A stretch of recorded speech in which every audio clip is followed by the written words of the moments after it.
Welcome, one and all, to the K.O.E. Nation for a very special Sunday night chill stream, folks. Welcome, one, welcome all. Let me make sure you're getting exactly what I'm giving you. And you are, folks. So, folks, we're going to be going over some of the appearances that I've been making on some other different shows. We're going to go over my appearances on Tiberius D. We're going to be going over my appearance on Truth in Fiction, folks. We actually just recorded a really, really good episode for that just tonight.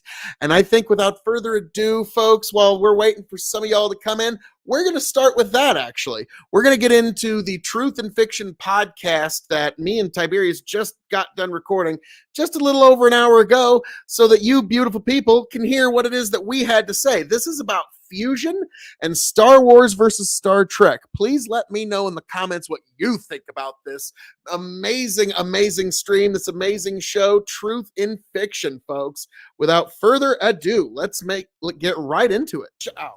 Oh, that's a bunch of poo. Welcome, one and all you beautiful people out there, to Truth in Fiction. Truth in Fiction pod on YouTube for all you beautiful people, for all your Truth in Fiction needs. Folks, it is I, Phil K.O.E., the man of the hour, the man with the power, the man that makes the other podcast cower, and of course, Tiberius D, and this is Truth in Fiction, and you get to decide, is it Truth in Fiction or Truth in the Lies? Is it Truth in the Description or Truth in Disguise? And folks, it's all you, your friends, family, and everyone, and all sundry gets to decide.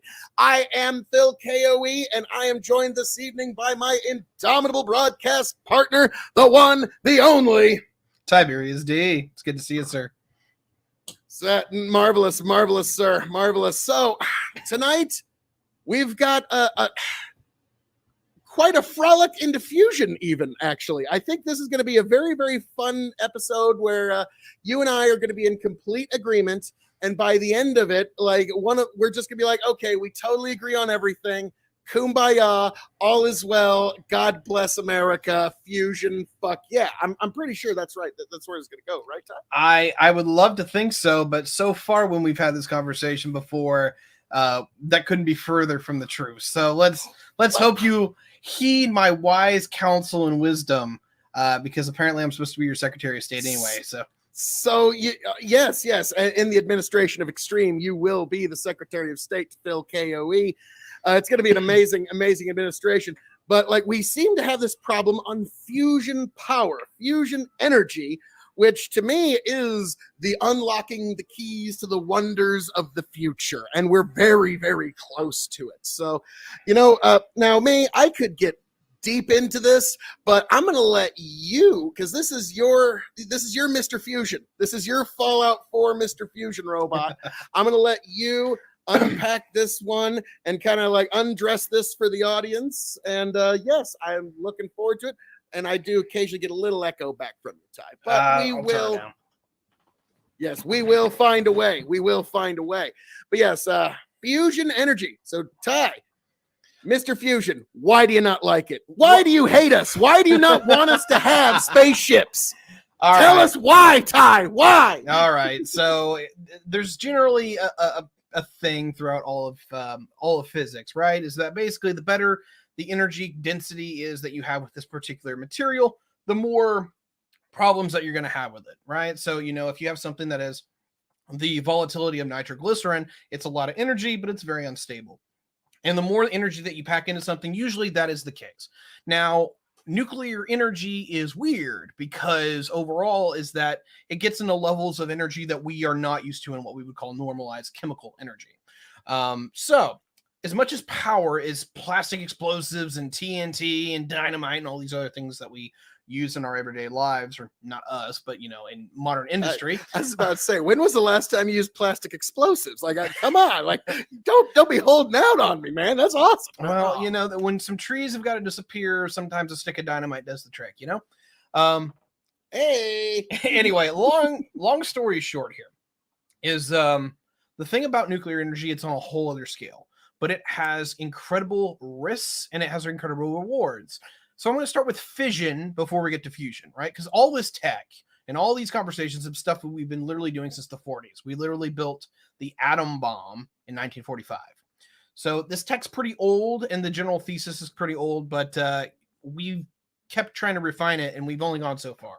So what's fission?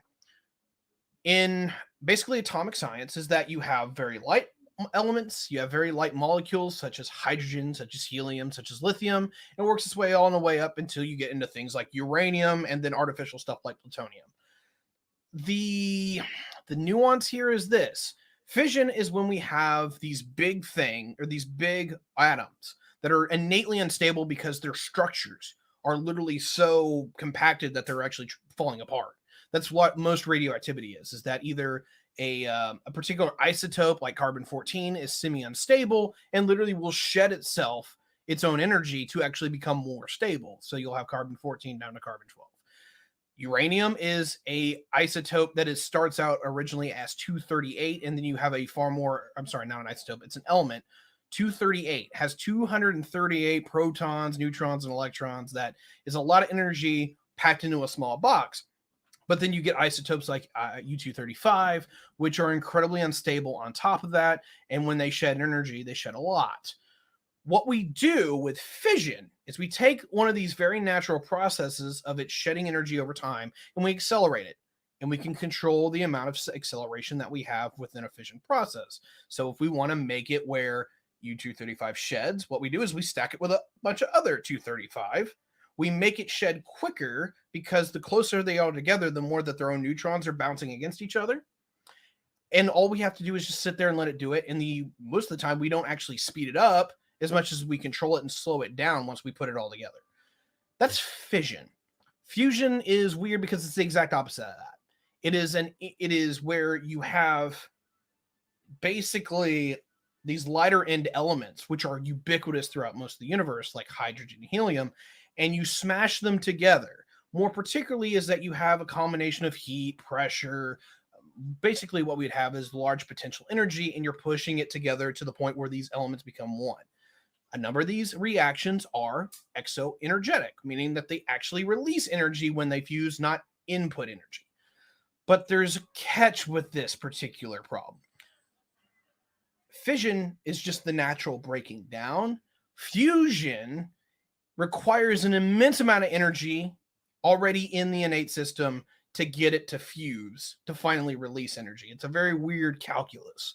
And while it's actually a whole order of magnitude over fission, the amount of energy released, is that the environment that you need to induce to get fusion is a lot harder. And that's why my crux of this whole conversation is that we keep saying we keep saying that fusion's 50 years away or 30 years away, and we have these breakthroughs. The breakthroughs are true, but they kind of lie every time that they do one, particularly this latest one. And I'll wrap up my conversation. We'll get into that, but yeah. Like it's sort of like I actually read just today because Ty, I cheated. Oh, here I we did go. a few minutes of homework for this episode. Whoa. No. I actually cheated. Okay. But yeah, when it comes to now, what was the last thing you just said there for a moment? The last piece of information that we had is that they claim to have a revolution. They claim to have like a breakthrough, but they really didn't. Okay. Yeah. Now I remember, because where I was going to go with this is I just read this today and I thought this was kind of funny. Is this sounds a lot like your perspective, which to me is not like the most helpful thing, but it is funny as hell. And so to me, as a meme master, I have to deliver it to you as much as it was delivered to me. And it was the breakthroughs in fusion are so good now that we're literally only 10 years away. And then in another 45 years, we'll only be 5 years away. And so like I thought of you immediately when I read that. It's like, okay, yeah, that's the way Tiberius would kind of look at that. Now, something to keep in mind, I did do just a little bit of homework here. If you realize that 1876, we actually figured out that putting cesium to sunlight will actually generate electricity. But it still took us to this point in our lifetime for it to actually become an economically viable solution. And then you had in 1752, Ben Franklin did his kite experiment. It took another century for Alexander Volta to actually build the first battery. And it's right now here in our lifetime that Elon Musk is starting to make battery technology actually viable in our standardized lifetime, not just what we use to fire up our pickup trucks. So we've actually, the fact that we've discovered fusion, we even knew what it was, and then a half century later we have a hydrogen bomb. We are going at almost light speed, to borrow another phrase that we'll be able to achieve once we get fusion energy. We're going at light speed in terms of our just leaps and bounds in terms of our discoveries in fusion energy. And the one thing, Tiberius, that you would like to point out quite a bit is, and this was at the time I thought, like, wow, that's like you're using A+ persuasion. Like I had to give you great points of when you're trying to use fusion energy, you are trying to unlock the power of the sun. And I'm like, okay, it's great visual because everybody can visualize it. Even if you're blind, you can still feel you felt the sun's energy. So it's amazingly good persuasion. But then when again, I cheated. I did some homework, and that's not good. And so what turns out, the sun's temperature at the core, we suspect is about 15 million Kelvin. The high-end fusion reactors that we have, the ones that like Jeff Bezos owns, are already making reactions of 150 million Kelvin, over 10 times the heat of our sun. And this is why I say that, yeah, it's pretty much just an engineering problem. If we can actually get, and we've actually had a few reactions that go into the trillions of Kelvin for a few seconds. So to me, at this point, it really is just letting the engineers tinker away with it. Now, this latest discovery that you were talking about, I believe it was the NIF. They were claiming, we did it. We've made break-even energy. We did it. We totally did. Isn't that pretty close to the claim there, sir? That's the claim, but it was a lie. And they do this all the time. But go ahead and finish your rant, and then I'll get into it. Okay. Well, I kind of want you to get into what they said, because like it's the way it was reported was definitely a lie. What they were saying, once you break it down, no, it's amazing, because there's Q, which what Q is your energy output divided by your energy input. And if you can get it up to 1 Q, you're break even. And then they said, yeah, we got up to 1 Q because the amount of energy we put into one hydrogen pellet was the exact same amount we got out of this hydrogen pellet. But then they didn't talk about the Q actual, the Q total, which also included all the power that it took to fire up the lasers and everything. Dang. And to me, like, you've run semi trucks before. That's the difference between gross and net weight. Okay, they did great on their net, but we're still not there on the gross. And so it's kind of like gross and net income, folks. So they did great on their net income, but they haven't really moved the gross yet. So, am I putting it pretty good in layman's terms? Yes, you are. So the official reaction was this: is that what was it? They got, I can't remember the measurement, but one of them was 3.5 is what they got out of it. It was like, I don't think it was megajoules. I think it was just joules, but 3.5 millijoules or megajoules. It wasn't it significant amount of energy per the amount of unit that you have. The problem is that 3.5 was what they got out, and by the laser shots, they put in like 2.8. The problem is that the amount of energy that they used to charge the lasers was a factor of 10 in the actual energy reaction. So they put 33 of these particular units. It was like 33.8 of these units of energy that they had to put in to get a 3.5 reaction. So we are completely off the curve when it comes to actually making this a net energy positive. And this is why I think this is going to be a huge gross problem. Energy positive. Yeah, before gross. Sure, gross energy positive, like, right? So you're absolutely right with that. Like, now, to me, my first thought is firing up a diesel engine.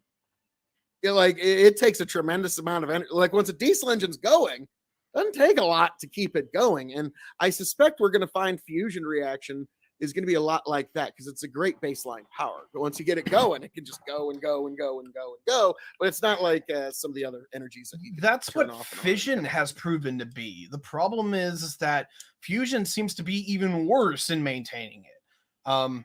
So here's kind of the thing, and Phil quoted me very correctly, and I thank you very much. So what we've done here is that for a fission reactor, which, remind you, we only did the preliminary science on this was done in the 20s, right? And you get a lot of research in the 30s, particularly with World War II and the Manhattan Project. And by 1945, we have a working atomic bomb. After that, by 1952, we have the hydrogen bomb, which is a fusion weapon. Do you know how we make a hydrogen bomb work? We literally take a big block or cube or sphere of this particular material that we want to fuse, say helium, hydrogen, or lithium, and set a nuclear weapon, aka an atomic bomb or a fission device, off next to it, which forces the heat and pressure to make it fuse. What you are doing here, and Phil, thank you for quoting me, you are literally mimicking the instances of the surface of the sun on the surface. I'm sorry, you're trying to make the core of the sun on the surface of the planet Earth. He stole it from me, so I couldn't say it. But yeah, you're making the conditions of a star on Earth. Sorry, didn't stole mean my to thunder. Sweep the leg Johnny there on that. But no, like it's, and well, my point is, no, we're not trying to make a star. Our star actually isn't good enough.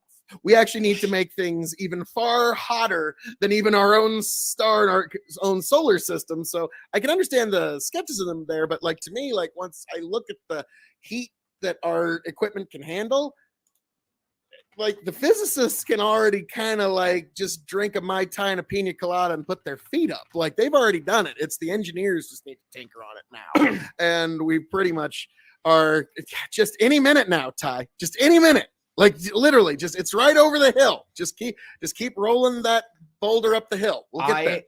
I've gone on record. I've said this. I will not see commercial fusion in my lifetime.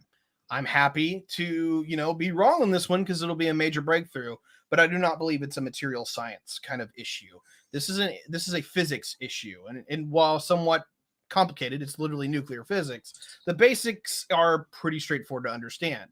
You have three problems here. First, you need to mimic the conditions for ignition, right? You have to get the conditions to actually make something fuse. Part two is that however you do that has to be less energy that you put in than you actually get out of it.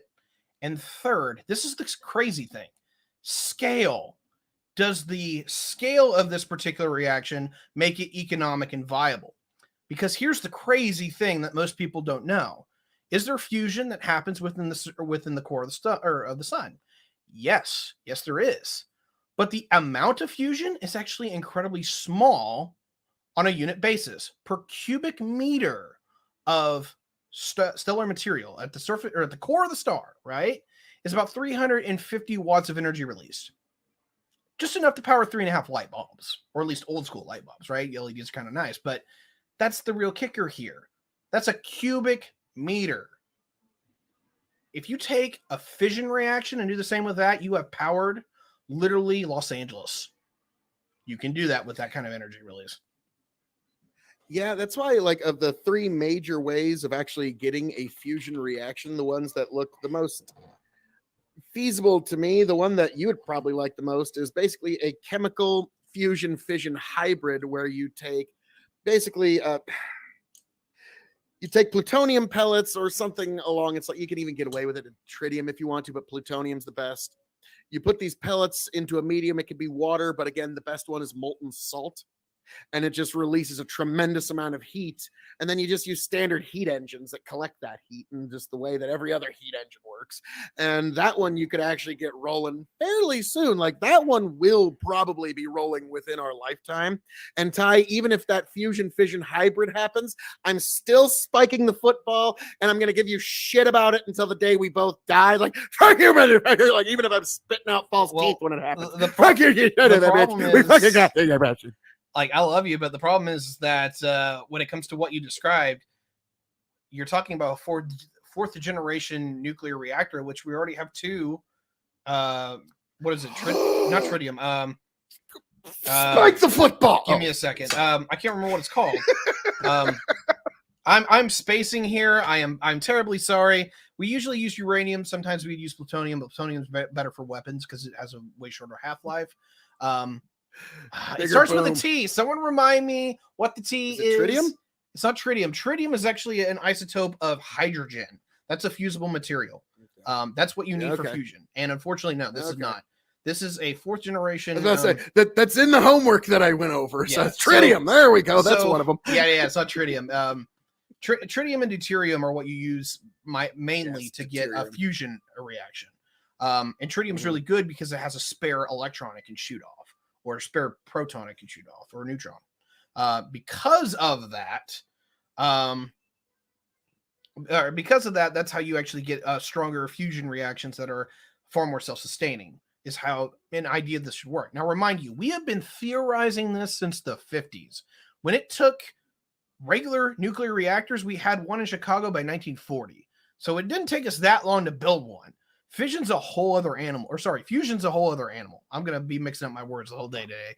But yeah. You know, full disclosure, folks, Tiberius and I are not actually physicists, so if we stumble on a word or two, come on. But also, like, no, don't get me wrong, like, we are the two most intelligent men to ever grace the internet with our presence, so it's actually kind of better. So like that's why you need to talk to us on this now. Thorium, like when you're talking about like is all the word I'm thinking this heat of. I'm sorry, thorium is the word that I'm thinking of.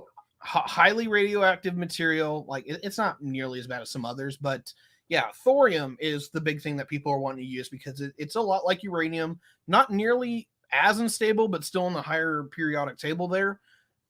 There's a lot of it, and it's pretty much with every rare earth metal that you can find. So just, scoop up the stuff, throw it in a reactor, and go.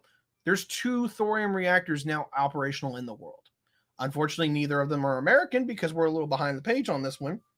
Get behind this, U.S. government. But yeah, fission. The administration of Extreme will get right on it. Yeah, the fourth generation fission reactors are already coming online. We have yet to even remotely get a sustainable first generation commercial grade reactor, and I will not see it in my lifetime. I absolutely won't. So I gave you the criteria. Well, which one do you disagree with?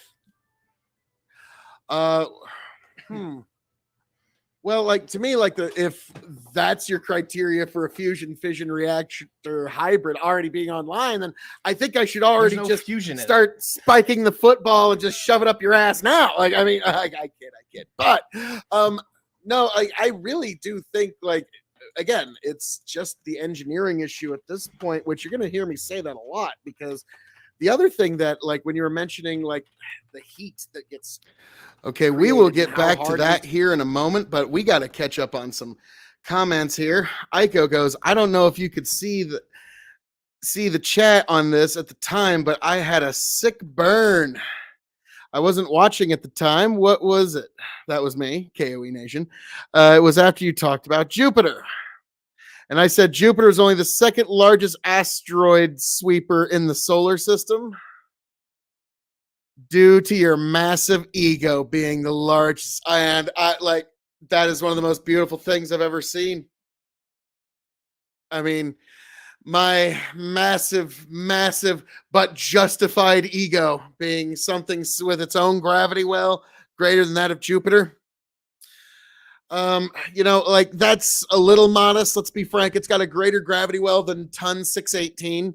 One of the largest black holes that we know of in the known universe. But yes, I like where your head's at, Aiko. And Ty didn't even well, I think we were both kind of in the moment there, you know what I mean?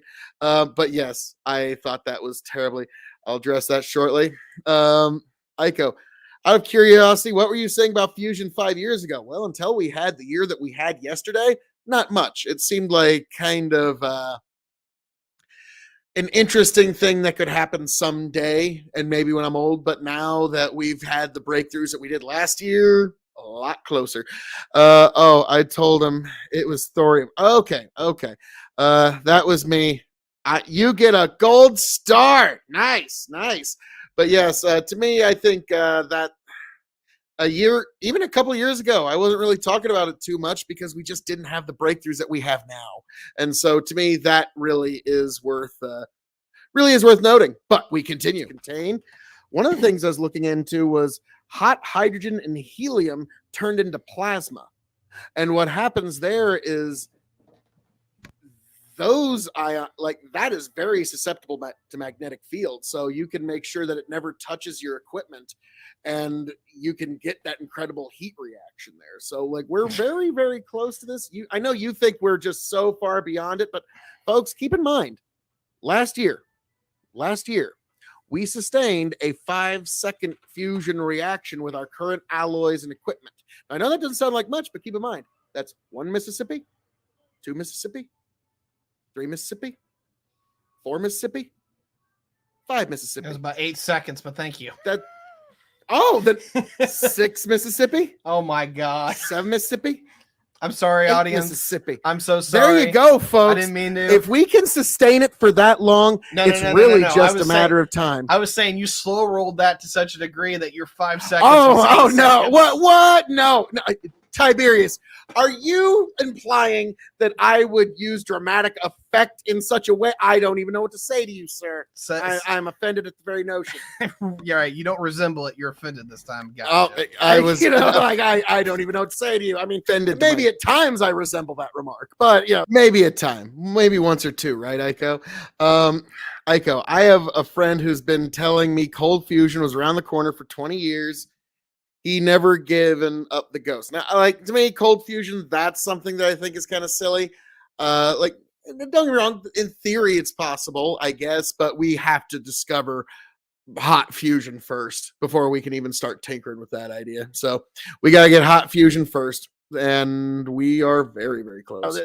This particular instance, nary, sir. But like, no, so to me, it's like if you can withhold that for that amount of time, it's really just a matter of letting the physicists and the engineers play for a little while. So to me, I do think this is like when the first reactor comes online, Ty, you and I will, I'll bring a bottle of champagne, we'll pop it, and then you can be happy to admit you were wrong. Okay. Like, and I'll be able to get there quickly on like a train that's powered by fusion energy. So like, it won't even be it won't even be nothing. I'll be there like that. Well, look, much hope to you, sir. Much hope. I've got none. I've got none regarding this particular thought. So I'm sorry.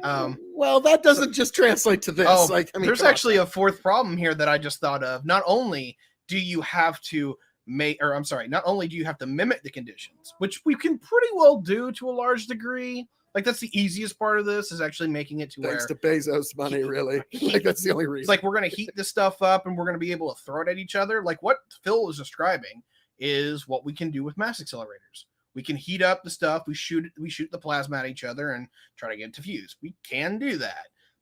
That comes into step 2, though. We have not made that energy positive in any way, shape, or form, which is why they've been trying the lasers, because the basically shooting at each other with a railgun doesn't really work. Part 3 is the scale. We have to find out how to scale, but also part 4 is that how do you feed the reaction to put more fuel into the reaction while actually bleeding off whatever the original fuel source was that is now you're not wanting to fuse. Because while you can stack fusion, I remind you that fusible materials react to fission in different ways. The environment that you need for hydrogen is not the same environment you need for helium. This is why stars go through their phases to where you have a normal star like ours, and then they become something called a red giant, which is when they start fusing helium. It's a different environment. And it's, now, like when you do get your first your first fusion engine up and running, and you start, then the technology to get a spaceship that can just zip here in Neptune back and forth and bring you all the hydrogen gases and helium gases that you could ever want, it becomes very, very easy at that point, because that's where you're like, believe it or not, Jupiter's the big prize, but its gravity well is just like biblical on its scale. And so we're going to have to really master our fusion technology, because it's going to require a tremendous amount of power.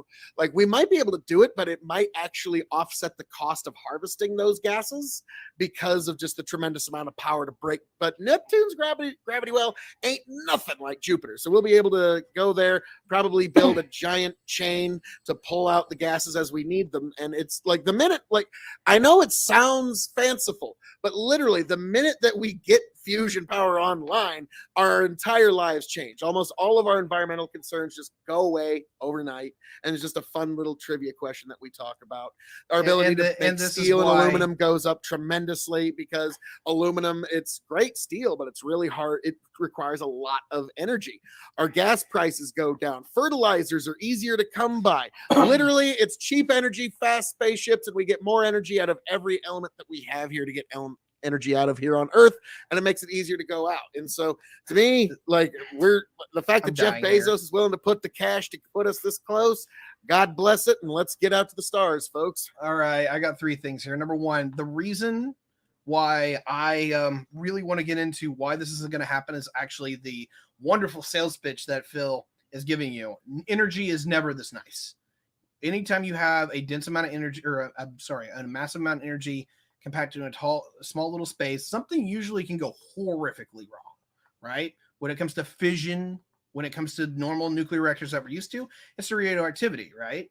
When that gets out of that particular bag, horrible things can happen. Now, thankfully, it's actually way safer than most people think, but that's the price that we pay for that particular material. Fusion is containing an active star on the planet, which leads me into point 2. If you were actually going to make fusion operable to where you kind of can get what Phil wants, the easiest way would pretty much be to compress Jupiter down to about 1/10 its size to actually make it fuse from there. That is giga engineering, but just to kind of put you guys in kind of the idea of what I'm talking about here, Jupiter is a failed star. It's about 1/10 the size that it needs to be. It doesn't have enough material to compress itself down to allow for fusion, which, by the way, we haven't even talked about quantum tunneling yet. Now, just as a quick aside, Jupiter, and it's when I mentioned its gravity well, it's also the reason we're all still here right now, because it's eaten about 30,000 asteroids that were meant for us and just sucked them on in. So thanks, Jupiter. Yeah, no, don't get me wrong. We owe Jupiter one, and it's probably be a good idea if we kept it there because it's basically the solar system's vacuum cleaner. Yep. So we probably don't want to mess with Jupiter. As far as like trucking back and forth to like Neptune or Uranus or Saturn, the reality here is that you're not talking about fusion energy to get what Phil's talking about. You're talking about something even higher on an order of magnitude, and that's antimatter. And while we can make that to some light degree, that's even more problematic than fusion because 1 penny of antimatter, if you smacked it into another penny, would launch the space shuttle 66 times. Sweet. But that's like, I'm just like, okay. But now, like, to me, like, whenever I start hearing quantum and antimatter, like, I'll be honest with you, a lot of people are going to hate this, but like, be honest, Ty. 99.99999% of the time when the word quantum is thrown out around, it's almost indistinguishable from the word bullshit. Like there's very few times when you can actually use the word quantum and it actually means what you want. Otherwise, it's like I've heard psychics say like, oh, quantum physics backs this up. Like, oh, you. And so like when I hear quantum, I'm like, uh-oh. And so I get where you're coming, like, so antimatter is not quite where I'm going. Like, again, like, it's a very real fuel the fusion reactions, you're just going to need these gases. And so that is the new industry of our solar system, is harvesting these gases from the smallest gravity wells. And Ty, just like getting your commodity to a port, the minute you have a barge of these gases that have broken the gravity well of Neptune and they're starting to move towards Earth or wherever they need to go in the solar system, that is when you can start speculating on them on the futures market. That's when, like, oh God, we got a big old barge of helium-3 coming in. It's broke the gravity well. It'll be the new way of getting your goods to port, is breaking your planet's gravity well. And so that, like, there you go. And fusion is going to make all of this possible. And so, because I'm sorry, we are not, like, folks, we will not explore even our own solar system on rocket fuel. You know what rocket fuel is, folks? Compressed kerosene. We're not going to explore the stars on fucking kerosene. So we better get our shit together and put as much money into this fusion reactions that we possibly can. Otherwise, our species days are eventually numbered. So I'm actually with Neil deGrasse Tyson on that one. If we have the ability to leave this planet, or Do to get to the point where we can actually do that with any kind of reliability, we have the power to actually reform this planet and morph it. So the only reason we're actually going to leave the solar system is that the whole solar system is going to get nuked, or the whole planet's going to get nuked. well, in a There's a billion couple. years it will when the sun explodes. Yeah, So but we got to that's figure out how long to get after out of I'm here. dead. And the reality here is that's probably long after humanity, because even if humanity survives, we will not look or be anything like what we are now. It's just way too long. So what? Okay, It's so our drive to survive and go on is what makes us fucking great. I don't disagree. And so, like, yeah, I think I- I think humanity will find a way to live even without the sun. So okay, we that will would find a way be to do great. incredibly impressive. But without a star, you're pretty much fucked. Anyway, I'm sorry. You've got me sputtered real bad. I blame you. It's all your fault. If we can find a good source of hydrogen, like even there's giant If gas you can giants that are just make- floating in dead space. if you So, can make fusion even remotely reliable, you will be 100% right. yes, ICO generation ships made from hollowed out asteroids is the way. That is one way to go. I mean, we can send out colonies that way where they've got an asteroid that's just got all the things they could ever need, and they've got everything they need for terraforming. Now, the problem is, how do you prevent madness on for the generations on the way there? That's something that they theorize is going to be a big problem. Uh, well, the problem is the radiation isotopes inside a human body will only last 1,000 years. So no matter how long you try to freeze yourself, if you're frozen for 1,000 years, no point in waking them up. They're dead. So that is a real problem with generational ships. So unfortunately, the only way to make that work is that there's people that are well aware of the fact that they will live and die their entire lives and existence on this ship without ever having arrived, and their true purpose is to, like the Bible says, be fruitful and multiply. Right? I am putting down my money that we're not going to see it in my lifetime. I'm going to be shocked if we see it at all, because physical limitations in physics that we're You actually damn having near to do even to get get these to the close conditions. solar systems. There's no material science that gets even close to this. And even if we were to assume that we can increase heat resistance to the degree that we need to, more particularly thermal energy absorption to the level that we need to, this is going to be really hard, because what Phil was talking about regarding the exploration of space is that this is the critical problem with fusion, or more particularly even fission reactors. We could put a fission reactor in space and it would actually give us the energy to really get moving in a way that we really wanted to. The problem is straightforward. What do you do with all that extra heat? Because what we do is we take that heat, we use it to boil water, we turn that into a turbine and then shoot it out the back. When you're in space, you can't really do that, because every little ounce of weight matters. And so, one, you don't want to be doing anything by dumping your materials out the back if you can help it, unless you're literally expending the steam as the fuel to power everything at the same time. But you're going to go through a shitload of water really quickly, and there just ain't that much water in the ambience of space. The other side of the equation is this, and this is the worst part. Even if you do all of what I'm talking about, you're still going to have an exorbitant amount of heat that you're going to have to dump into the ambience of space. And it's really hard to dump heat into space, because there's no air and there's no water and there's no gas to actually, put it into, or anything solid, which means that you just turned your spaceship into a radioactive glow stick, because you'll literally melt everything from it, because there's no way to convey the heat out. Remind you that the solar panels on the ISS, on the backside of that, are thermal radiators, so that it can literally just radiate the heat that is built up on the ISS into the void of space through infrared radiation. So yeah, it turns out, folks, that vacuum of space isn't going to be a big cooler on your radiation like turning on your engine fan. Yeah. That's ain't that a bitch? Because that's what a lot of people now. Ico's talking about closest something like 100. Actually, yeah, it's 4.25 light years. In theory, but here's the big problem. Ico is slowing down. You can get sped up to near light speeds theoretically. You're not going to stop on a dime. It might take several decades to get slowed down to a safe enough speed to the point where you don't just slam right into the star that you're heading towards. And so that's the big problem is you can get up there, but you know, there ain't no brakes in space. That's the big problem is how the fuck you stop. People like because they've seen the movies where somebody takes off their space helmet and their head turns to ice immediately, which that's not actually what would happen.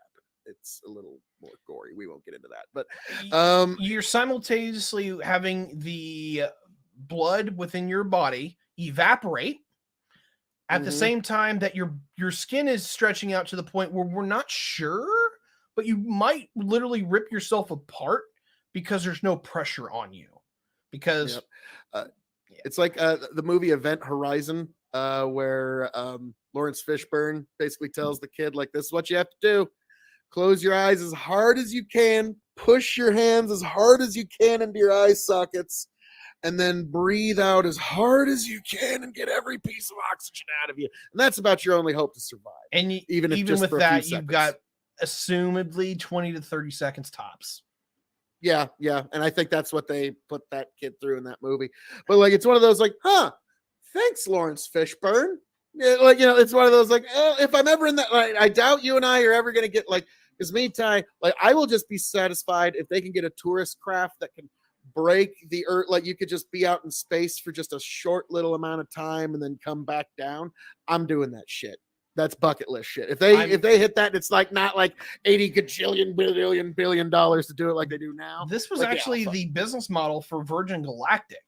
Was to do exactly that. They were going to have like a couple of spaceports in the world. Either they take you up on tourist trips where you get to go basically on the upper atmosphere or LEO, low Earth orbit, and you just kind of hang out for 30 minutes and then you come back down, or you would go up there and then you kind of coast back all the way down because you were going from like New York to Sydney. Well, unfortunately, while the mechanics of the trip were probably the best I've seen for a launch vehicle, they had an integrated launch vehicle where, actually, it wasn't integrated, it was separable. It took you up on a normal jet engine to about 20, 30, 40,000 feet, and then it would it would pop off the main capsule and shoot you off in orbit or low Earth orbit with rocket motors. Actually, one of the most feasible things that I've seen from a launch vehicle in a very long time. Problem is that it doesn't beat the economics, the cost, or even the timing because getting up in orbit takes a long time, actually, unless you're really not wanting to come back. And yeah, all those people are rich enough to the point where they really, really, really want to come back. So, yeah, I'm not gonna like take that hill. I'm gonna let some other folks experiment with that bleeding edge technology. But when I do get that one figured out, and I'm old as shit, and I can still walker my way into something, I'm doing that. Like I don't really care. So Tiberius Ico was wondering what survival odds do you accept for a space flight, and Ico is okay with 3-1. Well, hey, I admire. Like, I'm gonna need a little bit higher odds on that one before I jump into the spacesuit, but I admire your willingness to be on the bleeding edge of that. That is admirable of you, sir. We've discovered that you are the Ebenezer Scrooge of fusion energy. And me, I had to come with the ghost of fusion past with talking about Benjamin Franklin and Alexander Volta, and then the ghost of fusion present, which was the NIF issues that we just had and all the break. Like 2022 was actually a breakthrough year in fusion. February, they got to zero point 0.7 on the Q scale, which you want to get to one to one. They got to 0.7 in February, and then we had the 5 second, which Tiberius said was 8. Like, shit, man. If I want to, I would have held that. I would have strung that out to 15 seconds. One Mississippi, two Mississippi, but still, 5 seconds is amazing. And then we had this kind of, sort of, actually not really. They worked on the net, didn't really hit the gross. Q1 that was kind of, sort of, not really hit, but still an amazing year. And so now, and then I bring you the ghost of fusion future with all the amazing things we're going to be able to do with this technology. So I'm curious, in this, have you discovered the true meaning of fusion, Miss? Have you discovered? Have you finally gotten the fusion spirit after all this time? No, you do not. Son of a bitch! You do not do anything to encourage me on fusion. However, I will say Tiberius is just a fusion Scrooge. If anyone is actually concerned about the energy of the future, yeah, don't we all know? Ico? And particularly if you want to fight carbon emissions, it's fission or go home. It's nuclear or go home. That's a whole other episode we can do for another time.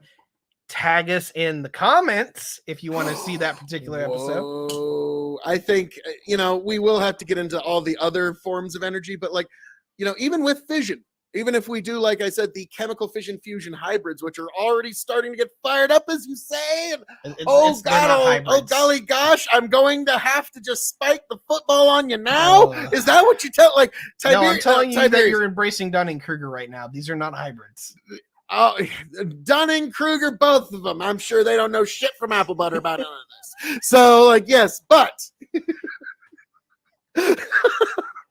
well, for me, nuclear, great stopgap until we get the first fusion reactors online. To me, it's all of these are just kind of nicety. Even green energy, to me, is just kind of a nicety until we get the fusion reactors online. Now, don't get me wrong, solar is going to be huge when we start going through the stars, because we've got a giant fusion reactor in the middle of our solar system giving off a lot of, not really free, but as far as we're concerned, free energy. So we just as well exploit it to its fullest extent before it blows up in a billion. So that is going to be when that really reaches its heyday. But once we get fusion, or even fission, even if we start getting fission reactors, our environmental problems go away very quickly. Like a lot of the problems that we had, oh my God, the carbon emissions, are all that goes away almost overnight. So that's why, even if we end up with just fission for now, that's a nice stopgap until in about 5 to 10 years, Ty, those first fusion reactors come online. Well, we have a standing bet on this one. You all can come back in 10 years and tell me who was right. Was Tiberius right? Was Phil K.O.E. right? Hey, we've got the standing bet, yo. At least I plan on being alive then. We might not have this particular show. Right. A podcast going 10 years would be a long time. Who's got to bring the champagne? Okay, I like that. Whoever's wrong has to bring the champagne to that little get together. I like it. We're gonna be the next Bob and Tom. We're gonna be hanging out 10 years from now, being like, "Hey, Phil, I called it. I'm gonna make you drink a fucking pint of gin. All right, there you go." Oh fuck! Oh God! Why? I was just starting to like you, Ty. Jesus God! That's. Yeah, that's an inside joke at Big Bucket Empire. The audience knows I hate gin, and so they make me drink it all the time. So before we move on to the bonus topic, because there's a little bit of history I could go on there, but I think I've nerded out enough on that particular topic. Do a little bit of promos on our good friends who help us out, the other places that help us out, particularly our good friends over at Big Bucket Empire, while we prepare for the most nerdy conversation that we could possibly have to wrap up this particular episode. Nerdness. Yes, I will do some quick promo work for not just my good friends over at Big Buckin' Empire, which you should check them out on YouTube and Facebook. Yes, Big Buckin' Empire, BIGBUCKIN, no G at the end, Empire, the place to be for you and for me. Folks, it's where we get into the news, the views, and all the kind of fun things that we have in our day. Big Bucket Empire. But you can also find me, Phil K.O.E. at K.O.E. Nation on YouTube, TikTok, and Twitch. That's K as in King.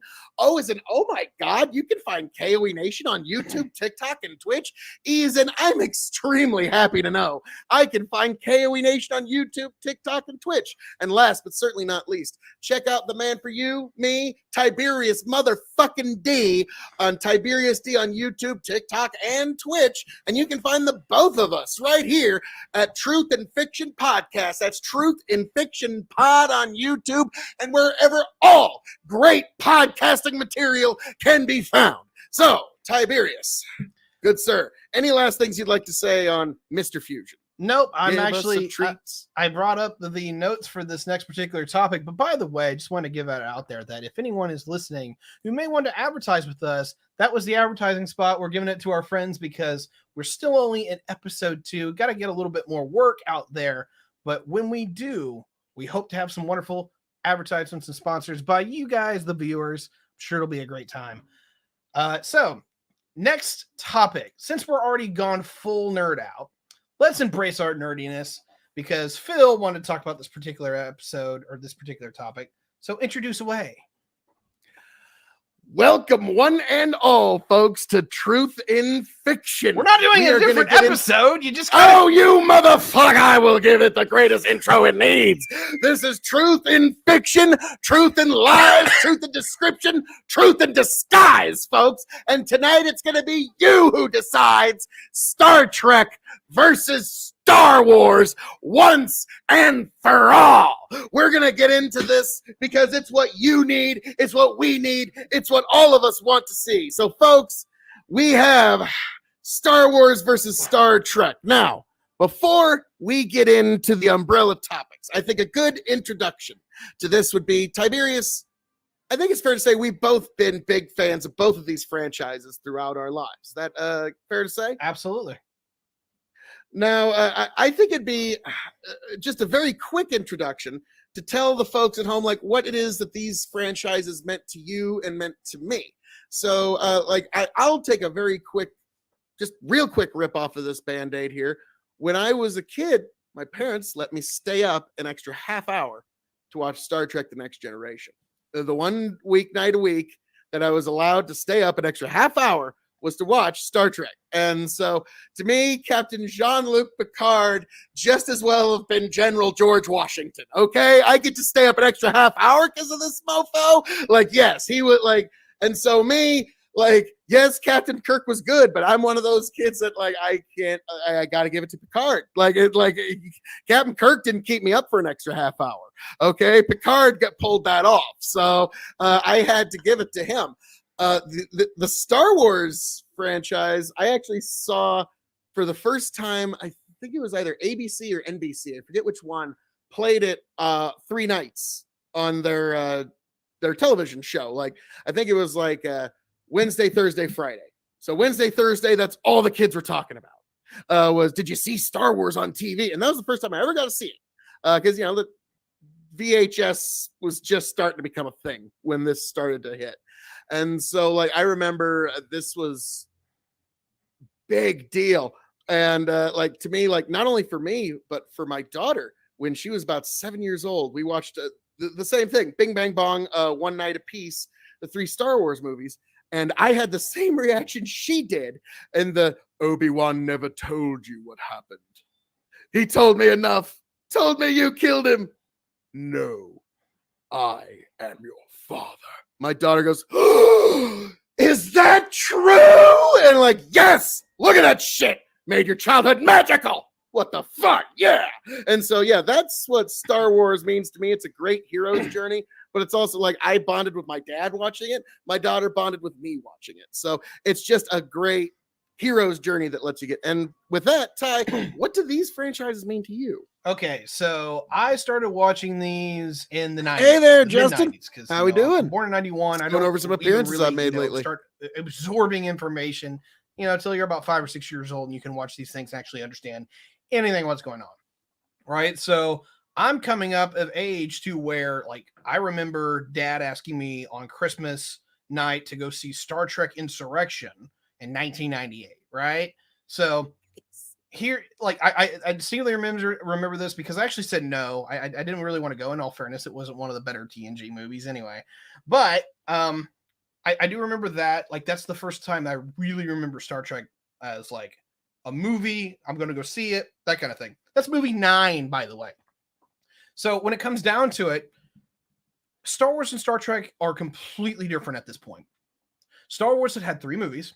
And outside of a little bit of a spin-off here and there, not really much of going on outside of like video games and a few books, which I wouldn't find out till later, right? So outside of, I watched the 3 movies on VHS, which was normal by that point, and playing Star Wars Rogue Squadron on the N64, that was all that universe really had for me. Great game, by the way. But Star Trek had been going through its golden age. It had 3 seasons with the original TOS. It had up to that point, we'll just say 8 movies all the way up into First Contact, right? 8 movies. It had Star Trek The Next Generation, which had already gone through its entire series, Star Trek DS9, which was just finishing up, and Star Trek Voyager, which was midway through its life. So for me, I'm sitting here going, Star Trek is the king. And to a large degree, really was at the time. However, Star Wars started pulling more weight. 1991's The Phantom Menace, and while that movie is very, very questionable, there is a lot that goes on in the early 2000s that really solidifies Star Wars as a far more interactive but far more fleshed out universe. I'm going to make a big hit here. Most of what Lucas's creations for Star Wars is not the best of Star Wars. Most of that is by His folks. ex-wife. Most of it's from folks at BioWare who are responsible for the. Basically, it's the Old Republic. This is the Knights of the Old Republic. This is Revan. This is a lot of the expanding universe that we would know it in the books and then in the video games. Thrawn was a little different. That's the late 90s with Timothy Zahn. However, that helps a lot too.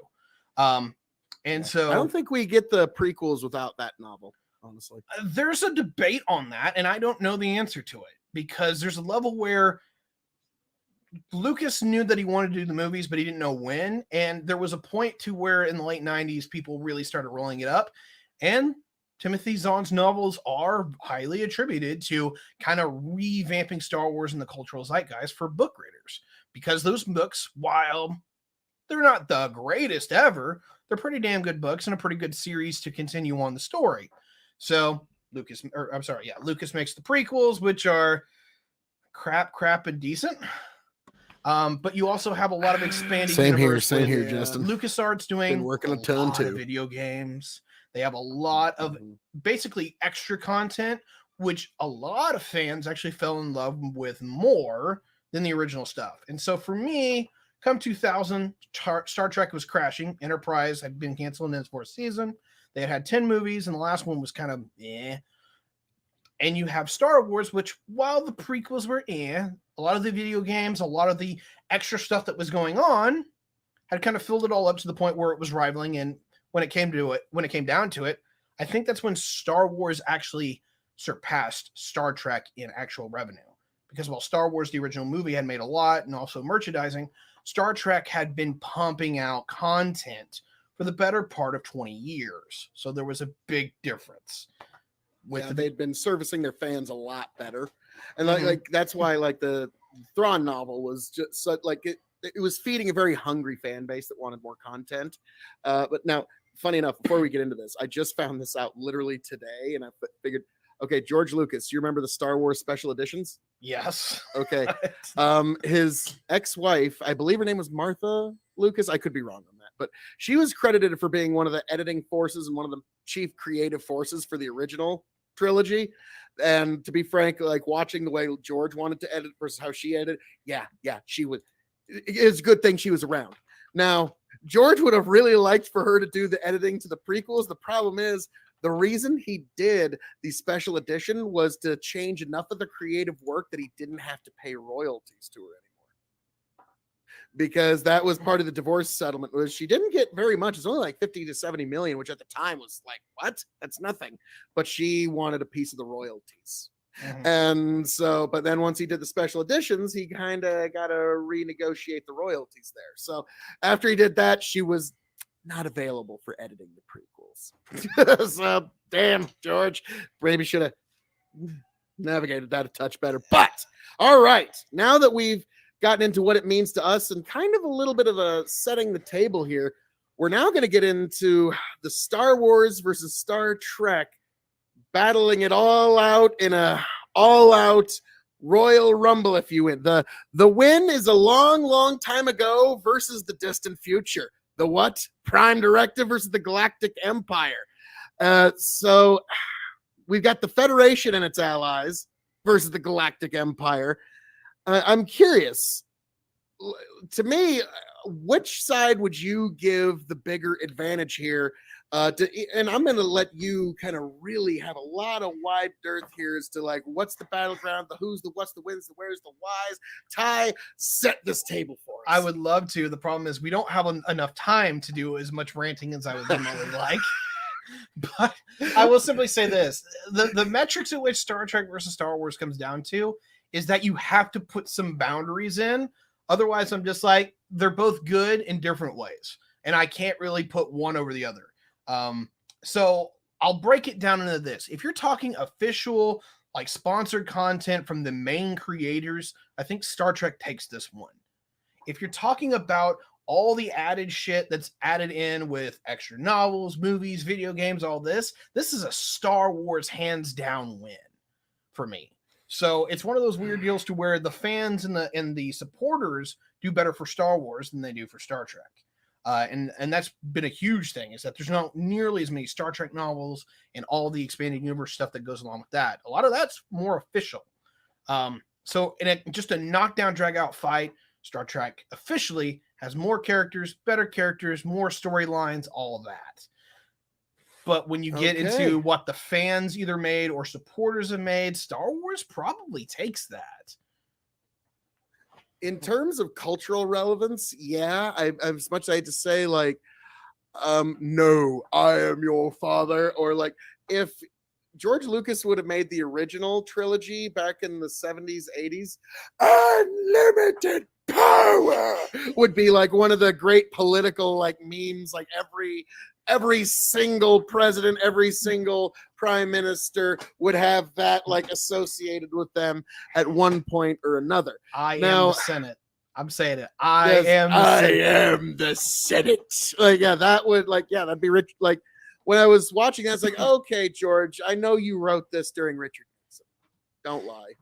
You wrote this during Nixon. Like this is too, like, I'm seeing too much Nixon here. I just am. So we're now, all right. Just one real quick question I want to get to. Okay, this is the big nerd question. Mm-hmm. Okay, Jacanadar, Stargate beats both. We have the Asgard. Oh my god. Like, if you want to play that game, then, I mean, doesn't Warhammer defeat them all with just their mere scale?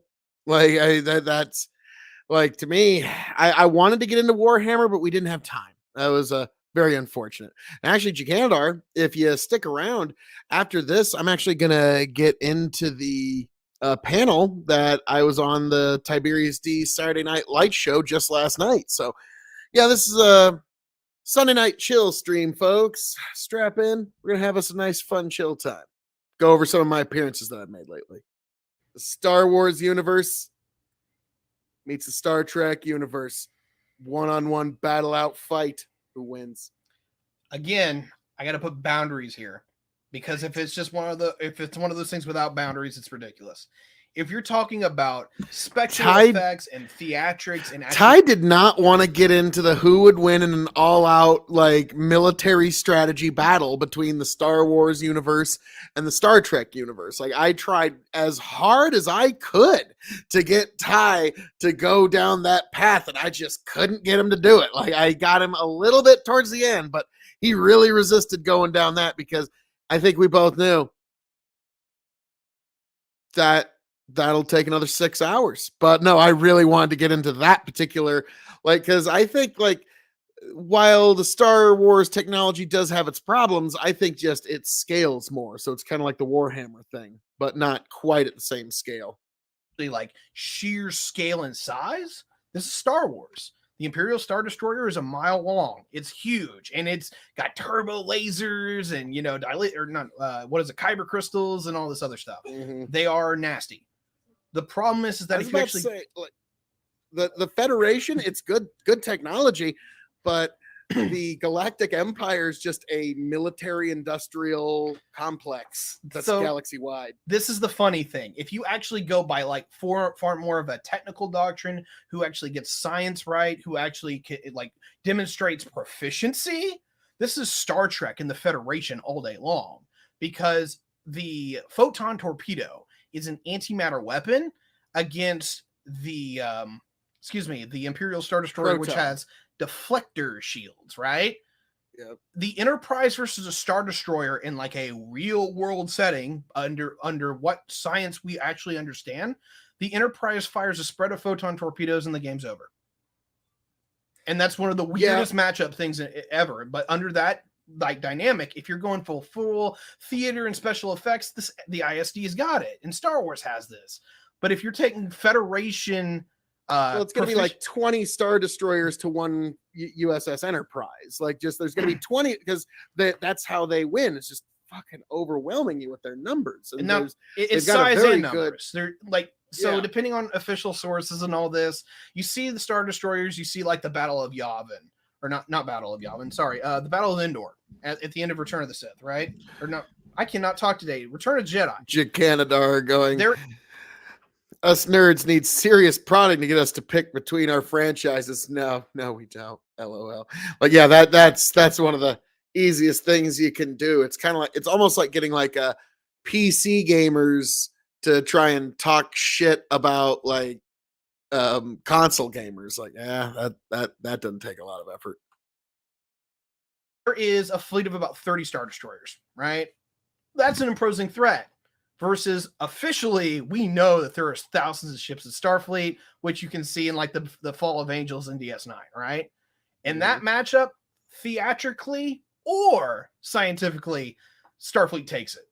But if you assume that there's 25,000 ISDs, then you have a different conversation.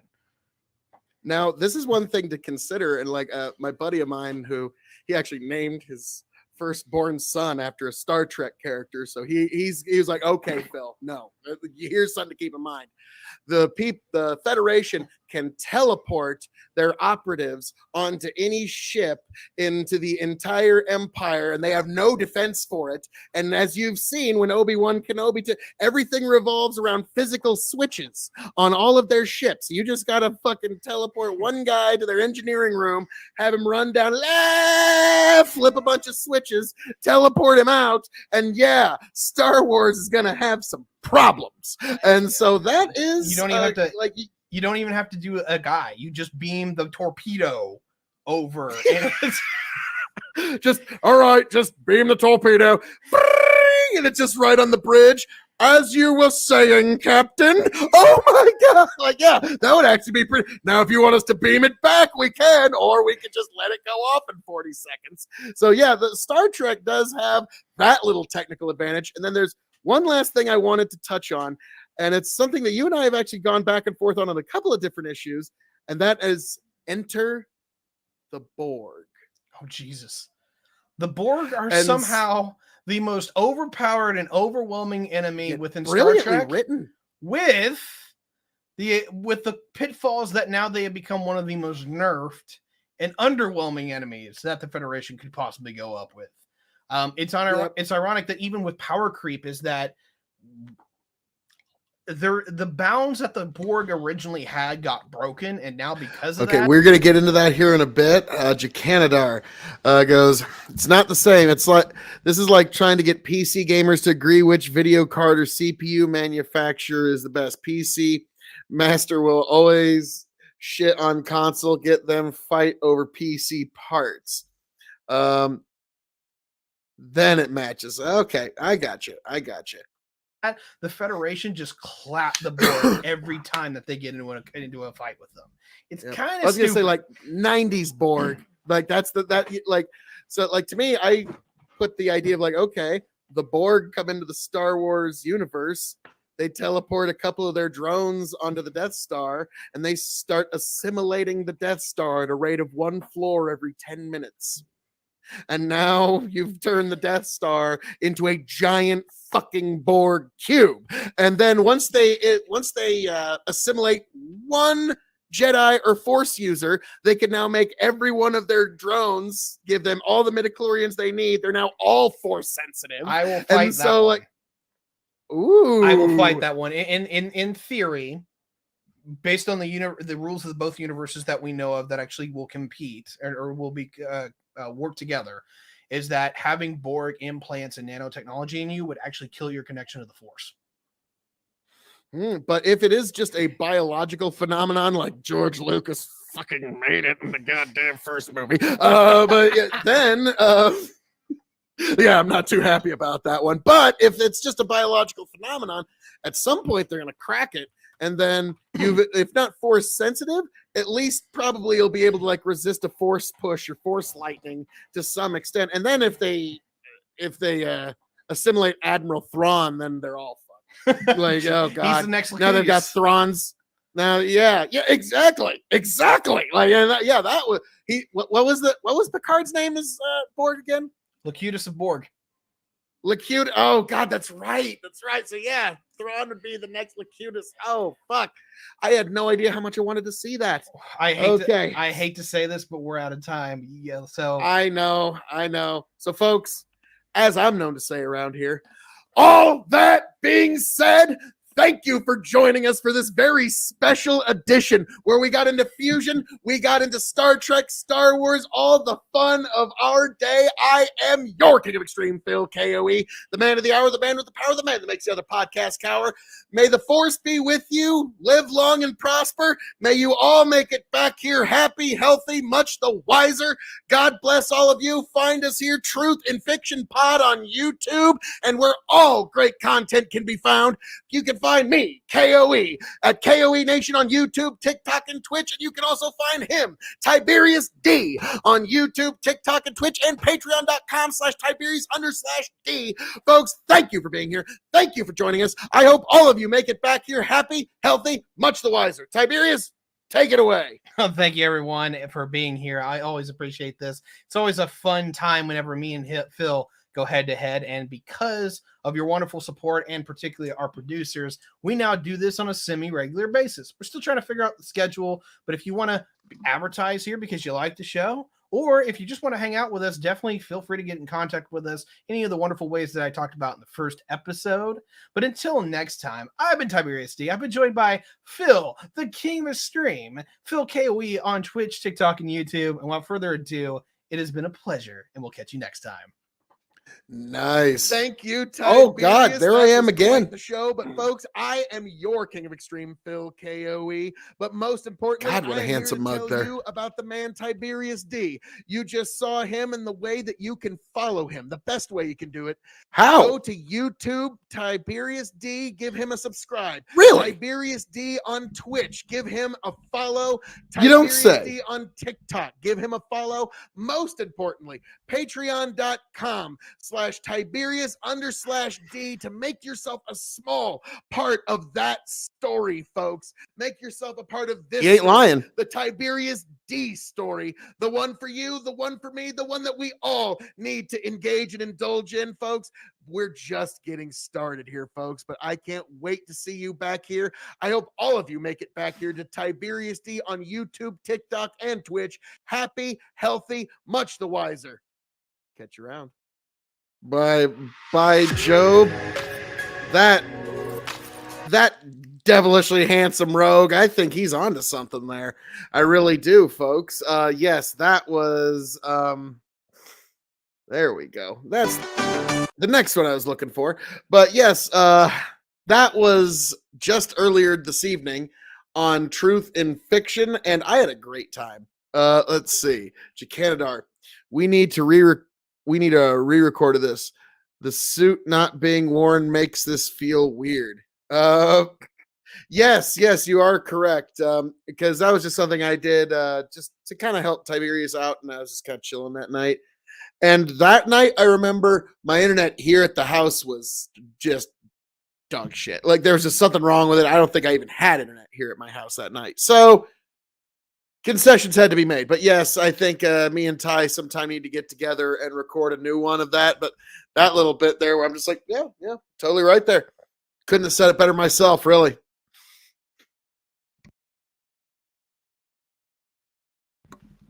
My redneckery doth reveal itself. But let's get this ready already. But yes, I actually just recently this over as soon as I can figure out how to hit this button over here. There we go. You guys know when you're messing with your OBS, and it's just always so much fun. I recently made an appearance here on the Tiberius D show on his Saturday Night Lights in the big city. belong to us tonight. Yes, it was a very, very good time. And actually, there was some appearances made by Aiko and Jacanadar. But much like a Royal Rumble in pro wrestling, their appearances didn't overlap on each other. So I don't believe they got to actually compete against each other. But you are going to actually see appearances by Aiko and Jacanadar tonight. So yeah, this is quite the Royal Rumble, quite the fun time. And I would have stayed for the full show, but I had my kiddo and she wanted to watch movies, and so that's what we did. But yeah, I definitely want Jacanadar was nice enough to extend the invite, so I felt like, I'll come on. Why not? He was nice enough to extend this invite. I'm going to come on. And so, without further ado, let's get a little deeper into this. I come back onto the screens shortly. And to make sure you got everything right, I tell you what. All right, There it looks like everything There's is that looking good film. up on the streaming side. So, Almighty, that was so welcome, ladies and gentlemen, to Saturday Night Lights. We're getting kicked off here as quick as we can because it's that time of Saturday to, do what we do over here. I got a few new folks. I got a few folks that we haven't seen in a while. And I've got a few tried and true tested patrons. So first and foremost, my good friend, my good British redcoat friend that I haven't seen in quite a while. His name is Beckett. You can check him out as Beckett on Twitch, I believe. Or have you still gotten the old name? Okay, Jacanadar goes, well, I rumbled less. I came in as moderator so Ty could wade into the throg. Now, it's one thing, like I say often, I've said this to Prime, I've said this to a lot of different guys, when they're like, I'm on their show and they're the panel host, and they're like, no, I dare not nary give my own opinion on this idea on my own show. And like, I straight up to like, Prime, fuck it, it's your show. Tell the people what you think about this. And then he got into it. And like, I tried to do that with Ty a few times. I think that, and so Jacanadar, I'm glad you came in because I'm the kind of guy like, oh, fuck all that. Like, oh, it's not right for a moderator to talk about what they think about something on their own fucking show. It's like, what? Who came up with that rule? That's the dumbest rule I've ever heard. And so, yeah, I wanted to hear what he had to say on it because, yeah, Ty's perspective is usually worth listening to, in my opinion. Did you finally change it? It's Beckett of Crabs, right. which is nice and imperialist. Lobster back. Can't wait until we get to talk about that particular lobster backs attack the town again. Yes, Beckett, it's great to see you. You have been missed, and I hope things are going well for you, sir. Things in it's been incredibly fucking busy, but things are good. I've missed you too. I was really, really happy to be invited on. These are always good shows, and it's always good to hang out with you, buddy. All right. Thank you for coming.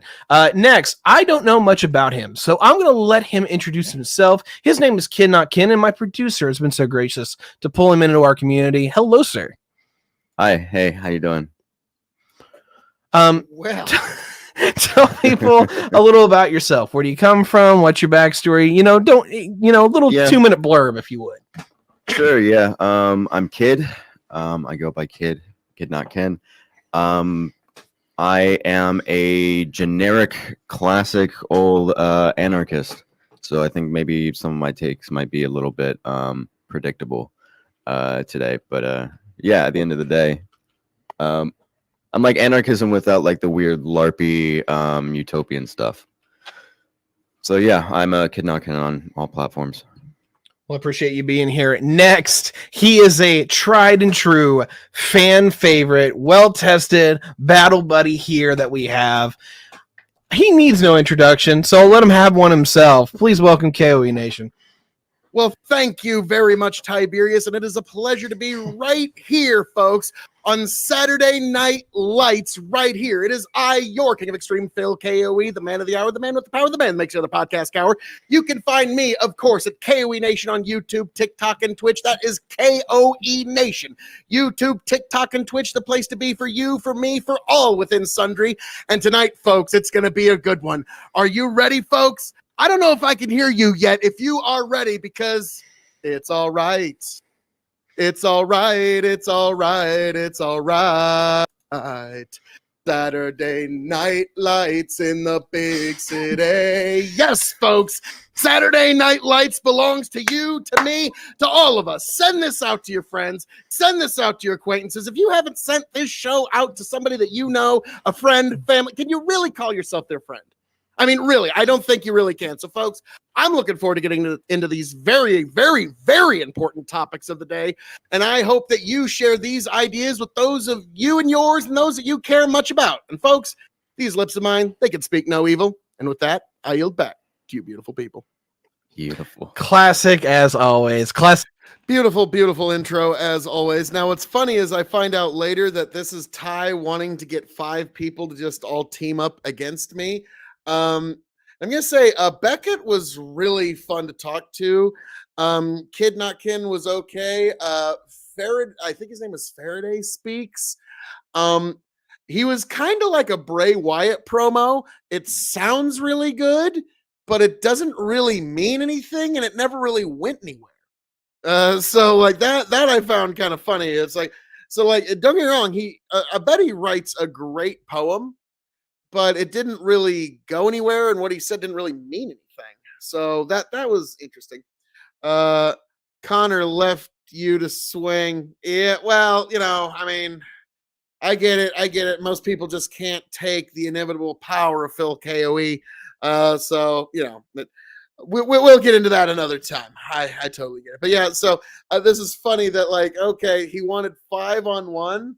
That's really unfair to the other 5. Like, if you would have brought 20 and only let me talk for like 10 seconds every 2 hours, then they might stand a chance of at least maybe convincing a few people. But no, if I've got even any more than that, like, yeah, they don't stand a chance. The K.O.E. We're still waiting for a few friends. The next one, our good friend iCal Rich is in the house. Iko, you do yourself so many services by being here. It's great to see you, sir. How are you? I'm just so everybody knows, I'm sort of like the substitute teacher for the day. Like, as soon as Vigilante gets in here, I'm bouncing, but I'm taking his place until he can show up. All right, got you very much. We should have counterpoints and a few others coming in as soon as they show up. I don't know where they're at, but I'm probably going to give off a ping here in just a second. I am so sorry. Lost my train of thought. I'm trying to remember what our topics were. I remember imperialism. For some reason, I'm spacing. The value of institutions. Okay. And I was going to say, while you were looking up that, I was like, while we're waiting for folks, I was going to give a moment to kind of unpack that for a bit, Ty, because this kind of was the impetus of a bit of a back and forth between you and I. I seriously have this as the topic, largely because Faraday wants to actually talk about it, but also because I just want to see a gangbang on you right now, okay? I just want to see everyone else make the points that I want to make and just, hammer you into submission. This is a spite panel, okay? Pure spite panel. Boy, howdy. So fun. So, well, I mean, to me, it's like when you look at the institutions, because our discussion was, are the institutions more important than the individual?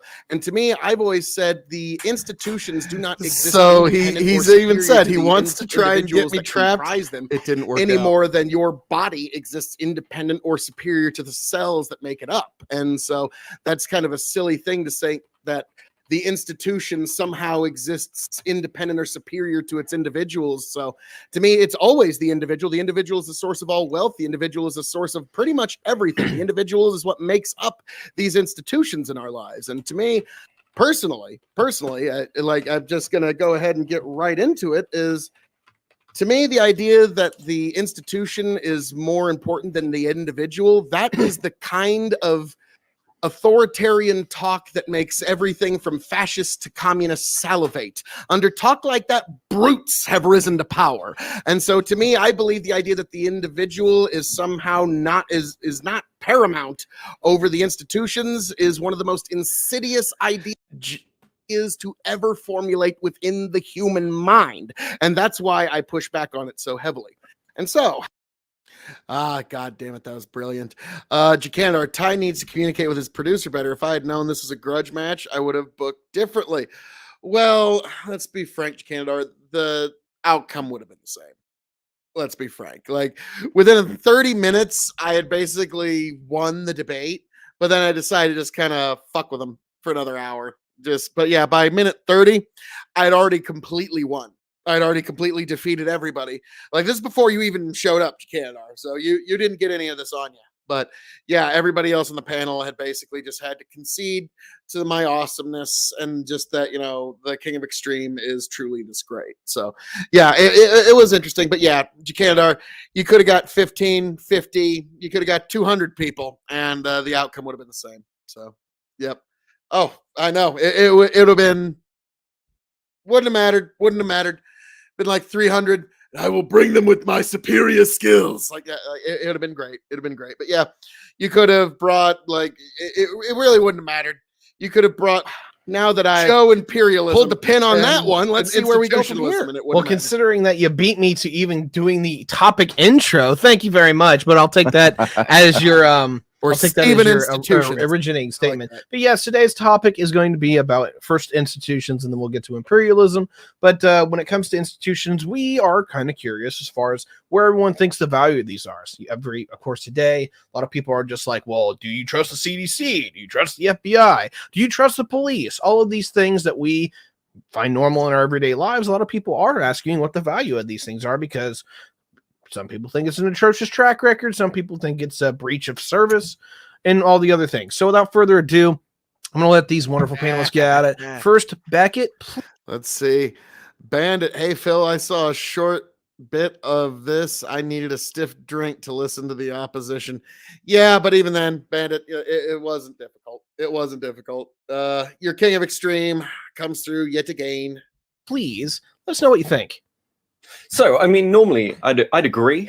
I'd say that the individual is sort of sacred in some respects, because humans are not part of the system. However, there are exceptions to this. There are certain institutions that, either through their construction or just because of their impact, are immensely important to us. For example, the Sunbeam toaster. A toaster designed in the 1940s, which is just life-changing. This thing revolutionized toasted bread, and yet was so dangerous to the wider capitalist system of not selling more and different types of toasters, has been suppressed. So that institution goes far beyond individuals. It is something that can change everyone, regardless of who they are, and therefore supersedes. And there are loads of institutions like this. But again, we have to be careful about how we handle them, because ultimately, they're things that can hold a lot of sway and power over our lives. But yeah, I think it's dependent. I mean, we can get rid of things like governments and everything else, but can you really live without a good breakfast in the morning? I love you, Beckett. Thank you for that. Okay. Some great memes, but I do hope there is a greater point there that we will get into. But next is Kid. How are you doing, sir? It's in there somewhere. Yeah, I don't know how to fucking. Okay, we got the meme answer. We got. I actually the toaster. Yeah, that just agree. I agree quite a bit with what.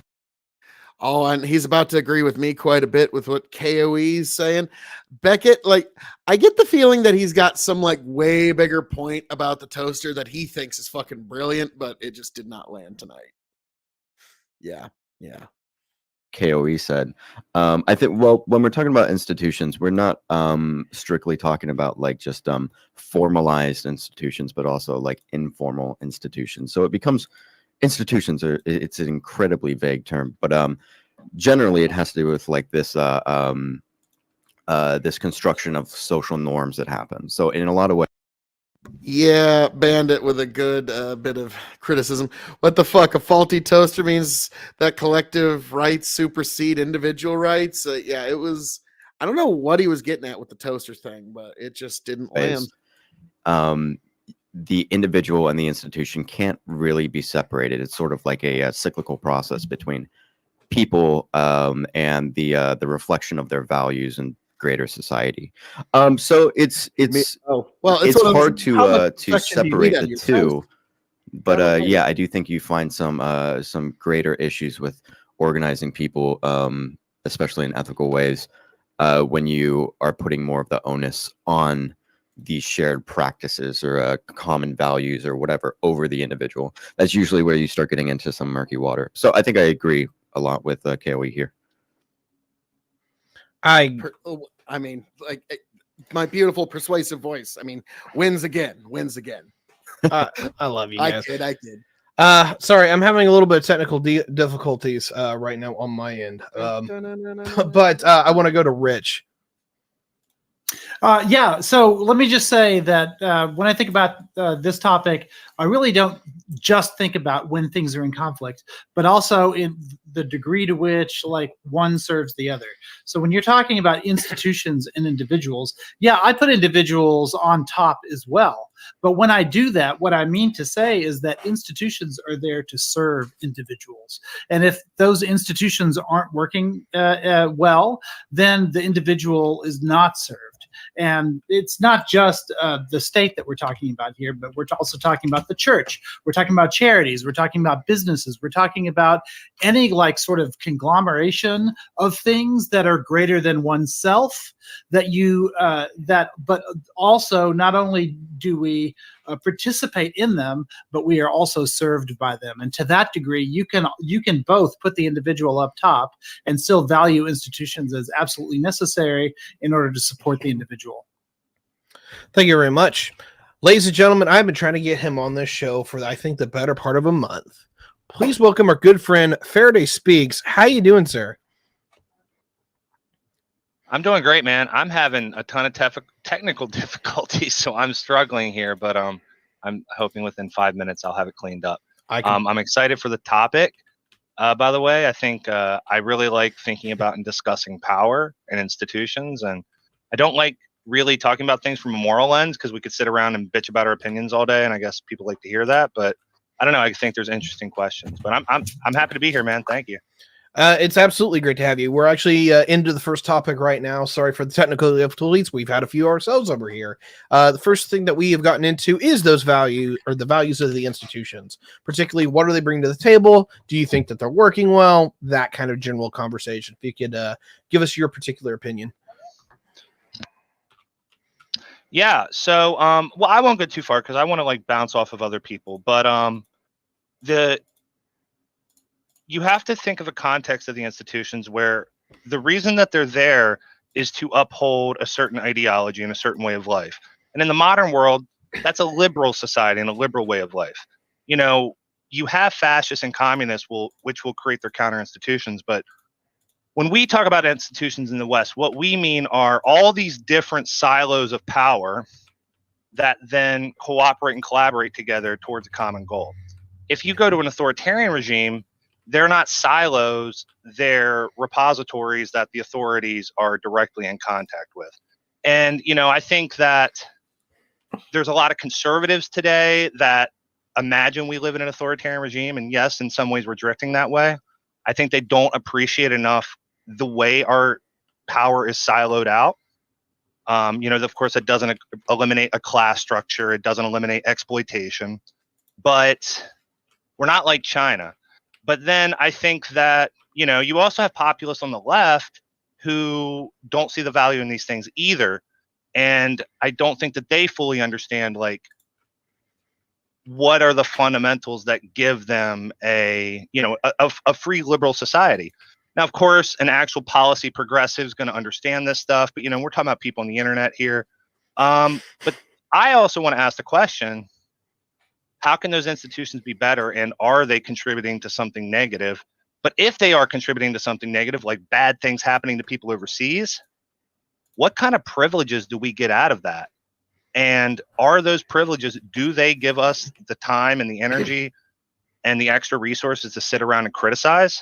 So I think there's a lot of interesting questions with it. But generally speaking, I like having liberal institutions, but they are in a crisis right now. And they're also not updated to the postmodern world where everything moves so fast and inequality has created all these gaps. And not just inequality, but all sorts of things have created these gaps. So I think we have a lot of work to do. There's a lot to talk about, and there's a lot of work to be done. And institutions, reason American institutions are powerful is because they come from the community up. And so that would be my final statement. Okay. So hopefully that isn't your final statement, but we can break it up into bits. Right. I'm going to turn it over to the panel. I think that you guys have plenty of meat to chew on. If I need to get involved with a particular conversation, I will. But you all know how it works here. Bring your best and treat people with dignity and respect, and I won't have a problem. So go at it. Rebel. Okay. Well, to bounce off of what Aiko said, these institutions are meant to serve the individual. The reason that any of these things that we have in our modern era were ever created were to serve the individual, make our lives a little easier. And so, like, to me, the question is, what are the value of institutions? Is the lack of public support for institutions the fault of the institutions or the public? It kind of has to be the fault of the institutions because they are the ones that have to be held to the highest standard because they are the clubs that the political class use to beat us over the head every day. So to me, if the institutions aren't serving the individuals anymore, to hell with that institution, burn it down and rebuild upon the cinder. And so that's to me, that's what I believe in, where the value of institutions is the service of the individual. Now, this is going to sound like a very interesting. Are we allowed to butt in? One more. I just want to make one more point, and then I will yield to all you beautiful people. And it's the Marxists, when they talk about the class struggle that they're always in. I'm going to even make this very odd admission. They're almost half right that there is a class struggle, but it's not a struggle against the bourgeoisie. The real enemy is the political class that, once again, like I said earlier, uses these institutions as clubs to beat the individual over the head with and get their compliance. So no, they do not get the benefit of the doubt. They have to be held to the highest standard. And with that, I yield. K.O.E. So, anarchist art. I really want to respond, but I don't want to be the first to respond. Okay, so quickly, because there's an interesting statement there. So the idea that institutions are there for the individual. Yeah, I mean they're for like individual people to help service their lives. Like the point of, like, I don't know, a regulatory body, for example, is like it's there to like protect certain things, and if it's like there to be able to facilitate permits or regulations that, they should be accessible and easily accessible things. And we see the issues with this when it doesn't exist. So for instance, like post-constructivist Iraq, it was just impossible to build anything because no one could get any permits for 9 months at a time because the basic institutions just weren't set up. The government was put in place by the American imperialism, but nothing fucking worked. But the idea that like institutions are there just for individuals, I think is a bit misleading because institutions aren't there just for the individual, they're for society as a whole.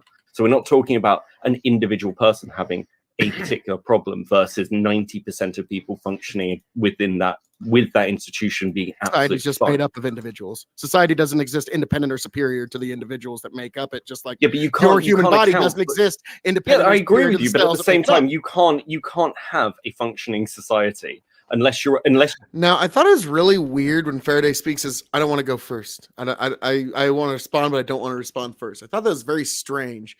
And at that point on, like, I was like, okay, mental note. Like, don't get me wrong, I love being verbose out there, but I can also tell when somebody else is trying to be performative in some way. And like, I always said, it's like, and the thing is, like, Faraday, like I said, interesting speaker, but it kind of felt like a Bray Wyatt promo. Sounded really nice, but never really went anywhere.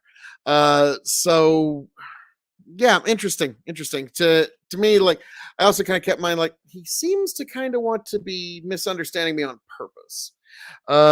He did not want to hijack. Yeah, well, we got into a little deeper, but like at one point I did kind of get that impression that he was doing all he could to purposely misunderstand me, but we'll get to that. you want sort of like If it really doesn't- small community. If it doesn't But service the Ko- individual to some extent, then Ko, you have to remember that KOE, you go- sir. Say whatever you KOE. want about me. Just call him Phil. Like we all know Phil? him as Phil. Can I call you Phil? Whatever. Just Phil or No, KOE. Ko. Don't call you Ko. I Phil, got you. KOE, the king of extreme, the man of the hour, the man with the power. Oh, the man that God, makes the don't. podcast power. There we Any go. name, Like, really. Sir. okay, I like King of Extreme. So King of Extreme, Phil. You have to remember that you live in a layered society.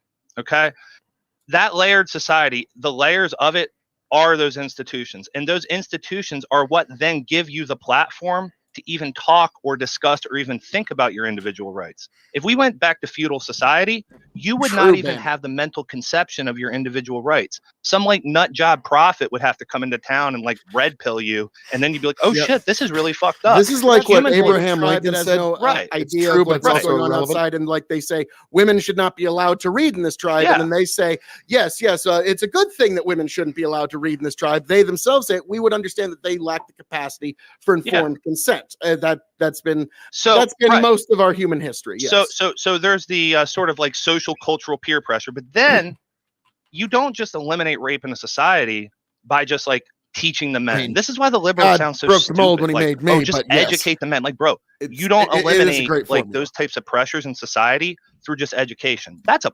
component of it, but you need institutions. You need a judicial system that punishes rapists. You need a political body that will push policies that dislikes rapists. You need a media infrastructure that denigrates rapists. Those are all institutions. Those are layers like upon The layers. Walking Dead. You just need a Negan that's got a Lucille, and then that takes care of all the rapists. Well, that's what China and Russia do. But like even like I'm sorry, like when I say you need a Negan, Lucille, and then he goes, well, that's what China, Russia does. Like I'm sorry, like this guy, interesting guy, but makes too many weird leaps that make no fucking sense. Like, so I'm sorry. It was like I don't know. I was not impressed by this performance. Beckett was really nice. Kid Not Kin was okay. But yeah, the Faraday guy just like didn't seem to make sense. Rapist? No, he would kill people who were doing that. Well, listen, he had a bunch of wives, which was kind of weird and creepy. But like straight up rapists, he would just kill them. The people at the top of our society, the most powerful people, and this is the uncomfortable thing we're always going to be fighting against. This is the fight against evil. I understand how one could make the leap, people at the top but it makes are always no going to be fucking raping sense in the they're always going to be context raping of our kids. conversation. They're always going to be doing fucked up shit. They've been doing it forever, and they're always going to do it. And even when you get down to the little micro situations, even in families, the dad starts raping somebody, the uncle starts raping somebody. They get a position of power, and really they take was advantage. on this. He did not want to. Again, what do we need for that? We need institutions. I agree with you. The current institutions are not working for us, and I'd also like to see a sort of bipartisan or a partisan split in institutions where conservatives can kind of like get their thing in their context, and these people can get their thing in their context. You look at the Amish; they got their own institutions, their own thing going. It's a collective set of efforts to build that institution, and then they get to have their individual rights. But if we go in and burn it down, man, that's what the Russians want us to do. That's what the Chinese want us to do. They want us to burn this shit to the ground. That's why they're stirring up Black Lives Matter and alt-right and all this extremist and populist crap. They want us to burn this shit down because the reason they cannot compete with us is because we have a flexible set of institutions and they have a rigid hierarchical structure. And if we tear our institutions down, we're not going to be able to rebuild them because they took a long ass time to rebuild. And the only reason they got built is because we were coming out of a World War II, which we had the advantage. And if we destroy our institutions, we lose the advantage. And then we have no ability to talk about human rights or individual rights. There's no more libertarianism. And all of a sudden you live in China. You live in Russia. You live in Iraq. Urgency and all is alarm. So that's why we must simply make do with what we have. No, so, like, my I'm friend. sorry, but like I'm sorry. That's kind of what you say. Like all is urgency, all is alarm. The enemy is in the gate. So just deal with it, even though they're not. Now I get it. If the institutions are worthwhile, if they're worthwhile institutions, we need to keep them. But yeah, like that was a really dumb leap where it's like, if you don't like this, then it's just Russia. You're just China. Yeah. Most of the institutions predate World War II. Yeah. And like when it's like, if you don't like the things I like and you don't want the things I want, that's just Russia. That's just China. It's like, wow. Now he sounds like conservatives in the 80s, which is pretty funny. Hey, how we doing there? Welcome to the show. But the ones that aren't helping us, the ones that are just becoming a hindrance to human life, to hell with those institutions. Well, so those institutions do in fact exist, though, right? Can we have an example of an institution that was not helping? Can we just have an example of an institution? Give us some examples. Like, what are we going to tear down? Okay, so you're saying, okay, Well, Obviously, here's a if we great tear 'em all example down, when the us an institutions were example. openly Oh, lying to us. this When too funny. Dr. Fauci Guys- said, leaning forward, and he's thinking, okay, finally, because they're like, well, give me an example. Give me an example of something you don't like. And I'm like, I'm sorry.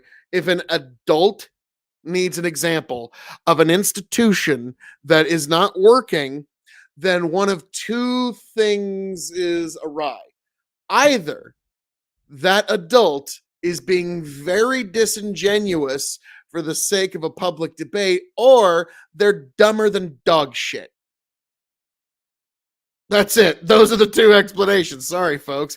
If an adult actually needs to explain to them what's I don't even know about what institutions aren't working, and I knocked it out of the park with this one. It was, just the way it is. America went mostly the same direction after World War II. It's more robust social safety nets that had their inception just after World War II. Okay. And I don't know. From what I'm hearing, his tearing down the institutions leads to Russia, China. Yeah. That's my understanding. Well, let's get a little deeper. Masks weren't working, and he knew he was openly lying to us So at that so moment. what's the The institution? institutions actually, he even said himself, because we're talking about not just official institutions, but also social institutions. No, but what's He the hang institution itself? on. He, by his own admission, was science at large. And so he knew at the time when he made that statement, he was actually lying to us. And so that was a point where the scientific intelligentsia that was making up all the decisions that were going about at that time was knowingly lying to us, was not serving Sure. us well. And so, yeah, at that point, he probably should have been removed and replaced by somebody a hell of a lot more competent and somebody that's not a liar. But okay, so the science part, that's the ideology Couldn't that flows lie. through the institution. The science is the ideology that flows through. But what structure do we tackle? Like, what do we do? Do we go to I just told him. I just said. Like, here's the thing. What was? That's another thing. Like, it's like there was no input with him. Like, you would say something, and then it would just flow in one ear and out the other. So, yeah. That it's kind of funny. Like, I know he thinks he's doing well, but he really didn't. You actually weaseled here, buddy. Wanted you to name, and yeah, I actually did. Name something specific. No, there was no weasel there at all. Well, if we remove liars from institutions, that'd be great. Your point. Well, it didn't matter because Fauci, as we now know, heads a lot more than just that. Let's see. May as well be ripping them down. LOL. There will be like one dude left to run it. Well, if there's only one dude left, then that's the one dude we need to do. Replace the people who lied. I just said it. Place the people who are actually documented as to being found measurably and objectively lied to us, who are the heads of these institutions, needed to be replaced, not venerated. And so this is an instance where the institutions did fail us. Why were they lying? They knowingly lied to us. But because why? There's a reason that they lied about. You know about the whole N9. But why did they lie? Why were they able to do that? But the lie about masks was to do with PPE. Okay, but why should you trust anything else they ever say? Is that just another noble lie? But why did they lie? Like, you have no good reason to believe them anymore. I'm sorry. Like, let's hear Beckett everything else they say is sus. Yep, sus. I haven't dropped a sus. Bandit, in that argument, the institution is the big ask. There is corruption. Show that it is being ousted, or the cost is there is no instrument to wield. Okay.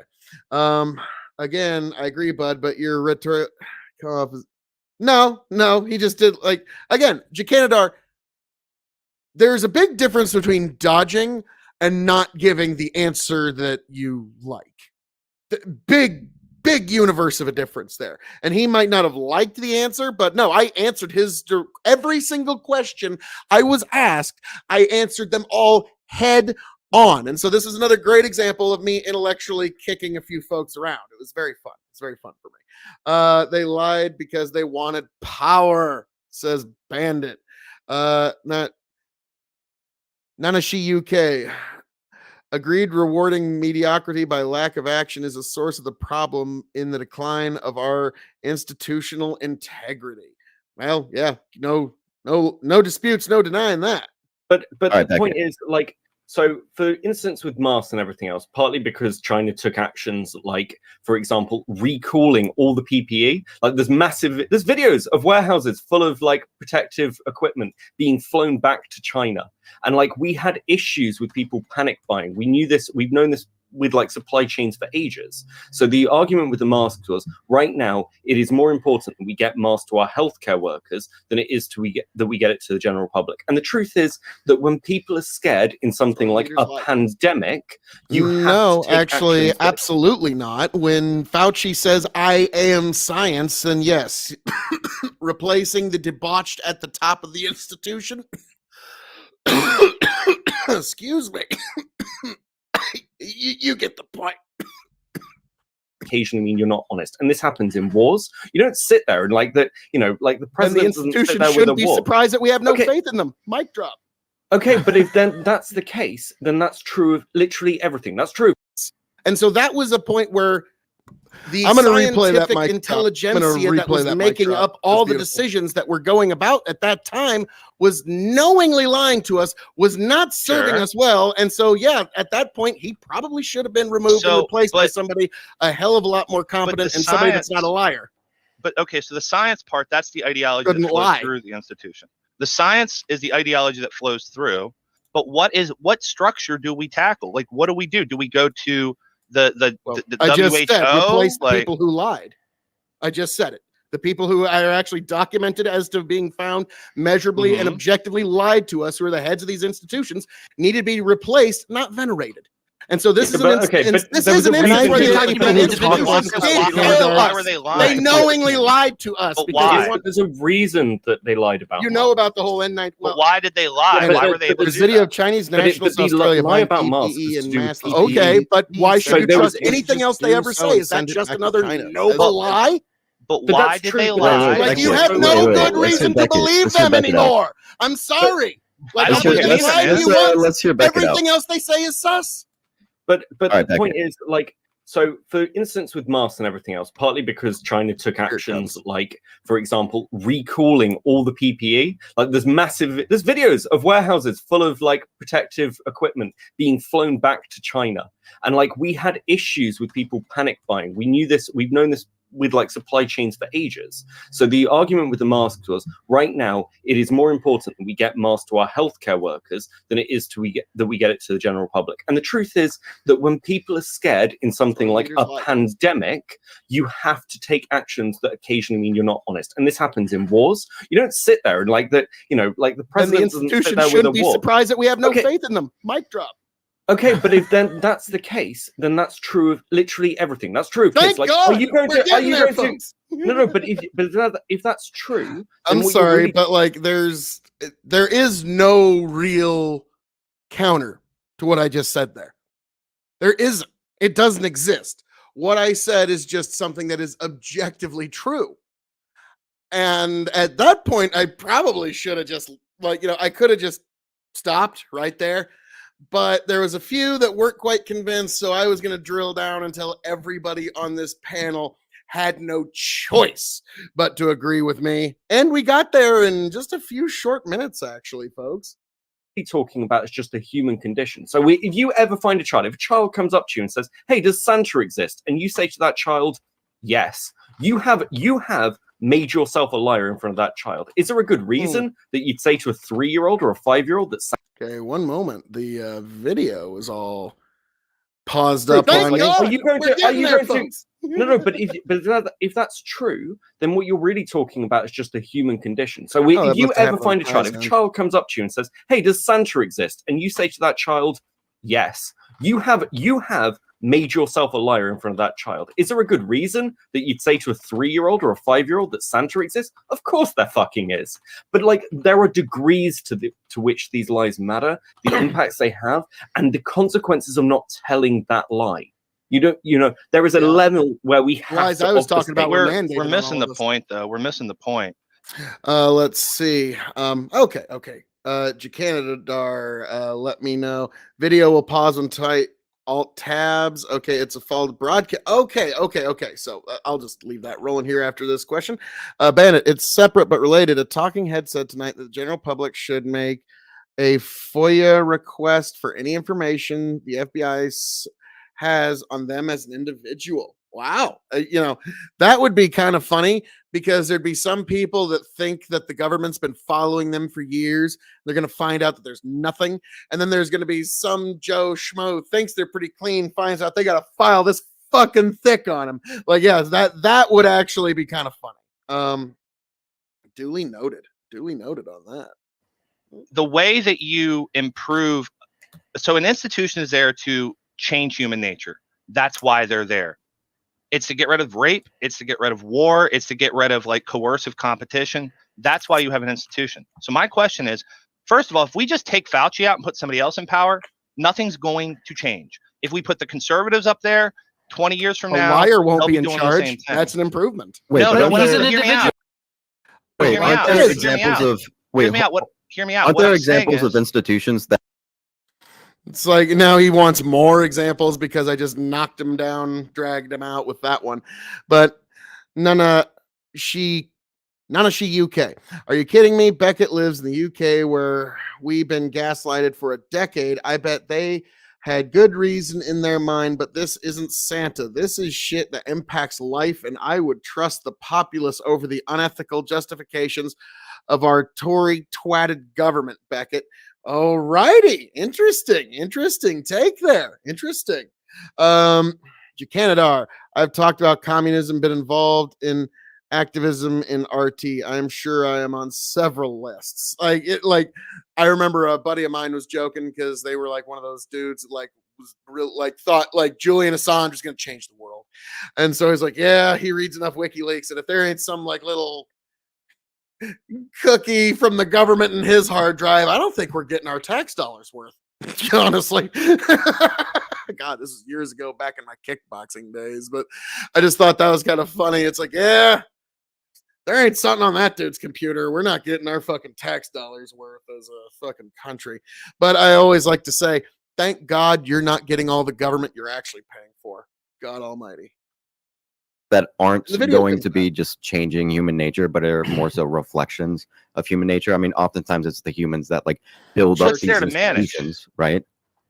And then, oh yeah, confession here. There's one point where I go, what do you mean by that? No, just elaborate a little bit because I wasn't paying attention. I think I read something on my phone or I was reading something on the screen. I wasn't paying attention at all. Full confession. What's there to manage it's there to manage the negatives of human nature, and it is there to promote the positives of human nature. And of course, the value judgment that we make in our society is we're a liberal society. So that's our view of what that looks like. So what I'm saying is the way that you Let's see. Canada. Hey, Nana, she waves. My Twitch login is broken, so I can only type over here unless I go on the phone. God, technology.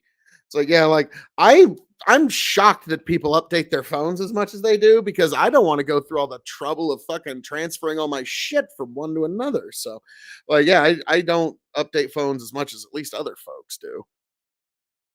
tackle this is the same way the I was institution about to say, tackles is the Beckett problem in the rolling a first place. joint? You need to layer more over top the institution. And I know you're like saying, oh, that's more bureaucracy. No, we do a thing that has checks and balances. is good. Yeah. Hey, you owe me a Coke. Oh, sorry. Yeah, and we can do that through technology. I'm not just interested in let's make some more government positions. I'm interested, how can we do that through technology? But basically, I don't want to just get rid of Fauci and put another asshole in there, and I don't want to just burn the whole thing down. And now we have no response to a pandemic. I want to go in and layer some more stuff over top so that we don't have to. We need what we're not having is access to information, and that information is power. Okay, That's but what we need. But now I need to ask you. The original question is the lack of public support for institutions the fault of the institution? Okay, folks, here it comes. This is going to be brutal to watch. It's going to be brutal. I'm bringing it back just a few seconds because this is where I basically just drop it. And at this point, after this, the debate is basically over. I'm going to play some more of it, but it's basically over after this. Canada, this is the other way, Phil. Twitch updates their platform a couple months back. I broke the browser. Okay. God almighty. Yeah. just technology is so weird. It's like they're trying really hard to solve the connectivity problem, but I don't know what they do there. But folks, here we are. This is where I pretty much end this debate. It's pretty much over after this. There's really no, like, this is, folks, how you fucking mic drop a mic drop. Take note, good, beautiful people. couch and put another asshole in there. And I don't want to just burn the whole thing down. And now we have no response to a pandemic. I want to go in and layer some more stuff over top so that we don't have to. What we're not having is access to information, and that information is power. Okay, That's but what we need. But now I need to ask you, the original question is the lack of public support for institutions the fault of the institutions or the public? And when I highlight to you that the head of this institution knowingly, willfully, with full knowledge, lied to the American public, at that point, you cannot blame the public for not trusting the institutions. It's not their fault that they're liars. Okay. And so that at that point, the institutions failed us miserably. I actually disagree with both of you. I'm going to say that's pretty much it. Like, now Beckett was not going to accept that for some reason. There's some people that, like, their true religion actually is statism, so I could see why that sort of idea needs to be pushed back on, if that's what you believe in, true unadulterated statism. But yeah, at that point, folks, what's the point in going on? I pretty much ended the debate, but I did have fun just kind of intellectually kicking some of these folks around. Because I don't think the failure of institution is anything to do with... So we discussed this for like 12 hours last night.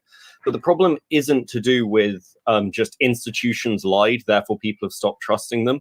Like all across the West, good reason. All across Europe. Yeah, it is a good reason. It's just not the reason, because this isn't new. It's the reason for plenty of people. But this has been happening since the end of World War II. Like World War II had a devastating effect on how the West views itself. And since then, like, we had a height in the Cold War in America, but that's dropped off, and it's now America's coming into line into where Europe's been for the last like 30, 50 years. It's a bit weird, but we've lost our honor code systems. Our base, like, shared cultural values have kind of degraded since World War II. So it's not that the institutions lied, it's that people innately don't really have the same sort of shared social consciousnesses that they used to. If you take apart their institutions, the problem still exists, because the issue is actually a lot wider than just government bad. It's to do with the fact that we're not, like, humanity in the current cultural systems we have isn't integrating and talking to each other properly anymore. That we don't have a shared what is it to be an American, what is it to be British, what it is to be French. Those things have degraded to such a level now that all these different groups are starting to fragment, and we're ending up with like mini tribes that are coming together into like new pyramid systems of tribes. But all our old institutions were built in the old world. So none of them really relate to that shit properly, which is why whoever's in power comes in and then gets accused of using and misusing those institutions, whether it's Trump coming in and being accused of using immigration services for racism, or whether it's the Democrats coming in and being accused of misusing the FBI. It's because everyone is innately paranoid, because no one fucking trusts each other anymore. So I want to respond. I want to agree with both of you, but you go first, King. Thank you. Oh, God almighty, you are awesome. Most people just call me Phil, but yes, I got somebody calling me King now. But I was going to actually bounce off of what Beckett's saying, and you are actually correct. I remember when I was in high school, my English teacher was saying that as the internet starts to spread more and more and more into every aspect of our lives, what's going to happen is, despite the fact that we're so interconnected, we're actually going to have less commonality in our cultural differences. A good example, like Iko and I, we're probably a little older than the other folks here on the panel. And like for us, Garfield, huge cultural reference. It just, everybody fucking knew at the time. Like everybody just knew who Charlie Brown, Garfield, American hero. Even if you didn't like it, didn't care about it, even thought it was stupid, you still had some awareness of the Garfield, Charlie Brown. And that's just one example of a cultural reference that is gone today. And so, Beckett, you're absolutely correct in that regard. But that one's one of those, the toothpaste already out of the tube. I don't know how we go back on that one. And now I yield to you, sir. So I want to agree with Beckett and King, and then I want to like address what Kid was bringing up, because I think Kid was assuming that I was making one of my human nature arguments. Human nature is adaptable. It adapts to the environment. So as the environment changes, human nature is going to change. Now, yeah, we always talk about, well, the modern world, it's like really against our primal nature. And yeah, maybe we have like really made too many changes too fast. But here's the point. Humans change to the situation, and then we adapt to that situation. The problem we're facing today is since like the mid to early 1800s, we've had an industrial boom. We've had several industrial revolutions, okay? And that actually stretches a little bit back before that. Every time that happens, and this goes to the question of connectivity. You know, we thought we were going to have the global village. Well, Marshall McLuhan told us that was bullshit. He said exactly what you said, King, that once we start connecting people, they're going to lose all their cultural commonalities. They're going to tribalize into cultural relativity. And then they're just going to eat each other, because people at the end of the day, most of the time, actually, like, one lie by liberalism is that people actually don't get along. They actually, a lot of the times, don't. It's only when they're in a condition where there is a sort of institutional envelope that we have a civil society, right? At least in our big city type societies, right? So no, you're right, King, and Kid's right that it's not just a static human nature. But what Beckett's saying is that it's not just like the folly of an individual or, oh, the institution failed. The institutions have not scaled and kept up with, and have also, and probably what King's saying, they've also not had the best interests of the less competitive people. And so the people that have been less able to adapt, and so like they talk about this in Bowling Alone, they talk about the skill gap. The wealth gap we're having right now is a skill gap, where the people that go to college, they're rich. They still struggle paycheck to paycheck, but they're basically rich. Their families will go on to have a good future. The kids that go to the poor school, no money, and on top of that, no networks. And so they just stay in that bubble. There used to be in society the commonality, and so this idea of our kids. So even though the poor kids still didn't get everything that they needed, the little middle class mom up the street and the upper class mom up the street, they would all fight for the kids in the same school. We're not going to get into the topic of race, because then that complicates this narrative. But just on that basis, and even honestly, even black kids during at least a couple decades there, were getting that sort of cultural atmosphere and attention. Today, we're all individuals. We're all out for our own. We're all just, I just want to do whatever I want to do and move as fast as I can and do everything I can. That cultural shift has happened. And at the same time, the institutions have not scaled and evolved to deal with the current reality, which is where that human nature is expressing itself. Yeah. So go ahead. I'm just saying, like, we need to layer out a new structure on the outside, not tear it all down. But yes, we will need to go inside and do some editing. I think a lot of that is pretty agreeable and just fine. The clarification that I would give is that, like, when we're talking about institutions in relation to, like, and it's not really so much of like the human nature point, but it's more so the fact that institutions exist to sort of account for some like moral value, which isn't always the case.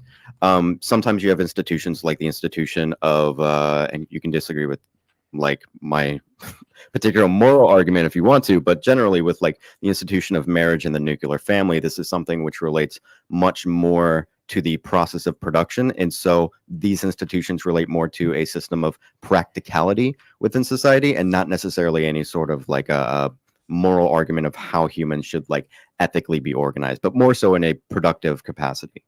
I'm probably misrepresenting myself maybe a little bit, try to get the point across, because I agree with everything you're saying. Okay. Yeah. Okay. Interesting. So, I mean, I guess we just all agree the institutions could probably do a little bit better, and the individual. I don't think institutions are A+. personal. I don't think institutions make decisions of their own like that.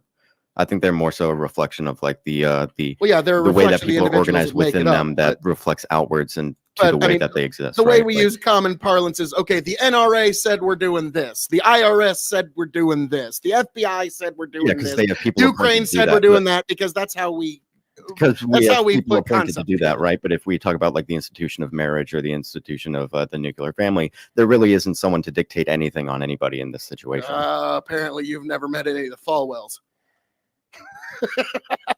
That's a joke. I'm going to be doing them a lot tonight. I'm sorry. But yeah, Okay. the Falwells, they got a lot to say about the nuclear family and the institution of marriage. So there are people who think they very much speak for even those. But I understand Sure, your yeah, I have opinions about those, but understand like your argument. it's I'm just saying that it's not like they're like the institution of marriage is not telling people anything. It's its own practical process that we deal with in society. Yeah, it's a force. You could say that, yeah. Kind like it's basically you sign this contract to say who gets to sue who.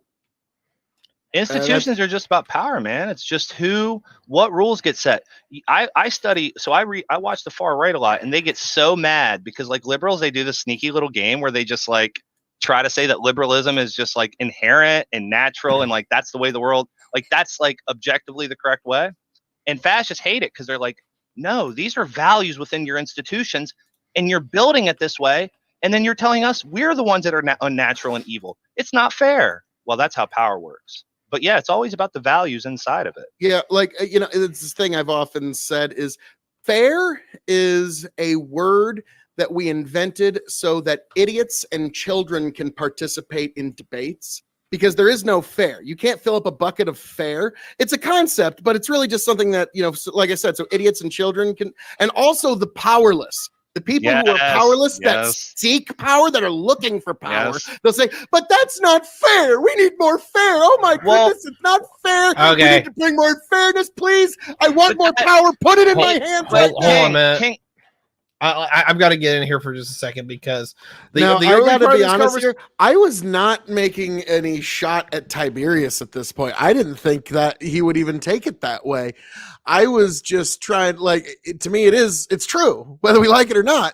There's two instances that we use the word fair. This is it. This is why we use the word fair. The first one over here is so idiots and children can participate in debates. Oh, well, that's not fair. I want to be more fair. Goodness gracious, I want fairness. And then over here is people who want more power trying to gain more power through fairness. So yeah, I'm sorry, I'm right on that. And I was not trying to make any kind of dig at Tiberius in any way. I just no, this is true. As far conversation was just beef that me and that Phil had. So there's a level where I'm like, y'all can make my arguments for me, but this feels like a personal attack, Phil. My core ethical value is fairness. I think you're calling me out, and I don't appreciate it. No, I'm not calling you out. It's just, I'm sorry. You can shit in one hand and say fairness in the other, and guess which one fills up faster.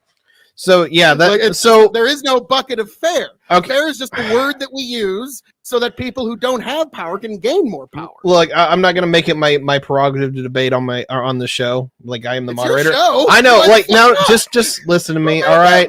It's called ethics, dude. Maybe you should get some. Just saying.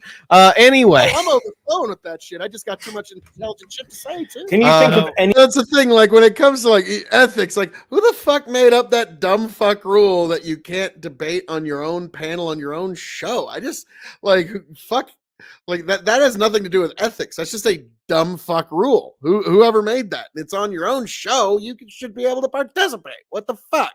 I think that's dumb as shit. Anything that's innately different to fairness, then, because again, one of my favorite things to coin. There's no. Wait.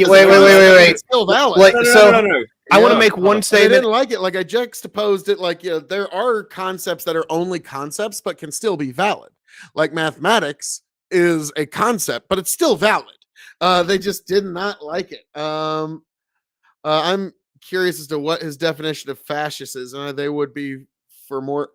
Yeah, and I got into that, and boy, howdy, did it get a little contentious when we got to the fascism point. It was contention, but it was fun. And then I'm bowing out. My statement is that the problem that I have is that some people bastardize fairness, but for me, fairness is you got to give something to give something. Get something. Can't talk today. Versus people go around saying equity is fair. Fuck those people. Those people are nuts. But yeah, fairness is that, you know what, you might not come out the winner, but you're actually going to get something out of a deal, even if it doesn't favor you. Well, that's how middle class people see fairness. But what he's talking about, and even you see right there within Like a Viking version that of is fairness. it's even the way we define fairness.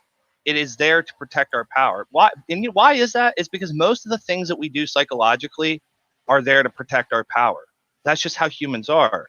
So like fairness does get weaponized that way. And King's right. The powerless run around and they think like children and they throw tantrums and eventually they topple the power system. And then another like smarter, more intelligent group of people come in and they, take over the revolution. That's what all the revolutions have been.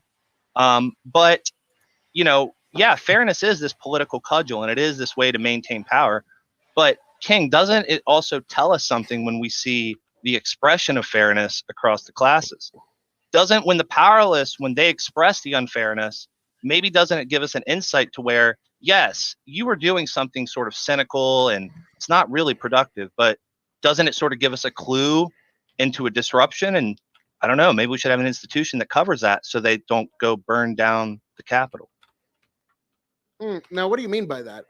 I'll be honest. Sorry. That's when you're saying, if you saw like a few seconds earlier, I was looking down at my phone. I'd gotten a message from my friends about something that was going on here locally that kind of occupied my mind for a few seconds. So I completely was not paying attention to anything he said before he said my name. And so I was like, oh, okay, using as a cudgel. I'm just curious what do you mean? Well, so we could talk about fairness in the way most people talk about it, which is everybody knows what that means. But when we're talking politically, we're talking about concepts get used to wield power. And fairness is one where the people at the top think it's fair that they worked for what they had and they get to keep it all and be in charge. The people in the middle see fairness as a compromise because that's the situation that they're in life. They're in a constant compromise between falling into poverty and climbing the ladder. And then the people at the bottom, fairness to them is they get their just desserts. They get their revenge and they get what's coming to them. They're entitled. So you have Now, what's fascinating is it reminds me of something that Ayn Rand wrote when she said that to be a liberal on the left is to always be in a state of hate, jealousy, fear, and terror. Because if you believe in the leftist ideology, you hate and despise anyone that has $1 more than you. In your worldview, that dollar is in somehow, some way, some shape, form, or figure stolen from you. And you also fear and live in terror of anyone who has $1 less than you, because in your worldview, you somehow stole that dollar from him. And so to me, to be truly on the left is to always be in that state of hatred and just fear. And so it doesn't appeal just even on the most surface levels. And on Ty, I can't recall the turn of phrase, but his reaction proves he feels that way when it wasn't directed at him. Yeah, I wasn't actually directing that at him at all, but boy, howdy, did he because but no, I just do think that's just what I think about when people bring up fairness in political debate. 9 times out of 10, that it's one of those two things. So I do think, but when he said, I think fairness is one of my most key ethics, and then it's you get what you give, and it's that sounds nice, but then I said, well, what do the Vikings consider fair? Okay, it's a little different. Yeah, you gotta work for what you want, and you gotta work harder to keep it. Entitlement at the top, entitlement at the bottom. I said, it's idiots and children. Well, so it's fairness is a way to justify this is the things that I want, and I want. That's what it is on one layer. Wait. Sometimes you need to. Want it now. Yeah. Wait. So okay. Anyone that's okay. Any fucking entrepreneur knows that you need to make demands for things that you want, right? Yeah. That just happens to be the case. How would you like to work for someone for unfair wages? The concept being utilized here is just it's so weird to just say that all concept of fairness is this this gimme thing from the ungrateful poors, when it's all right, go fucking work for unfair wages and see how you feel about it, right? Yeah. What do you mean? No, I mean, just like anywhere in the world where the people, like where you have some political idea that's a minority in their country, they'll say like, oh, well, this is unfair the way things are going. And so What if it is? fairness is this way What do of you the mean? powerless to try and wrestle Hey, power King. away. Now, what do you say? Like it's the ungrateful poorers or something like that? Like, no, that's not what I'm saying. It's like anybody without power, like the Republicans and Democrats, good example. When the Democrats don't have power in the House and Senate, they'll say this shit's unfair. And they'll say it's unfair until they have enough power. And then the Republicans say this shit's unfair. And they'll say it's unfair until they have enough power. Fair is usually this political cudgel that people who don't have enough power use so they can get a little bit more of it. Okay, so that's what I mean when I say the political cudgel usage of the word fair, just to keep that before your mind.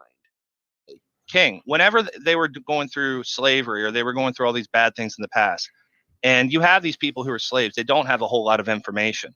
I'm sure they believed all sorts of things about what would happen once they got their freedom. Well, we're going to like do all this and do all that. And it was probably childish thinking. And Let's see. Bandit says if they aren't willing to pay, quote, fair wages, there's someone else that is willing to pay properly. That person will go out. But yeah, I mean, like there's 1,000 different Murray Rothbardian, F.A. Hayekian reasons why that doesn't work out. But like, it was one of those, like, I don't want to spend the next 45 fucking minutes explaining this basic economics to folks because let's be frank, sometimes it's like trying to kick water uphill. I bet they even had some childish rebellions, which was like, you know, look at John Brown. Okay, John Brown runs up into will a say- fucking armory and basically commits suicide, and the whole thing goes nowhere because that was the expression of the powerless. They had no power to leverage. But what I'm saying is, if we were to look back on that situation now and look at them and see all their, you know, their silly expressions, their childish attempts to grab power because they have none and they have no idea how it operates, would we look back to the times of slavery and say, all those slavery is the manny-pandy initiation little of the use of slaves and force. like, man, they were just resentful because they were at the bottom and maybe they should just been. No, actually, the You know what I arguments mean? that actually freed the slaves actually had nothing to do with what you're talking about fairness or anything like that. Because talking about the John abolition, Brown. hang on, the abolitionists that actually won the day, they weren't people that were like, you know, if we do free the slaves, then we're going to have a great increase in the price of labor and things. The people that actually got it done, it was the most moral condemnation argument imaginable. These people cannot be owned. They are children of God like the rest of us. And that was what weighed the day. That was what actually won. So It wasn't how that, do we? you know, so if I mean, we it was get like- into, we so use cool. that- free the so slaves, and I all wanna these cut- I wanna people cut- will they were be upset mad. about their unfair King, situation. King, It's so King, silly. I want to cut your awesome monologue short because I know where you're going. So how do we do that with the problem of the resentful masses at the bottom today? Because like we talked about earlier with the internet and the skill gap and it's also the Like I social said earlier, capital gap. We got rid of the corrupt people. We took the power from the Confederate Democrats in the South, and we freed the slaves.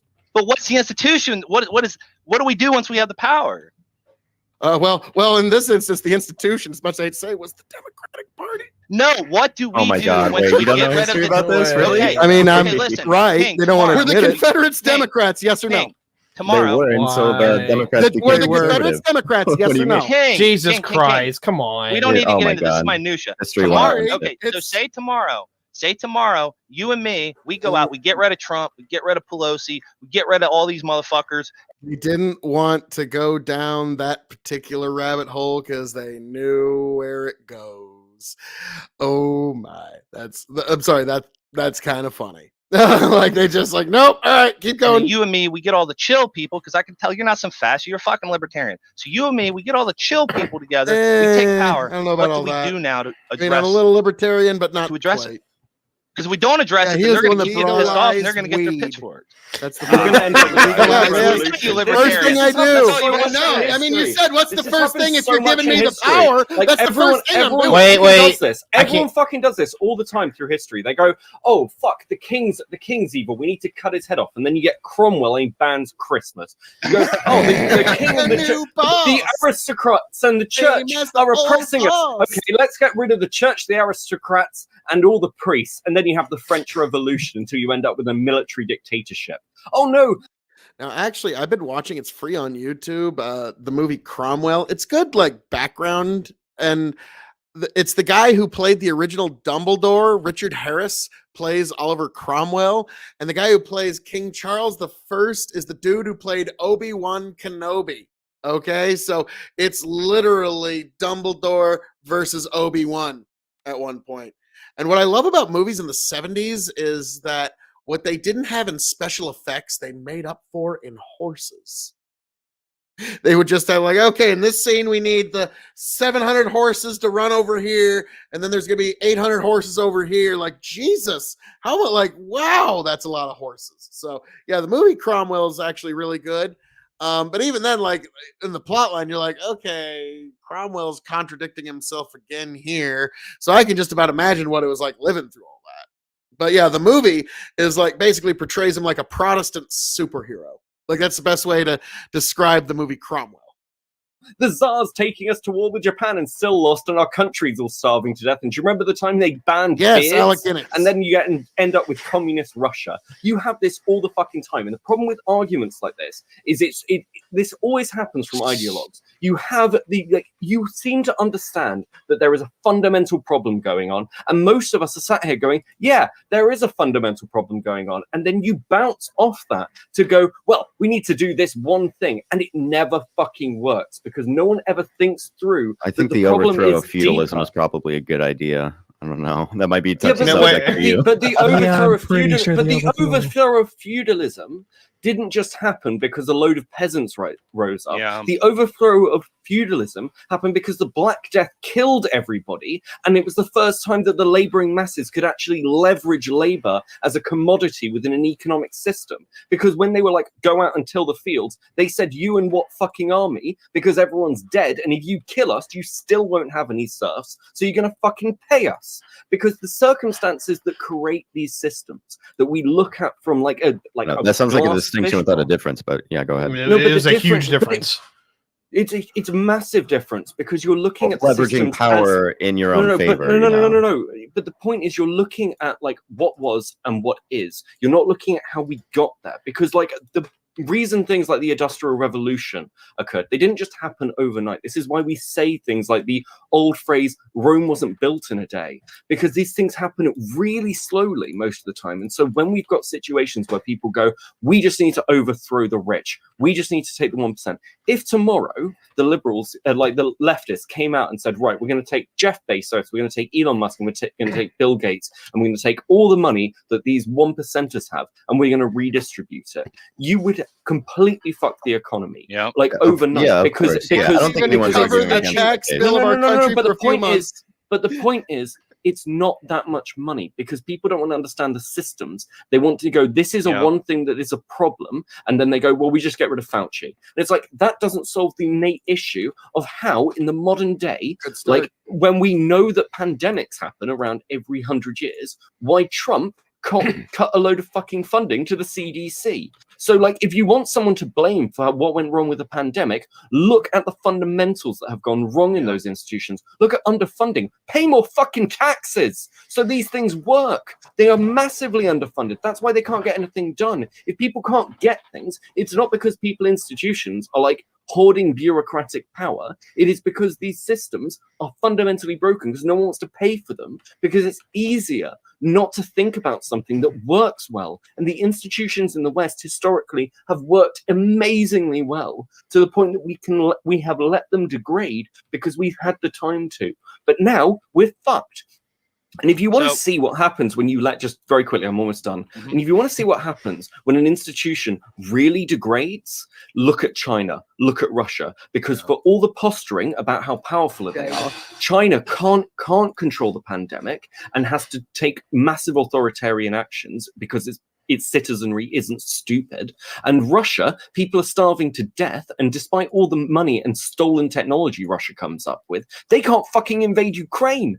And ironically, the thing that's happening in Ukraine is exactly what happened with Russia when it went to war with Japan. And they fucking lost. And that's, this just history repeats because everyone refuses to learn. It's so frustrating. Go on. So I want to disagree with Beckett a little bit, because I agree with most of what you're saying and basically your premises, but I want to disagree a little bit. So the French Revolution didn't just happen because peasants rose up because they were fed up with their conditions, and it didn't just happen because of the Black Death either. Other factors that were at play were communications revolution. So they had got printing press a couple hundred years before that. And at the same time, they had not just a resentful underclass, they had a resentful middle and upper class. Oh yeah, And so, like I just quickly, I agree with you. Revolution. I just wanted to inject here real quick. Bandit says free on several streaming services. Yeah, it's really good. It's weird, but it's a little weird, but it's really good. And like, yeah, if you're wanting to give your I just love how it's a Protestant superhero done right. Can he say, please, sir, can I have some more? God, if only. Bandit, yeah, paying more in taxes to a broken system is gonna get a lot done. Yeah. Oh, I got a good response to that. You'll love it. Yeah. I know you know the history. Yeah, right. So the petty bourgeois, they go around, they get their printing presses out, and they spin up all these stories about the king, and they start taking secrets that they know from the king, and they start printing them up, spreading them a bunch of masses, and they go out and they red pill the normies. And that shit is the cycle of history right there. And every time we get a communications technology and there's a little technology boom, it goes and then it levels and then it goes. Now, where I'm going to disagree with Beckett, you understand this. You cannot disagree that these violent revolutions cause progress. Feudalism led to capitalism. Capitalism paved the way for our liberal democracy. Without capitalism, we wouldn't have our liberal democracy today, maybe, you know? So, I mean, communism was horrible, but look, the idea got put in society, and we might push towards that one day. But here's my thing. These little bumps in history, usually when these happen, people get their pitchforks and go to war. Well, what happened when we hit the mechanical revolution? When we really, what we all call the industrial revolution, right? We got steam locomotives, we got tanks, we got machine guns. All of a sudden, people really started getting chainsawed up. Yeah, all of a sudden, this, and then you look at the revolution in Russia. Look at the revolution that happened in China. Look at how many people died. Hundreds of millions of people. Look at the impact it's had. Look at what Nazi Germany did. They did the same thing. They were fed up with the conditions and they wanted a different society, so they did a revolution. And they thought they were going to get progress. And look at what happened. So my thing is, this revolution thing, yeah, that had a place. But just think about it. Think about if America really had a French Revolution. What would happen to the world? Yeah, the American Revolution really was an exception, not the rule, because usually when you have a violent overthrow revolution, rarely does it actually result in better conditions for people. But that is kind of a bolstering of my argument that if the institutions that we have that are apparently no longer serving these people are so bad that people are willing to gamble on revolution, that's more a reflection of the fact that these institutions truly are not serving the people anymore. They're willing to make this gamble. Yeah, so that's why we need to, and yes, getting rid of the people at the top, getting rid of the corruption, that is a great start. Is it everything? No, but you have to start somewhere. And if you're just going to fortify the corrupt in their little towers of power, then yeah, don't be a bit surprised. When people that's your homework now, man. Anymore. That's your homework, and that's your fucking study mission. That's what we vote for. No, but you are a voice that is trying to educate people. Your job now is to learn as much as you can about this history of institutions and what do we do about the current one. No, my job is to continue on doing what I do until every single person on the internet agrees with me. And then when that's over, then I can rest. So how do you avoid a bloody revolution? Or are you saying that it's worth and again, there are plenty of people who but all the examples we've given, modern nation that we have right now, you will have no kind of revolution of any kind so long as you can keep these three things going. So long as there's beer in the fridge, football on the TV, and when you push a button, your shit flushes away and you don't have to think about it anymore. So long as any major nation can keep those three things flowing, you will never have a violent revolution. So we ain't got to worry about it. The next 100 years are a coin flip in terms of whether the machine can keep going. Yeah, it doesn't matter. It doesn't. It's not just about CO2 emissions or global warming. We are doing a lot of change. And it is a coin flip. If we were to get a pandemic that had a 20, 30, 40% kill rate, the machine would go down in 2 weeks. And if the machine goes down, I don't mean just America, I mean the machine. If that thing goes down, It's Walking Dead. Can So I also just support your Maybe can I just about support your 6 point here? weeks. No, I just want to Like everybody thinks support, it's support the The point Walking here. Dead lasts Like- forever. No, it'd be Walking Dead for about 6 weeks. No. Every major empire, like there's this weird thing that people at the moment are going, oh, like if your institutions collapse, if your ideas collapse, if your ideology collapses, then your empire collapses. That's what happened in Rome. That's what happened in China. It's not fucking true. What actually collapses is trade routes. This happened in Mesopotamia. This happened in Rome. This happened like because of the effects of the World War with the British Empire. Like actually trade routes are the things that will predict the end of empires. And this is why things like pandemics are so devastating. Like you only have to look at the effects of what happened with the Suez Canal to know that if your trade routes fuck up, everything starts to become entwined, because those things you're talking about, beer in the fridge, flushing toilets, TV, all that shit starts to degrade. And then when that happens, people start freaking the fuck out. So like it only and trade routes are really, really fucking temperamental. This is view of the ancient world that they didn't exist. But Osiris Tech here to lend his screen frozen. Yes, let it go, let it go. And Cyrus, look at how much more beautiful my beautiful face is coming through since you showed me the way for better software for streaming and such. So thank you, Osiris. He gets a thumbs up round here. Nice. It's back. It's back. Thank you. ancient Rome knew about Actually, ancient China. what They didn't happened trade is as empires. Tiberius X, when he hits something, it causes the video to freeze, but it's gonna go away here, and yeah, it looks like in about a minute or two it's gonna go away. But well, thank you, Osiris. But yes, for those who don't know, Osiris, one of the great many people that you need to go check out, and also one of the secret powers behind truth and fiction. Yes. And I actually played our earlier episode a little earlier, actually, off of Tiberius's show, and yeah, y'all are right. That was fucking fun. That was a good one. We're gonna have to do that. Something along them lines again. But their populations fucking traded on the desert roads. So like this idea that like we can just go, oh yeah, no, it doesn't matter. Globalism is not important. We're in that point now. We've reached that point again where globalism is so fucking essential. And if it's everywhere, the thing that a lot of people don't really everywhere. understand is that, like, now, Ty, this is going to sound like you're going to want to interject here, but once you think about it for a second, you're going to realize it's true. It's like the trade routes are like almost like people will do anything to keep them open at this point. If the American government and Chinese government were to both collapse in the same fucking day, there would still be barges of goods going across the Pacific Ocean. No. Okay? Because people want their shit. Capitalists will step in and fill in the vacuum. I'm sorry, but America is not the government. The government is not America. It I'm sorry, it's not about the government falling. It's about now that's one thing nobody wants to admit that I'm right, but I am. Sorry, yes, sir. Sturm knows how to call it. Yeah, he sure did. And yeah, that was a fun fucking episode, and we're gonna I'm looking forward to doing it again very, very soon. And yes, like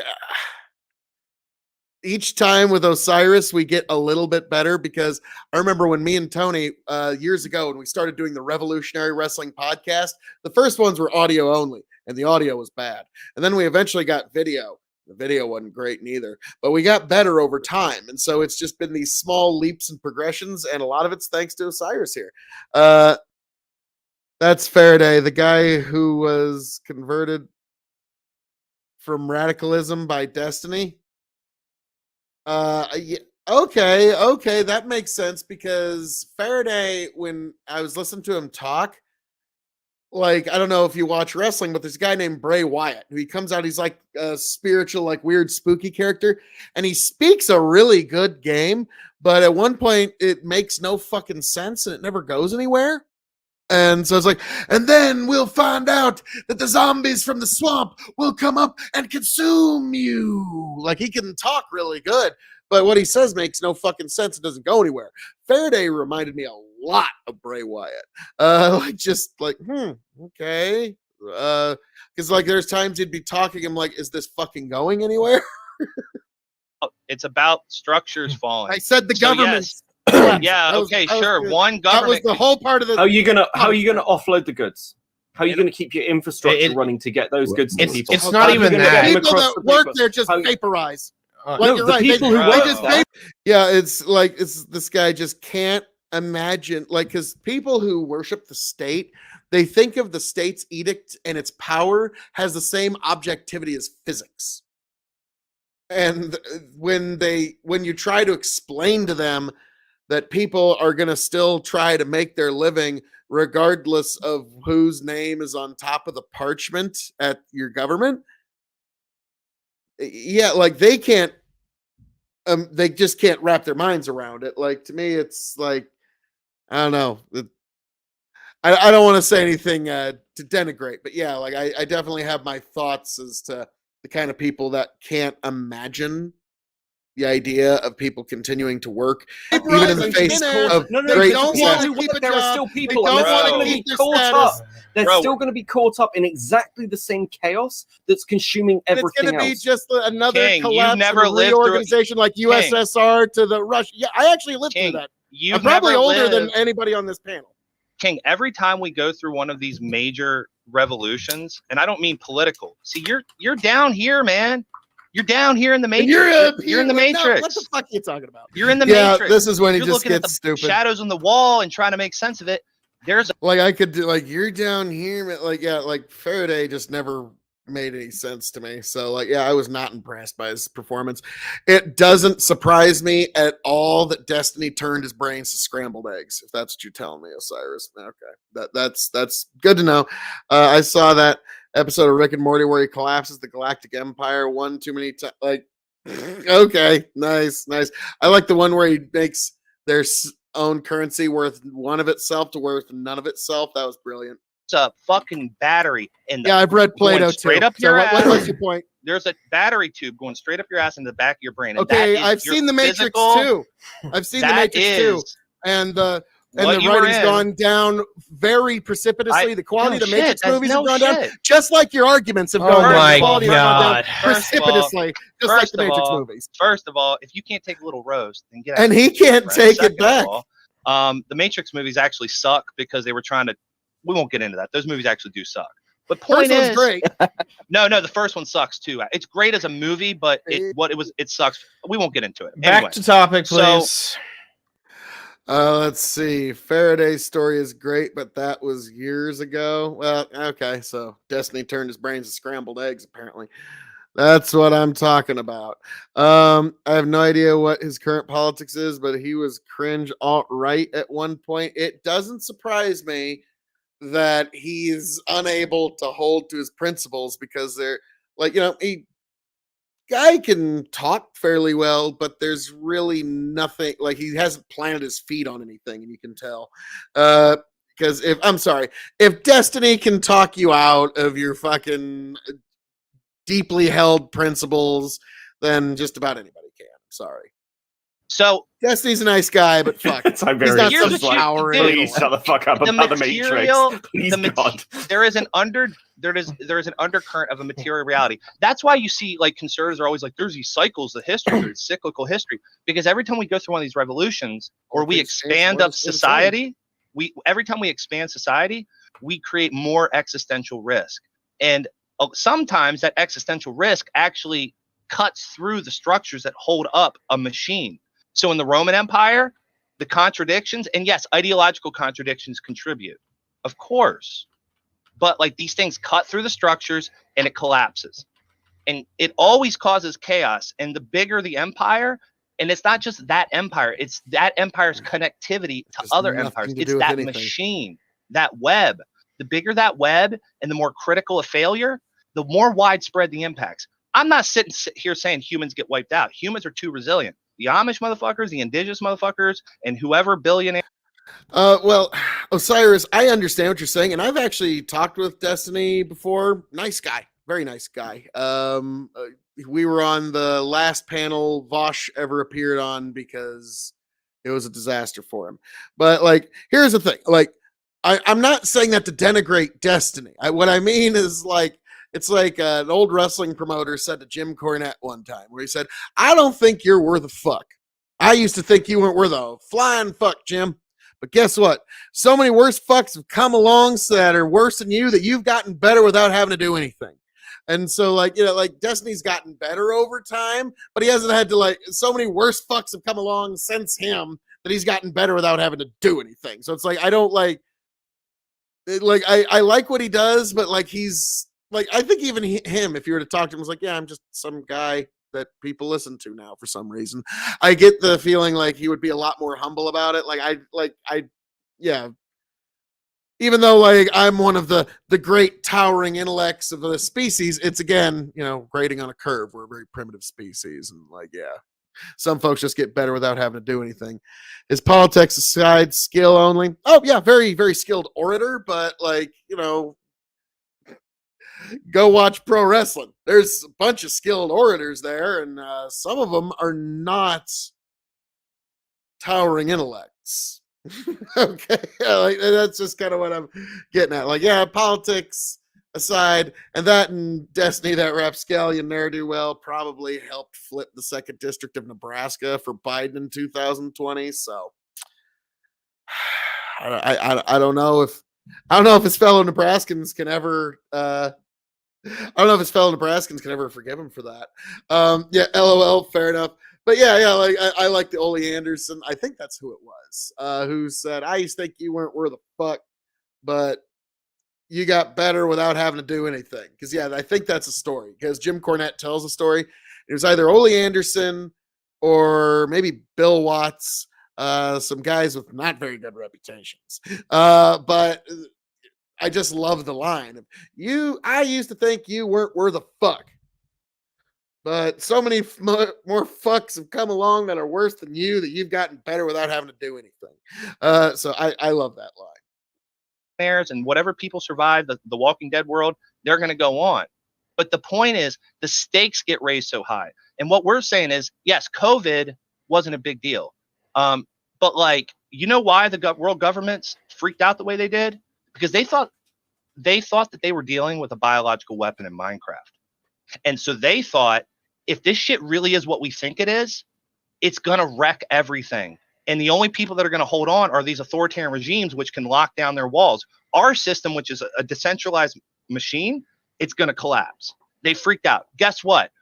Probably wasn't a biological weapon. Maybe it did leak from a lab. We don't know, but 1% kill rate. But you up that kill rate, or let's say this, you kill the oceans and now we can't fish, or we hit an energy crisis, or we hit a mineral crisis, or you don't understand how many hat tricks we have pulled out of our ass to keep this game running. We have pulled nitrogen out of the air. Yep. We would have had global famine if we didn't figure that hat trick out. We figured out. I'm well aware of so the Men many in Black things. monologue of the world ends almost every goddamn It's not day. The only way that we go on about our lives is that we don't know about all the times that we saved ourselves from it. I get it. That, and you've never went through a period. We are going through a period that is only experienced once in Highlander? Several generations. I think I'm older than you. We need all of us. Your great grandpappy didn't go through a period like this. World War II, you could argue, was on that scale, but what we're talking about is collapse of systems. He brought great grandpappy into it. Systems. You had a great grandpappy lived through the Great Depression. That was a pretty big collapse of systems. That wasn't a collapse. That was a depression. The markets was a that was at the it's nothing on the scale. A lot of people jumping out of windows. That caused some collapse. Bro, what I'm trying to explain, I like how they didn't want to think that's a system collapse. Ups and downs. That's like when your stock portfolio goes down. So dumb. What I'm saying is when the structure breaks, you pop through the floor and you dive. And you dive and you dive and you dive. Do you remember you hit another hard floor? Do you remember a few weeks ago with the railroad? None of that means anything. And they were talking about how devastating just a strike would be. Like global, like people don't seem to understand that. Actually, you talk about these things of like capitalism's going to keep going. It'll be fine because people will trade goods. Okay, well, what happens when certain parts of that framework disappear? If you don't get the power to the right systems, if you can't keep the massive network that is the internet running, let's say Amazon collapses. Yeah. If Amazon collapses, it's not just, we don't get our good. If Amazon collapses, the internet collapses because most of the internet infrastructure, the largest person who controls it is fucking Amazon. Nah, Amazon it'd be a Web good day for Or, I Etsy and mean, if- Wish.com, but the internet doesn't collapse if Amazon doesn't Amazon go on. Web Never Services, was brother. it written that Web Amazon will Services. go on forever. Okay? Amazon Web Services. Amazon Web Services. I'm well aware Most- that a lot of people host there, but it's not going to Oh my collapse. God. the No, banks it's and the not. economy. It's going to be a disruption. It's going to be a disruption. It'd It be like would the East quite India literally Trading collapse the Company economy. deciding to collapse. Listen, Yeah, it's of course. disruption. he's- God. There will be still ships going around the Okay. world. So yes, So even here's the none thing. of what How are any those of you have ships said meant to fine. It's gonna be navigate? fine. disprove the It's gonna be notion fine. Guys. that even if the Ships. American and Chinese the governments collapse in the same fucking You- day, you all Americans gotta are slow it down. still going to be moving. How did the Fucking ships good. navigate? Back it. How How the do hell they did the even ships leave? navigate? Okay. I'm gonna start How do muting they people. navigate? I love y'all. Y'all need to chill the fuck out. All right. I love y'all. Okay, Y'all gonna so- wait. Hold a minute. No, I want y'all to just take. can't handle me. I swear to fucking Christ, I will start muting people. All right. I love y'all. Couldn't handle Take me. 5 seconds. All right. I want to hear from Beckett. Then I'm going to move it back over to Faraday, and then we'll have KOE. Vigilante. Now that was pretty funny. They just could not handle me. Then Tiberius needed to step in to try and run interference for 4 people trying to debate me. That's pretty funny. The 4 people debating me still couldn't beat me, and Tiberius had to run in and run interference for them. My God. The world existed before the internet. It'll exist afterwards. True, Bandit. It's like these kids can't even conceptualize of a world without the internet, which is kind of sad. Sorry. Welcome to the party. I am sorry that you had to, fight your way in here. But please introduce. Actually, before we go back to Beckett, Vigilante, please introduce yourself. And if you have anything to say on the subject, go after it. Hi, I am Vigilante. You can find me at the Vigilante 666 on Twitch and Twitter, and as far as on the topic, well, at least the part of the topic that we're at, I want to kind of piggyback off of what Beckett was saying. If AWS even went down for 24 hours, it would probably collapse the economy, because a lot of banks, a lot of major industry use the AWS cloud system, and that system going down for even 24 hours would probably collapse the economy of at least one country, if not several countries, because of how many banks and major industries use AWS. All right, Thanks. Beckett. Couldn't be So- able to make transactions for so- a day. Okay. Okay. So when we're talking about infrastructure, because fault. everything is so interconnected now, when we're talking about the ships will come in, well, those ships use GPS. Yeah, I'm sorry. It's like, They use- so for a day or two, banks won't be able to make online transactions. Sky is falling upon our heads, folks. Satellite systems. We're talking about infrastructure now that isn't like it was a couple of You know, hundred you can years ago. fly by map. You can also sail by map too. Yeah, but actually those skills Star maps. aren't in the same places they used to be. And it's not just as simple as a ship comes in and then True, you my deal with grandpa it. had to teach me It's- how to do that. Yeah, but those skills are rapidly disappearing. Like we're actually having knowledge crises Tiberius is of like getting older pissed. technology You and could- older skill sets. You could just hear Tiberius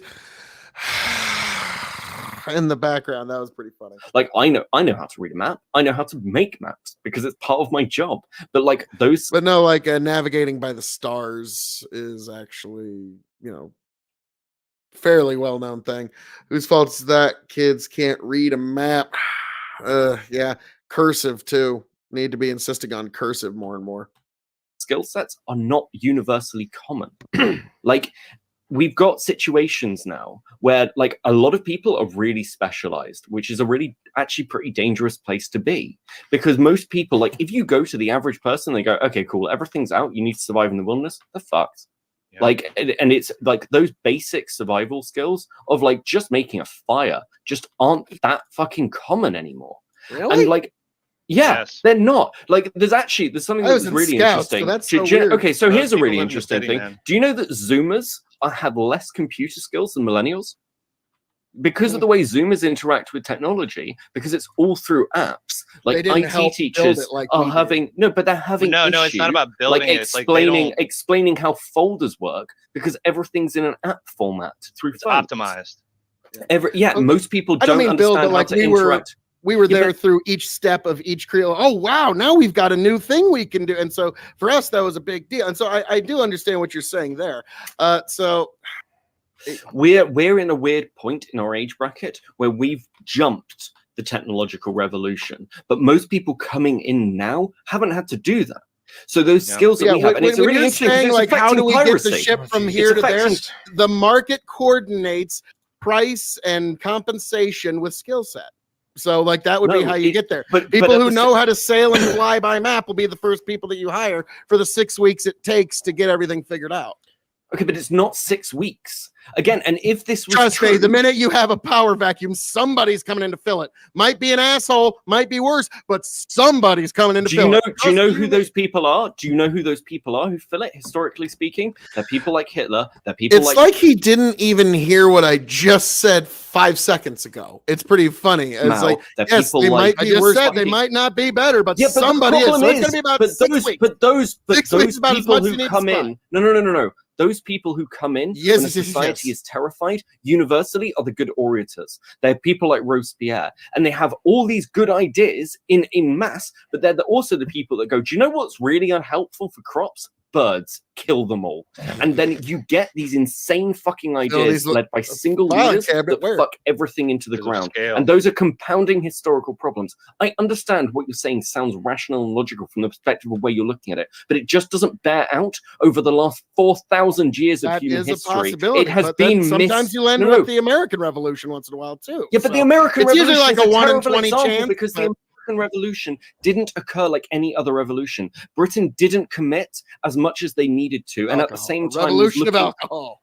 Yeah, but at the same time, like the American Revolution was fairly minor. It wasn't a massive population uprising. It was largely focused on a few groups because America is Sorry. built in colonies. Fuck yo It's T not what- text. It's That's not. what we It's said. not a revolution like the Russian or French Revolution, where you've got a country that's been established for like It 2,000 was a years. coup. It wasn't It was a a revolution. coup. It was a coup. It's you know, like this idea, and Britain was still in a position by the end of it that it still existed. It still had the rest of its empire. It didn't have a huge domino effect. For a little The while. American Revolution is Um, basically going, well, it's better to trade. Didn't have a because domino effect. It just took a century, but now it No, went from the no, sun it never didn't. sets Dude, we're in not on saying- Empire Oh my God. Britannia to it's not nearly We're what it not used to be. No, no, saying that the benefits thing that- didn't come out of that. Yeah, but the thing that collapsed the British Empire was World War II, and World War. Now, Bandit has some fucking truth here that he's spitting. History started July 4th, 1776. Everything before that was a mistake. Based. One, it was large scale conflicts through colonialism. other And imperial Gandhi sending you countries. packing. Yeah. Well, I mean, we did Colonialism. come back and burn your White House down, to be fair, and let you when you tried to invade Canada and failed. America Hey, fuck isn't off, having bitch. its Come own back way. and do it again. We'll burn our Gandhi sent your asses packing, I doing think nothing but you're collecting doing a salt. fine, Alright. fine Yeah, job of listen, Gandhi with a your own handful of country up. salt and a If our spin White wheel sent your asses packing. So maybe don't break your arm All right, jerking I want to yourselves off step there. in. I want to step in. So first of all, listen, you British fuck. Okay. If we want to if our White House is getting burned down, we're gonna do it ourselves this time. So jokes on you, buddy. And second of all, I agree with what you're saying, and it's coming back to it again. This process of scale. That's why we have to look at history. So I agree with what King's saying on the one fundamental fundamental layer of reality. Yeah, there's like people we got to take out, but then on another layer I of don't think reality, that's we have to exactly look what I at said. what are the fundamentals that hold all this up.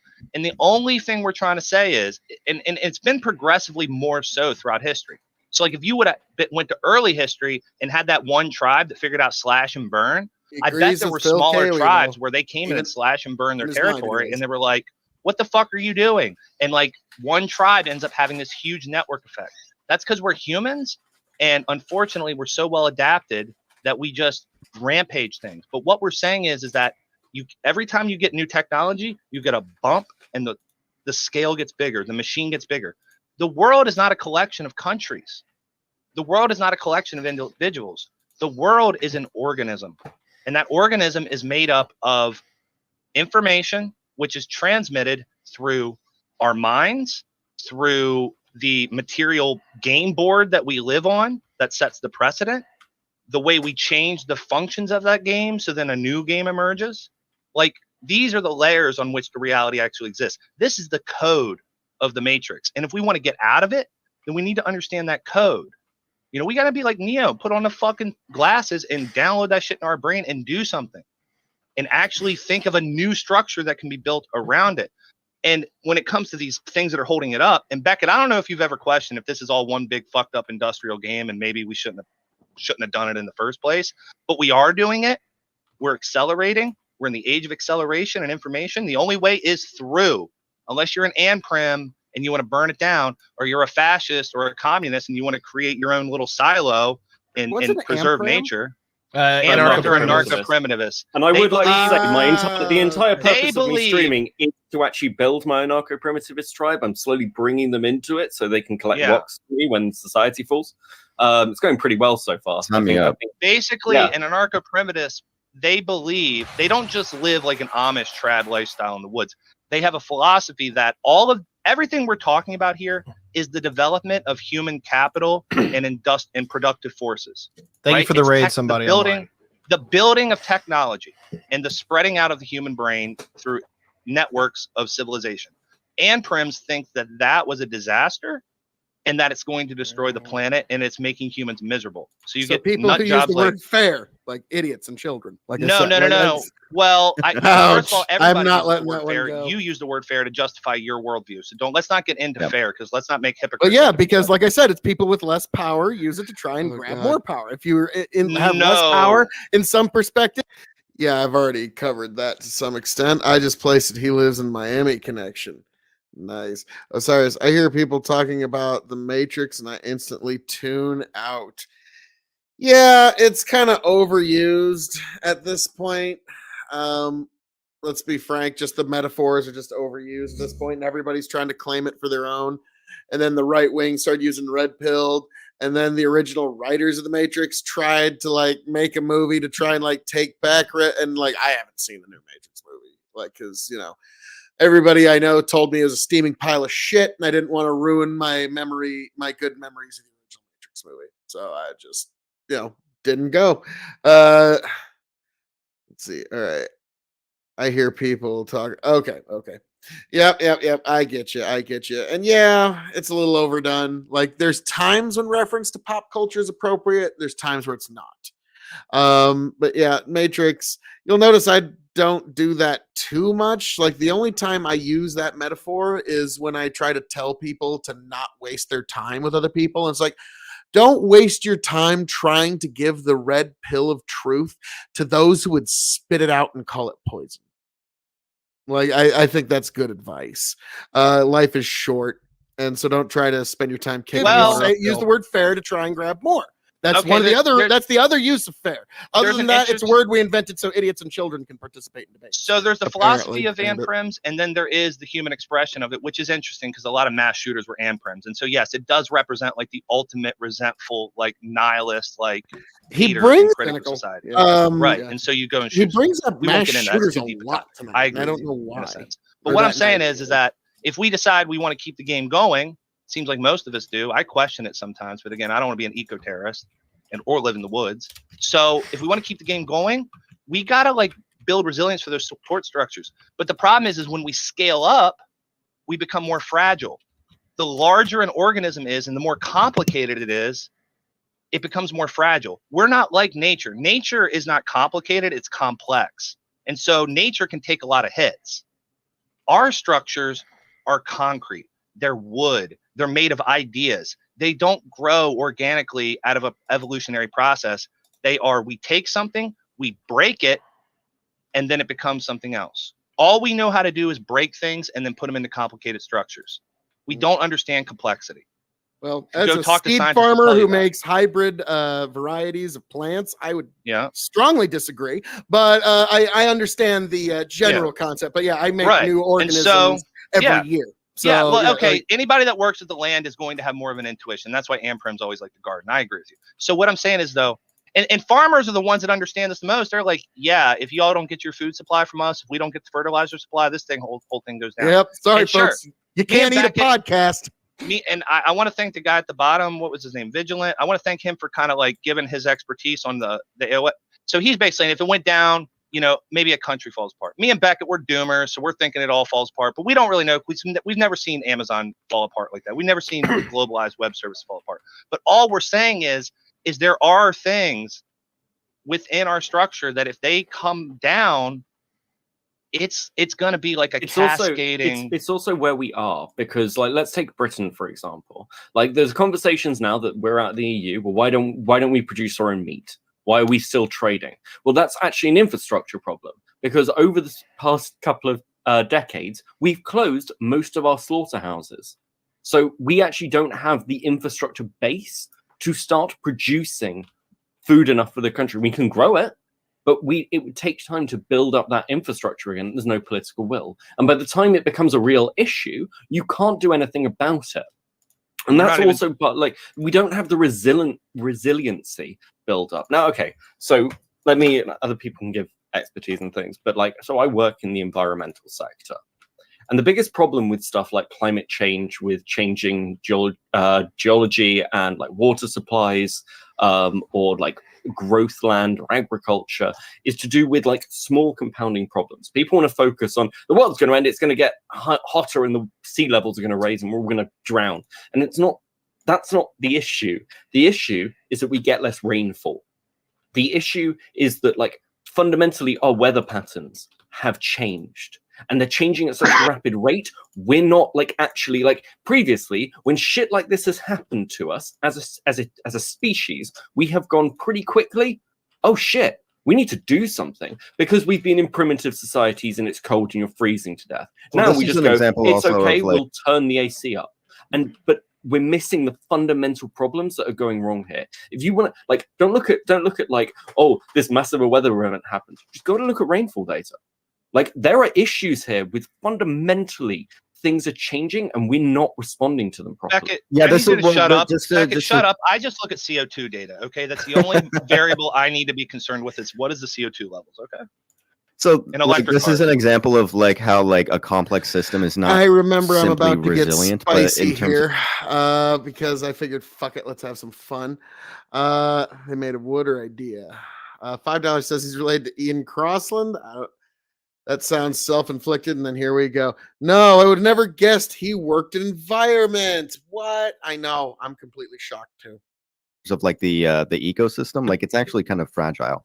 A lot of these like complex. I'm taking a drink of tea because I know. All right. Are, like fundamentally attached to one another, and like when you start like shifting, like even with like CO2 or fucking methane gases or whatever, that's going to have compounding effects on other areas of the ecosystem, which are then going to, I guess, sort of butterfly effect outward to the rest of the ecosystem. So like, this is actually a pretty fragile system. But it's only fragile for human life. Yeah, you're only measuring it. Well, like, at the end of the day, like the ecosystem, like there is no like moral value to the earth itself. So, but like, humans, no. I would disagree with that. I don't want to get into that because I disagree with that. I don't want to get into that. That's fine, but like it's still irrespective of humans. But what I'm saying is, it's like that complexity, unless it gets wiped out by a solar flare or the earth gets consumed, that complexity will go on. But we have the ability to come in and tear it up to build complicated structures in such a way that it dies forever. We could actually kill it. Yeah, it's fragile. Yeah. Right, but it's not fragile on its own. Well, I guess you could say that we're a part of it, so it does kind of create its own issues. But yeah. No, I just want to say, just as a quick aside, as a farmer, it's like when you're talking about like how these things are affecting each other. Like, we actually got a coal-fired power plant about 80 miles away from where I'm standing right now, and it helps. Osiris says it would be cool if having local quote debate panels was the norm. Well, I mean, that's kind of what we do on Big Bucket Empires. We get local, and it's kind of around our little area of Nebraska and South Dakota, and we got a couple of buddies in Missouri. But yeah, it's a very local thing.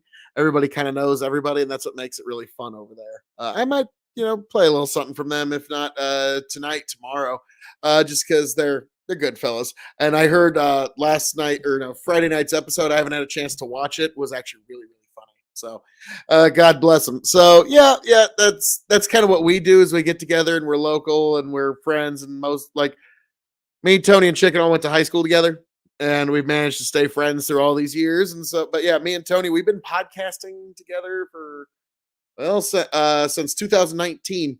So we've been continually doing some shape, form, or figure of podcast together, whether it be the Revolutionary Wrestling Podcast, Big Bucket Empire, or eventually KOE Nation right here. So, yeah, it's I don't know if that's exactly what you're thinking, but it's the first thing that made me think of when you said it. Small city. And what's funny is the fields all next to that coal plant actually yield really good because the soil has extra carbon in it from that coal plant. And so that's one thing to keep in mind. Like, and now that does give some evidence that that stuff does tend to get around a little bit. So that can lead to some interesting concerns. But one other thing I wanted to note is something Beckett was saying about, like, you know, how much the ocean's going to go up and down. Like me and Ty were actually talking about this just the other night. This is a spoiler warning. We're going to find out in 40 years that the projections for ocean level rise were greatly exaggerated because the financial institutions, I guarantee you, I promise you, they're looking at way better numbers than you and I ever get to look at, or it's ever released. Hang on. It's ever released to the public, and they're still giving 30, 40-year loans for beachfront property. Those fucks don't lose money. They don't give a fuck. So I'm sorry. If they knew there was a 1% chance that they're going to lose their investment, they would not give the loan. So sorry, we're going to make a spoiler warning that now keep in mind, I'm the one that's getting greatly exaggerated. No, this is done when you hear it from the left and when you hear it from the right. Hold on, stop. Now keep in mind, I'm the one that was getting interrupted here. So I got interrupted first. And so me interrupting back at this point is more than good manners. But note what happens here. I just want you folks at home to know. Stop. Like the idea that we do nothing about sea level rise and like actual rising water is a fucking insane. It's an insane myth. No, we constantly put in things like pumps, like flood defenses. We do land reclamation all the fucking time. Erosion like happens we have loads before of we have loads of land. Before we ever got we here, have loads of land. Ocean erosion of the land level. Bro, they spray sand up onto the beaches and shit. It. Like most beaches have huge projects of replacing sand. Yeah, no, of course we do, but that doesn't mean that sea levels aren't changing or that climate change isn't real. It just means but I just said that those projections are going to show to be very exaggerated. I mean, that's just what I said there. That's all I said there, is that the ocean level rise levels are going to shown to be very exaggerated in the future. It's just fear-mongering, the idea that like Florida's going to go back into the ocean and that these major cities are going to be over-flooded. We're going to find in 40 years that was greatly exaggerated. And folks, that's just a spoiler warning. Yeah, but the reason those things aren't happening is because we're taking interventionist action. You can't be like, that didn't happen. When the reason that those things didn't happen is because we fucking did something about it. When they said something's going to happen and it doesn't happen, because you're saying something's going to happen, so we do that's how things work. This is so like, I'm sorry. That's how all the things work. If I said to you, hey, don't stand in front of that bus, it's going to hit you. Even Tiberius is kind of like, oh, fuck, that's a little funny. But yeah, that's how all the things work. When you say something's not going to happen and then it doesn't happen, I get to say that, actually. And then you stepped out and away then from it, and then you said you lied to me. A bus was never going to hit me. That's a fucking absurd example. You are the person standing in the road going, well, we'll see when it fucking hits me, won't Hold it? on, like, Beckett. I got to push back on Beckett, or at least ask a question. So he does, well, I think that King's focused on a little bit of minutia when there's like, he's like on a side quest, but I mean, that's fine. Side quests do got to get done. Maybe he's the guy to do them. That's what makes Skyrim fun. What the fuck? But yeah, Bandit, he would have a case if that sword wasn't still hanging over our head. I know. And then, yeah, he tries to do some sort of side quest thing, but no, you're a side quester. I'm not hating. I'm not hating, but I'm just saying recognize there's a main quest, and I'm on it, motherfucker.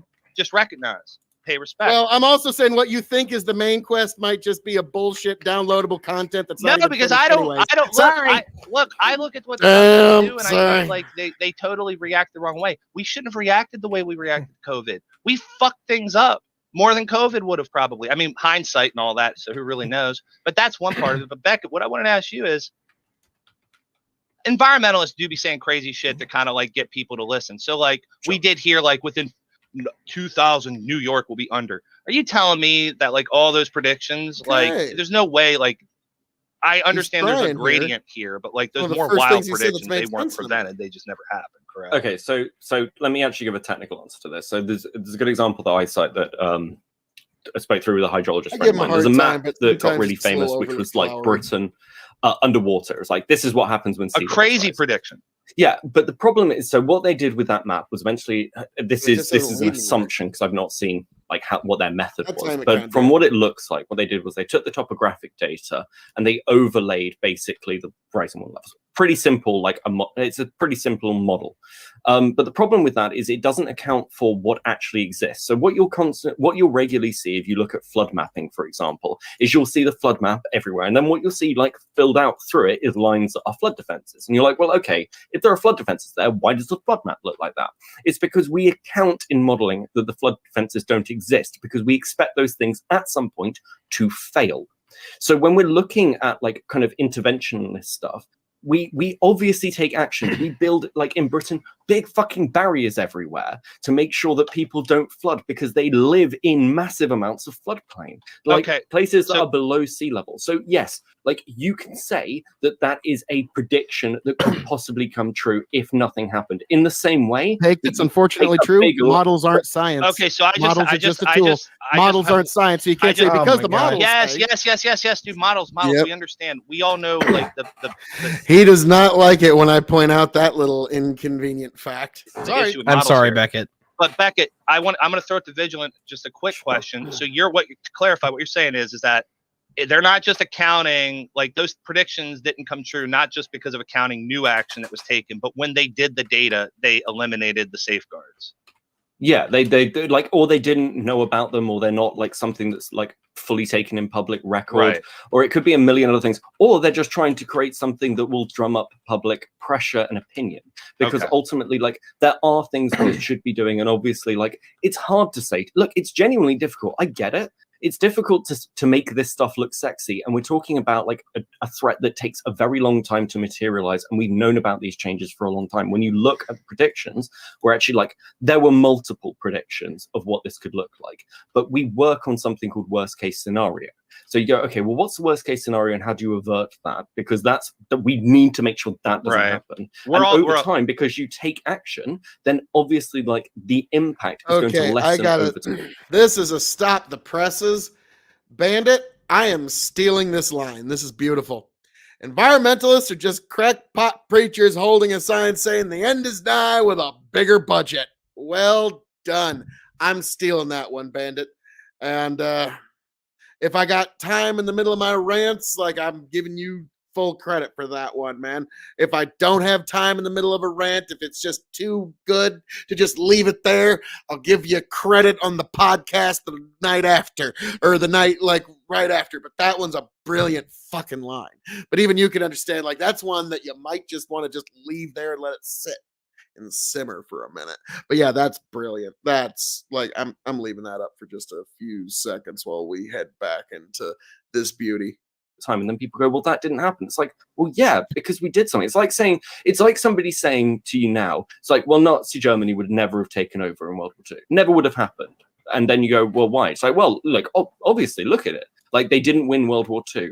Well, why didn't they win? Was it because of the Allies? No, the Allies didn't need to do anything. I get it. Other variables. It's just you account for that one thing without accounting for actually all the other human variables involved, and that's because you need public input. Okay, but I don't think money on the line. Vigilante's got to talk. I was Thank you. just gonna say, like, I think we're all like guilty of hyperbole, by the way. So I'm not gonna get too on the data side. But I'm just saying the people with their money on the line are giving out the loans. So Well, he wanted to cut that's me the off, part of but the I still point got that my wanted to point respond out. to. And Beckett did a really good job of explaining the other part. The banks are going to get paid either way, whether it's you're not going to get out of the loan, you're just going to get fucked over and have to pay it anyways, or the government's going to end up paying for it for you if it does end up happening. He's a smart kid. So the banks are going to get paid either way. It doesn't matter. That's not. It's not a bad investment. They're going to get paid either way. They're going to get paid either way. It's not a bad investment. No. Do you know what bankruptcy is? Paid. Do you know, like, bankruptcy keeps banks from getting paid a lot? So yeah, if you're shit goes into the ocean, you file for bankruptcy. Banks hate that. So they are not going to give the loans, 40-year loans for beachfront property, if they're looking at any kind of projection that tells them in reality this is going to fall into the ocean, Poseidon is going to take his tax. No, they're not going to give the loans if they were actually worried about that. The minute you show me a bank that turned down a beachfront property loan because of climate change as the listed reason, I will completely change my entire perspective on this. But that will not happen in the next 40 years, guaranteed. You know what will happen the second that starts happening? After the first maybe 100, maybe 1,000 people. Everybody's Googling like mad declare right now. It's awesome. bankruptcy. What's going to happen is that the government's going to step in and start paying those loans for people, because what happens when the bourgeoisie starts losing money is that the government steps in and starts protecting the bourgeoisie's interest. You're not going to collect their interest if they have to go to a government bailout program. Their interest that they're hoping, that's their profit, is very much at risk at that point. So I'm sorry, they're just not going to give the loans if this was a real issue. The idea that we're going to have New York or Florida under the ocean, like Al Gore said by 2012, was a lie. It was a Chicken Little, the sky is falling, and it's just another example of the noble lie coming back and making people not trust institutions anymore. Circled it back around for you, Ty. God damn it, I'm good. And so, yeah, I'm sorry. At the end of the day, it's just another reason not to trust the institutions. Dude, you're like a guy that plays Monopoly, and then every generation your family wonders why the game seems to change, and then they point to the other players and they say it's your fault. You're never going to realize that it's the board that you're fighting with. The other players are just competing with you. That just don't hate the player, hate the game. I don't know what the fuck we've got to such a comfortable spot in his that we don't hate the player, hate the game. You're not against. You're not in a. You're eating against men, but you are surviving against nature, and nature's the game board, and it's infinitely adaptable. I'm a farmer. I look to the skies every year and say, "Good Lord, please give me a living another year." I think I know that way better. I think your eyes might look upon the beauty of that farm too much, and the hard work and the pride, and your eyes might only extend out to the last signpost. He's trying. And I think you're not realizing. I go out to quite a bit of the world. I've been all over the world. I'm just saying. I think you get my point. I know you all get my kinds point. of. Well, no, I'm telling you, like, that's the kind of things that you can do with creation. When you talk about, like, oh my goodness, you just don't know what's the hard work. Like, I'm sorry. Then he tried to Weasley. Quite a bit of labor goes into making the food every year. So, no shit. I'm not. Wait. I didn't denigrate farmers. I grew up with farmers. Okay, so I'm not denigrating farmers. No way. I think they understand this. That's why every farmer I know, they talk about the whole system coming down, and they prep, and they got a bunch of shit in their basement. I'm just going to let you know the comment about you don't speed past your own fence post. Most farmers are not going to take that as a term of respect. I'm just going to let you know right now. Let's not pretend that was a term of respect. Roasting you. I know, but let's not pretend that was some term of respect. So that's how it will be taken. So I'm just letting you know, good sir. I understand. I would not say that in polite company with farmers, of course. Okay. All right. Water in the country, dude. Those farmers, they're 90-year-old men with grips. Yeah. They'll take you by the throat and hang you up in the rafters. I'm a 5th generation Nebraska farmer. What corner of the world? I'm West Virginia. Oh, nice. Tobacco? No, like my great grandfather did hogs. So I technically didn't grow up on a farm because it was kind of like it was a garden by the time I got there. But farmers all around, a lot of cows. Okay. Cows like some people don't consider, but I consider even if you got a lot of hogs, like at that point you're ranching. Like he got after a while he couldn't even go hunting and he couldn't deal with the pigs. But anyway, we ain't gonna talk about my grandfather. He was a cool guy. But anyway, to your grandfather. Thank you. Okay. Where the fuck are we right now? Like I tried to circle it back to the institutions, guy. Like I get you, but the problem is that you're coming off as the hippy dippy weatherman right now. Hold on, I've got a question. King, yes, are you religious? Do you believe in God? Yes. Okay. Why I accept Jesus Christ as my Lord and Savior? Yes. Awesome. Why do you trust the church as an institution? Well, oh boy, Ty, we've gotten deep into this, but this is when you believe in a God, it is a matter of faith. Sure, that's not what I asked. Why do you believe in the church? I'm telling you that because It is my faith, and God commands it, and it is not for me to question the Almighty Creator. Okay, but the church itself. So again, I believe in God. I have a degree in theology. Nice. Like, so we can agree that sure, God exists. That's fine. I'm not a Christian, but sure, that's if you believe the Bible's the word of God. I'm not going to challenge any of that. But the church itself does a lot of things that are manipulative. You know, Bandit, something you pointed out a little earlier, like, okay, he works in the environment and he's got a degree in theology. Boy, howdy. This guy spends a lot of time in the academics.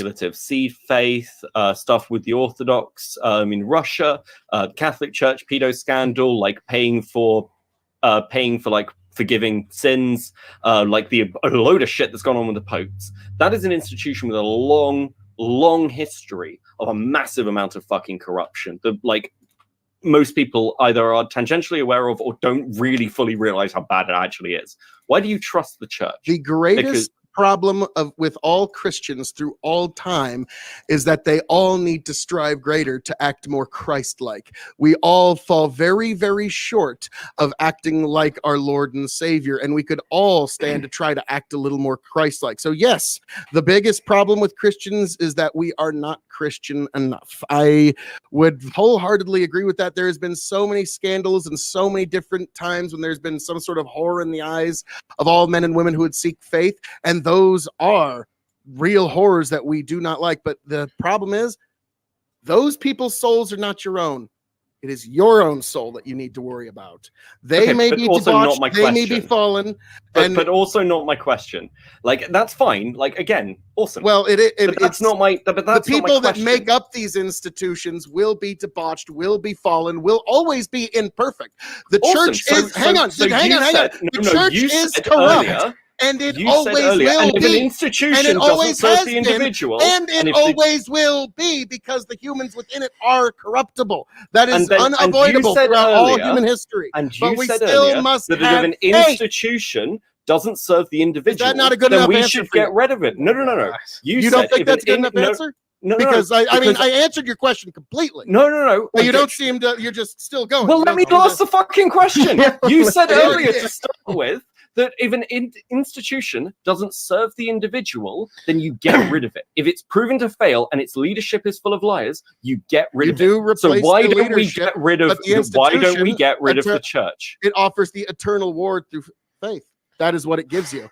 And so you have your faith is what gives you institutions. So you agree that there are some and so that is a much greater service than anything imaginable is to give you the eternal reward. He agreed with that at the beginning. But at the same time, then an institution is not just for the service of the individual. An institution can exist beyond the individual soul. True, Bandit. That's what it's there for. It's the service. Okay, but the church regularly fails to do that. But the church regularly fails to do that. Multiple churches regularly fail to do that. Christians are not Christian enough. So should we get rid of those churches? There are many times that Christians fall short of being Christian enough. I completely agree with that. So do we get rid of those churches? If the whole church, we get rid of the leadership that's shown to be debauched. Yes, just like what I said with Fauci. I didn't say destroy the CDC. I said you start with the leadership. You have to start there. Why? Like that's sorry. I've been completely consistent this entire night. You not liking it's irrelevant. I've been completely consistent on this the entire night. You get rid of the debauched leadership first and foremost. That is the first step you have to go down. I'm sorry. You not liking that is irrelevant. In my suffering, because these happen. In my oh wow, that's funny. That's funny. Let's see. Bandit. There's difference between the church and God belief faith. Yes. But like the God does command, faith through not just faith in him, but also apparently, faith. Why do you have faith in these institutions? They're made up of people, but we have to have faith that we can put better people in. And that's why you got to get rid of them eventually. But yes, you're totally right there. You are absolutely right, Bandit. The Any answer will large still be the enough same that I just said 30 seconds ago. Any large institution, whether it be a nation or the Catholic Church or Yep. Islam, And you whatever, get rid of the when it's debauched so- leaders at the top first. That will be But the you'll answer just all get night. more You can debauched keep leaders going over all night. time I can because the do same this thing all happens night, over buddy. again. Come on, we can go. Come on, we can do this all night. Okay, then your argument is because your argument is the same argument. The first that thing you do is get rid of revolutionary debauched leadership. Yeah, If an and institution then is you not end up serving with you. That is the communism, first and thing then you you do. end up with And the if it French still Revolution. is debauched after that, you keep going down from there. Okay, yeah, Okay, he's but- all no, right. No, hold on. 'Cause Wait, I feel wait. like Sorry, no, that no, will let me- be the answer every Wait. time. Look, Beckett, I let feel. me- I'm sorry. I'm not doing this to help you. I'm doing this to help you. I promise. We have very much vehemently realized that as much as I love KOE, he is literally Robespierre. Okay, like, is there any like working with this after a certain No, point? I think he's pro-Russian and pro-Chinese. Yeah, I Because think everything he's preaching. Yeah, these exactly arguments are anti-war, just so nice try, justification. Everything. Yeah, like at that point, he just at that point, I knew I got them all. They had nothing. It's like I think he like at that was like okay, this is good. This is fun. This is fun. I was just like Nicolas Cage getting off that plane in the movie, just like this is great. And so yeah, that was when I knew I fucking got him. Fucking got him. So just pro dictatorship. The argument of we'll just get rid of the leadership. Well, we've done that multiple times, but any large institution Like we always did ends with good up old the same George way. Washington here. Yeah, but it does the same thing every time, King. So Beckett, all you're not going here is in you America. get rid of. Yes, it does, because that's how you've ended up with corrupt institutions in America. It's like unless you're arguing that America. Yeah, we can vote the bums out.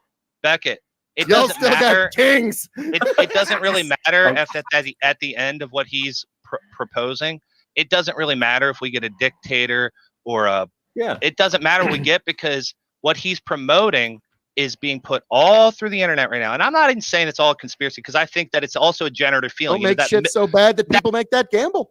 that Russians and Chinese, they're not All you gotta do. creating the situation. They're taking advantage, right? But what he's promoting is only in the best interest. If you want to zoom out and get geopolitical, and I'm not making a judgment statement. Maybe I like my country. Think you're but about maybe to. some people, maybe he wants to live in Russia or China. But There it what was. he's There describing, it was. Your what he's judgment statement. describing, whatever happens to our country after, if his plan goes through, ours is going to fall apart. We will not be a world Raw, man. superpower anymore, I don't and know they who will you're be the fighting, but it's dominant not me. force. I don't. You need to actually address the arguments That's that the I'm making, and not outcome. the person in your head that represents. No, you. I'm sorry. addressing the actual outcome Some other of your stream decisions. apparently. Like It's like this web that's like it's the wire going up. I your mean, ass, we man. can. I mean, again, it's difficult because, like, the church is a great example of this. Most people who believe things about Christianity, saving your don't eternal believe soul things is a from very good value. And Okay, so but there most are of- concessions most of- with people that you should be willing to make to get there. And Yeah, so but- what you do is you get rid of the Can I debauch. finish the statement? Is that all right? Is that okay? Because you're not redressing my statement, because I can't finish it. Like, most of the things Christians believe, whether it's know where this is allegorical going. truth, whether it's sex is a sin, aren't from directly from Scripture. They're from Saint Augustine. Like, most of Christianity is Augustinism. So you're not even arguing, like, most of the time when people are supporting these things within, like, normal Christian doctrine, they're not arguing on the basis of what Christ Man, said. I They're forgot how this went. I didn't think I was going to kick these folks around quite this bad. Like, this is like all of them are trying and it's just not working. Like, it's fun to arguing watch. what a guy said 300 years after his death, when Rome fell, when he wrote a book called City of God Against the Pagans, because he wanted to get rid of all the fucking pagans and created things like just war That's theory. why I specifically said be more Christ-like. Or a little earlier Sure, in my statement. sure, and that's So- fine. And you'll note, I haven't pushed back on any of those things. I agree with you. Christians should be more Christ-like. But my point We is, all should you are a Christian, and you want to support Christ. That's fine. My question is, do you trust the church? Because the church isn't just one leadership, and it isn't just one church. It is multiple churches, all through, who have shown themselves to be corrupt and shown themselves to consistently make terrible decisions that don't save people's souls, that actually do the opposite and drive people into poverty, pain, and suffering. So in those institutions, there we go. I'm giving you like a massively corrupt, huge Now, institution. what you're reminding me of one of my favorite lyrics from one of my favorite poems is each betrayal begins with trust. And so when you're saying like, do you trust this institution? Do I trust human institutions? Generally, no. You do No. though. You every day you get in your car and you drive on the highway. Every time you drink out of the water fountain. Every time you turn on your television. Every time you go to the grocery store and you eat packaged meat. Every time Yes. you Society, sit around that and you have thing the that means freedom. no one in particular and everyone specifically except you, folks. It's the club that they use to bludgeon you over the head and try to make you No. believe that you're not really an individual in actuality. Yeah. We all pay our taxes. We all pay into these things. So the idea that your individuality isn't valid. Sorry to cut you off at the pass there. No. I had to sweep the No. leg, Johnny. No, first of all, Nice. individually Well done. individuality on Forgot a moral how I level, I answered would that say one. it That does was well matter. done. Individuality in terms of the game only matters when those individuals have enough collective power to be ahead in the game. They got houses and hotels. Individual power should be protected. And I think the reason we have mass shooters, I think the Houses reason we and have sex hotels? addicts, I What are think you the reason we talking have about? Bring serial that up a killers, lot. I think the reason we have And then, all these yeah, more of this maladies that we weird- call but yeah, it capitalism or doesn't make sense. degeneracy or the modern world, I think that these are all because the individual is been put into a world where they are expected to have power and they're losing it. We have less power as individuals than we did in the medieval ages. Those serfs on there, they had a closer relationship with the structures, not just their government. Stop thinking on that level. It's just They a had fucking more dumb fucking closeness with the analysis. structures which govern their I life don't know what than we would do make today. that idea fall in your head. Yeah. We are completely irrelevant in terms of actual power, which isn't contained within the Those people halls. also didn't go more than 5 miles from where they were born. Actual power is not contained within the halls of a government. It's not contained on the ones and zeros of a hard drive and some data system on Amazon. Power is these things, but power is also, it's more than the sum of its parts. And so today, the human individual does not have access to it. Can I pivot slightly? Because actually there's an ongoing, because of last night's incredibly long stream, there's an ongoing question. And I think you're you're clearly like a very faithful person. I think you've got like quite a good Christian grasp there, King. So I've got a question for you. Are you pro paying taxes? Me and Ty actually said the other night, I have Stop no problem with referencing church- me, okay? Hang on. I am hang not on, in this hang on, debate. hang on, Do hang on. not make me smack you. Well, we were talking. Well, you're gonna have to reach really Are you far pro to get. paying taxes to the state? I do believe render unto God what is God, render unto Caesar's what is Caesar's. But I also said the other night in the debate that I think not only should churches be tax exempt, but if you read the Bible in your house or have even had a mildly religious thought at any point in your life, you yourself should be exempt from just about any taxes. So yes, that's how far I take it. Why do you If think you even that? had a religious experience eating a Cinnabon, I think you should be exempt from tax. But that seems very conveniently against scripture when it suits you. Why do you think that? Well, because hey, we're tax exempt here in the United States. That's the law, and that is what Caesar commands: render unto God what is God, render unto Caesar what is Caesar's. Do you If have a Caesar str- can, Do you have a strategy? Because this almost sounds like communism. Like communists say, we're going to take power and then we're going to have it. And I'm like, have you guys ever had power? No. Do you know what power is like? No. Where is power located? That rich fucker up there. Okay, so what are you going to do once you get in power? yeah, the We're gonna do all the Christians have- things we want. I'm the like, what are the Christians things have that you done want? quite well What with are you power gonna do for when- 2,000 what are you gonna years. do? I think they know quite well how to wield it. Hey, blue-haired That's a take. feminist. Hey, The blue-haired- Christians have never really had Hey, power. blue-haired States have feminist, power.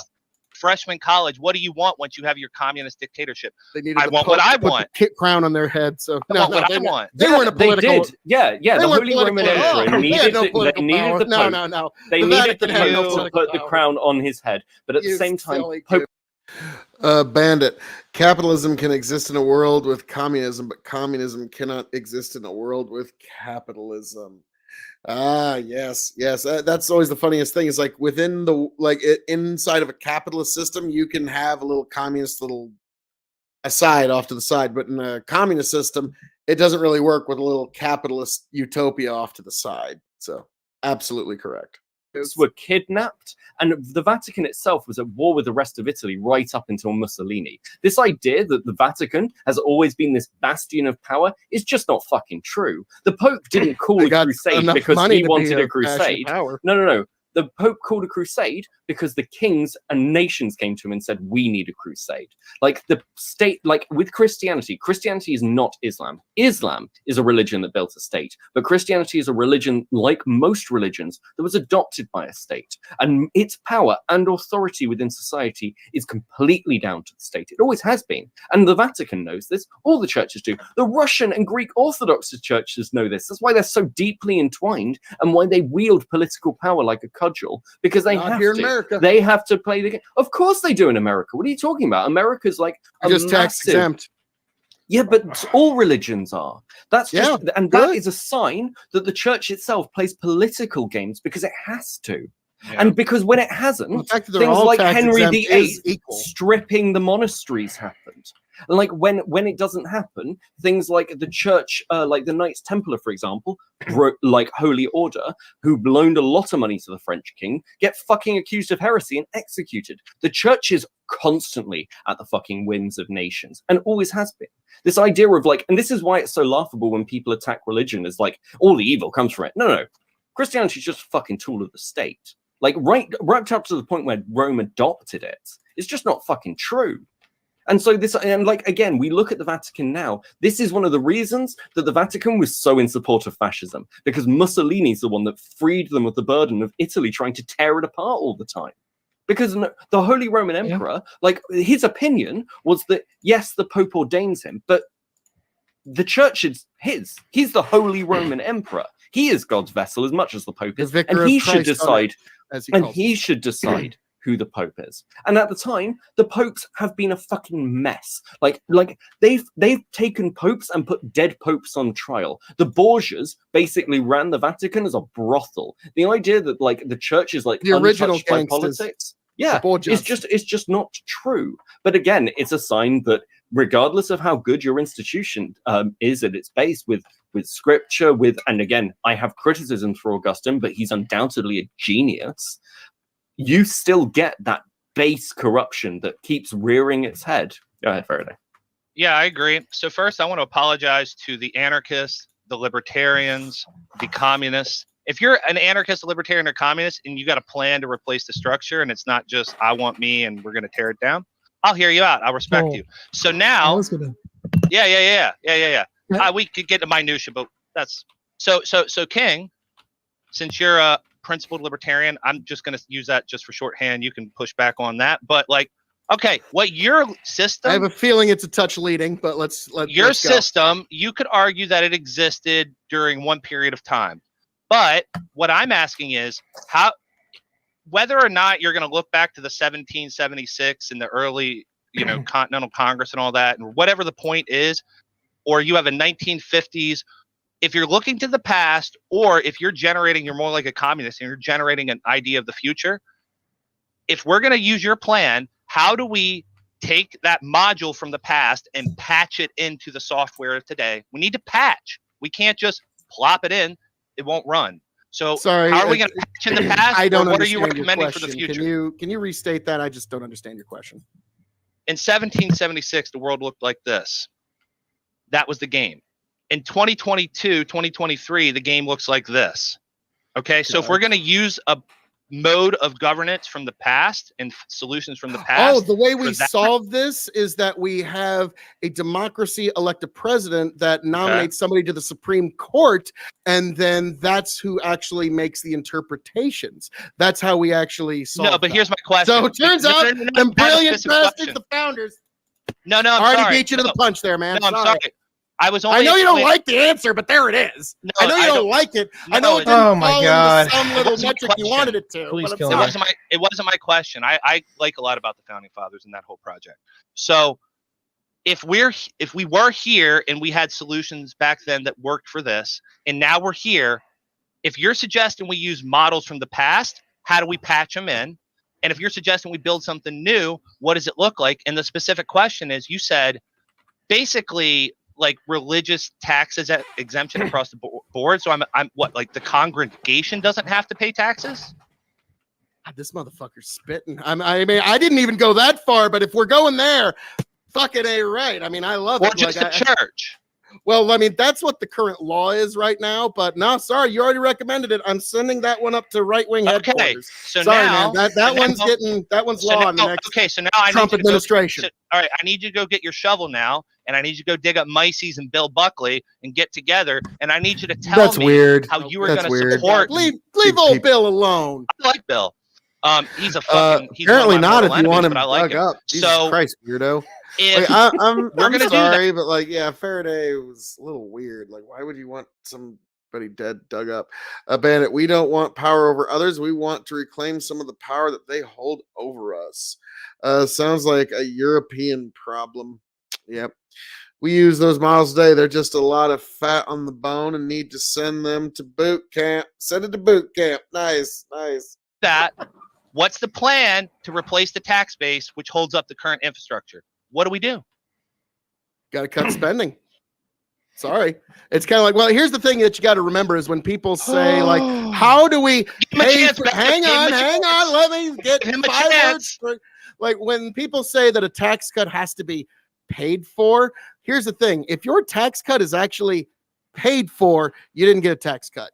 And so the idea is, yes, you're going to have to cut government spending when you cut taxes. And if we expand tax exempt status like you just proposed so brilliantly, I just sent it up to right wing headquarters. Okay. They love it. They're throwing it in the next Trump tax bill, and it's going to be great. So they love the idea of even the congregants being. And so what you do there to make up for that is you cut spending. That's All right. When was the last like time the Adam president- Smith said, the maybe finances of a great house are fundamentally no different from that of a great nation. Now, the one difference that we have is fiat currency, which then does really beg the very real question of, wait a minute, if we can just send $100 billion overseas anywhere willy-nilly at the drop of the hat, why the fuck are any of us even paying taxes in the first place? Wait, Sorry, King, really, that is a real Oh question. my King, god. you're taking us into territory. Okay, listen. All I'm saying is maybe that was just one part of your plan and you have more. I don't want to spend all night trying to figure out your tax plan. So vigilant. Well, I was going to piggyback off what you were saying. When was Go the last ahead. time a president actually? I like Cut how government nobody spending. had an answer for that. Why is anybody even paying taxes in the first place if they can just make up the money out of thin air? What Right like, wing at or this left point, wing? it- Because sadly, it is a real question. They both keep bumping up the It's military unfortunate. budget, I understand and the push, left wing but sadly, it's ones still a real every question. so often will bump up the like social safety net budget. Somebody And If please he was a call. other paleocon, parts he'd have of an the- answer. but Somebody he seems please like call more like him a on neocon. this, or I will have to do it. I cannot maintain moderator silence. The problem Just is join in. Look, Tiberius, please. Just Yeah, join in, all right, because, cool. like, I can see you getting frustrated. And Yeah, so- also, you look cute when you get talky and frustrated. Thanks. Talk to us. Apparently, in Hang out. 1835, President All Andrew right. Jackson paid off the entire. we have national not debt. we have not So- increased. I'm sorry, we haven't paid off. 1835. Yes. You said Wow. it. Let Tiberius go. Let Tiberius go. Shut the fuck Oh up. Jesus Christ. Okay, so national debt aside, like the problem is when we look at U.S. spending, the issue is that we keep having this weird thing where the people who say they're supposed to be for cutting deficits keep raising them and have done so for the last Now, like this 6 is funny as administrations. shit. Like, I'm sorry, I had to get all sartorial resplendency for this, but I'm sorry. So I'm making so many good arguments, nobody can even counter it. So there's literally, count them, 1, 2, 3, 4 other panelists. And now Tiberius has to come in and defend the good honor and virtue of taxation. Oh, Ty. Oh, boy. And so, yeah, like, this is pretty funny. It's like, okay, now it's like, this is like Stone Cold Steve Austin in the in the, oh, God, it wasn't the handicap match. Oh, God, I can't remember. It was the match where, like, another guy would gauntlet match. There we go. It's like Stone Cold in the gauntlet match where every few minutes another guy would come out and he'd have to beat them. And so Stone Cold's run through 4 guys, and now another guy's music, and now we got another guy coming in. And so, yeah, at one point, like, Tiberius is trying to get 6 people to hold me down, but they couldn't do it. It was beautiful. It was beautiful. But the people who say that they're actually for spending money are the ones that cut it. This guy named Bill Clinton actually made a budget surplus for the first time in for fucking ever, kept it most of his presidency. Then there's this 9/11 shit and a Republican, and then there's this Obama guy who pulls it down his entire administration. Nobody likes and to there's give this him Trump credit, but he guy had a that pretty spends a damn lot, good although that was COVID. And then Biden's been pulling it down. So I'm not going to act like we can't stop spending money, but we can't stop spending money to the point that the next disaster comes along and we just start writing more checks. So yeah, it's kind of annoying, but we can cut. We just don't cut enough. Well, you also need to actually spend money on things. Like, you have massive infrastructure in the US, and it's one of your biggest problems. Like, we don't there's pay just not enough anything money for it. spent on it. Yeah, we're running the enough money spent machine, on it. man. Yeah. It's a hard thing when you're running the engine. You guys are just like the carburetor. We're the engine for this shit. It's kind of hard. Cut us some Apparently, slack. also under Engines the are the first- most inefficient part of the car, by the way. under Remember? the second Bush administration, we had a balanced budget for about 10 minutes, and then we went to war. Which was passed on by Bill. Left it with a balanced, Yeah, that was fun. left it with a balanced budget. And then Oh. we went to war everywhere. That was great. Yeah, I'm going to give the very common answer here and just say, I mean, we just need to charge the rich more taxes. So Fuck off. It doesn't solve the problem. This is- It doesn't this is solve where- the fucking problem. it doesn't it's- solve it's- all of the problems. No. It doesn't solve the problem at all, because Solve actually any of them. no, because part of the problem is you can't just tax 1% more. Like, because the problem with like where capitalism is right now, and this is like an uncomfortable answer, because the actual solution isn't tax. The problem is reinvestment. So part of the like big issue that we've got is people can leverage wealth and power against themselves, essentially. So what would normally happen in like a capitalist system, let's say like in the 1940s, 1950s, is that you have a business, that business makes things and makes money. You then take that money and you spend it on things. You mostly spend it on reinvestment, not just in your company, but in the surrounding infrastructure. So think about like railroad villages. Like, you pay for places for your workers to live because it's efficient to do so. Ford making sure that his workers had Saturdays off so they had time to go and enjoy his products. Now what is happening is that base like reinvestment doesn't happen correctly from the higher classes. What you actually want to do is, because there's this thing within economic theory where basically you want to drive spending. So this is what happened, I think, around like the late 90s. Like, rather than going to austerity, like you're coming into like some sort of financial issues, you actually try and drive spending. So you don't spiral the economy down, you try and spiral it up and deal with the debt afterwards. But actually, the problem isn't at the base level of consumerism, it's at the higher levels, because those people need to reinvest downwards, because that's actually how trickle-down economics works. And the problem is that there's no incentivization to do that, because people want to spend and keep their money offshore, because then it's not taxable. This is why people go and buy huge fucking boats. It's not because they just look cool on a boat, it's because that is a way to put money away separately. It's why people buy properties in other countries, because these are like little nest eggs you can put everywhere, and you don't want that. You want those nest eggs to be incentivized to be built within your own communities, your own infrastructures. And like, the only time that really happens now is when you've got things like, there's a particular town where a lot of tech companies litigate.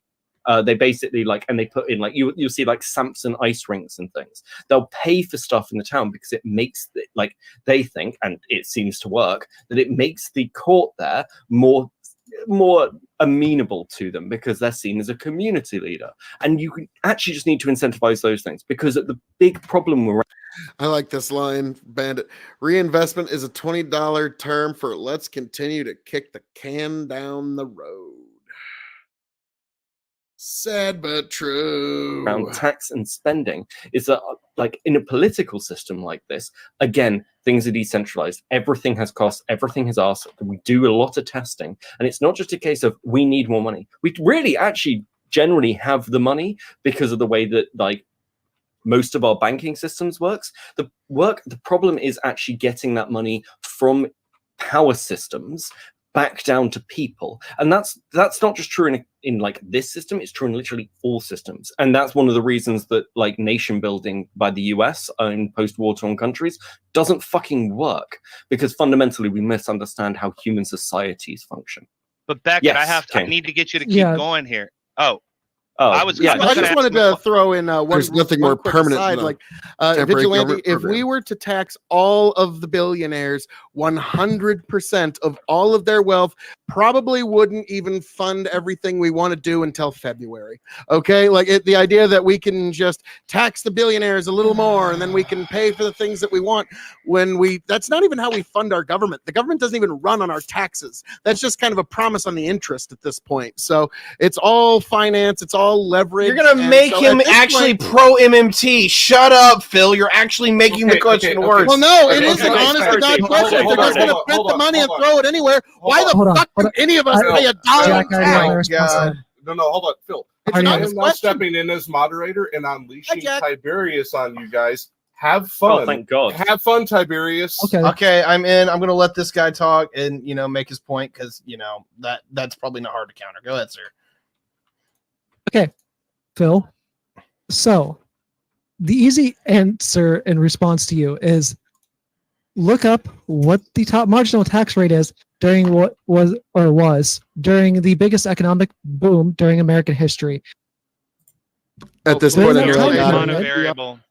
Oh my During God! Do that you have any time idea we period, had way it more was 70 exemptions than to we have 90%. now? Nobody You got- actually paid that effective tax rate. It was much closer to the tax rates we have now because they have way more exemptions than they do now. If I had the exemptions that they had under FDR, I would pay fucking dick diddly squat in taxes. Please God, bring those exemptions back. Okay, problem- we I'm sorry. can't- The idea that we had this massive tax rate and anybody paid it was a lie. I actually have to back up Phil here on this one. Is that while the effective or the listed tax rate was something like 90% Hells yeah. during the 50s, even under my hero Eisenhower, the problem was the effective tax rate because there was a fuckload of exemptions was around like 27%. It's actually higher now. Yeah, People actually pay more in taxes now. Hells yeah. I was right. but the again. rich isn't paying more in taxes. The effective tax rate They- on the rich is around like 10%. Your data is horrible. It's 60. Because- They Here, pay the can I- majority of the because- taxes. Because even for with some all reason loopholes. they tax income, and the rich now know not to take a lot of personal income. They've So actually it's- gotten away with Exactly. that to some degree, but the problem is that because of, or not, I'm not going to say it's a problem. It's politics. Right now, where it just comes down to is that we have capital gains tax. We have these things that are really good at taxing not only income but wealth. They pay 60% of the taxes, top to bottom. It's like this is the one thing where the right winger comes out at me. It's like, look, I'm cool with people paying their fair taxes, but you don't want that because that absolutely means that the poor people have to pay a shitload more because we spend a Listen, fuckload of money. If you So- factor in sales tax and everything else, poor people pay more in taxes. It's You I'm guys- sorry, that's you guys- bullshit. Like I You guys are having a conversation that was only relevant in like the 1940s. Okay, that's the problem here. The conversation that both of you were trying to have, you sound like a Republican in a like he's so like I'm sorry, we're talking about the 1940s. Of course, it's gonna sound like the. Democrat from the 1940s or like during the Depression. Well, we're talking about history during the 40s, so No, it but- might sound okay, a little but bit like that. the reason taking Christ, man. the Listen to reason me, though. look the Like, what do reason you that want me we to do? have Sound like the Jetsons here? yeah the reason I'm that we trying have to- the post-war boom. I'm just gonna hit this so we can get back to the original topic. The reason we have the post-war boom is because we're the only people in town. And that's not a joke. You have Yeah. Europe who's completely leveled. The major developed economies of Asia is completely leveled. We literally give out the loans to fucking everybody to buy our shit for the better part of 15 years. That is why we went from having one of the lowest standards of living in the world. I'm sorry, that was a joke. Sorry. It's why we go from the Depression in 1939 to when it comes around to 1955, we are literally the world's biggest economy versus everybody else combined and doubled. Is because we literally are the world economy at that point because everyone else was bombed out. We got stupidly wealthy off of that, which we Can I already were please- wealthy. to Can I begin with. follow up? Can I piggyback and like support that and then respond? Yeah. So go like ahead. here's where we're at. This is the problem that conservatives are making. It's the problem that communists make. The only people that are actually close enough at looking at the situation and having a bit of an analysis is the fucking liberal, technocratic, neoliberal assholes at Davos. Okay, and it's Oh because my they actually have God. access. And the only reason that they have a clear picture of what and they have a clear conversation is not because their beliefs or their ideology is correct or their values are correct. Those are fucking evil. The problem is they have all the knowledge and the information that we don't have. We are having a conversation that's relevant 50 or 100 years ago. We don't realize how much has changed and that we're still using models to analyze our reality, and we're using ideas to solve those problems that are outdated. And that's why none of us that sound like us are ever in the halls of power. There's no communists in the halls of power. There's no paleocons in the halls of power. There's no libertarians in the halls of power. Don't point to congressmen. Don't point to some think tank. I mean, who's at the international banks? Who's at like the top think tanks? Who runs the military industrial complex? Who distributes the global food and energy supply? These people are all neoliberals. The reason they're neoliberals is because neoliberalism is the power dominance, and so it has all the information that's required, and so it is able to adapt to the circumstances and present a solution. What we need to do, first of all, is not a physical take them out revolution. We need an information revolution. We need to see the information that they're seeing so that we actually know what the hell is going on, because we're stuck here listening to third-party reports from climate scientists and people that exaggerate. So we don't actually have the information. But let's say we did, okay? The other problem we're having is that today the problem is not Sounds like you don't have a lot of faith in institutions. No, I do. They need to evolve with the circumstance. But you want Which the direct information because you know Hold the on. institutions are filtering the information we get. Of course, there's a problem. There's an information problem. That's the problem throughout history. That's why the pharaohs knew when the rain was coming, and the peasants, the serfs, had to do what they said because they had the shamans and the priests who knew when the rain was coming. They knew the seasons, and they kept that shit in vaulted, like locked way down in their fucking pyramids. So yeah, Faraday, you were saying that you don't have faith in institutions to filter information for you. Let me wrap it up. You and I are brothers in arms here. Oh my Yes, in a way, we can be. We can be. You know, I never thought I would fight side by side with a libertarian, but maybe, perhaps. Well, I'm a right winger. Let's be frank. I give my libertarian friends fair. a lot of shit.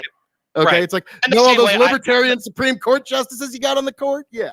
I'm the same way. I say I have classically liberal values and then Socratic political beliefs. But anyway, here's the point. Say we get that information. What does it help us do?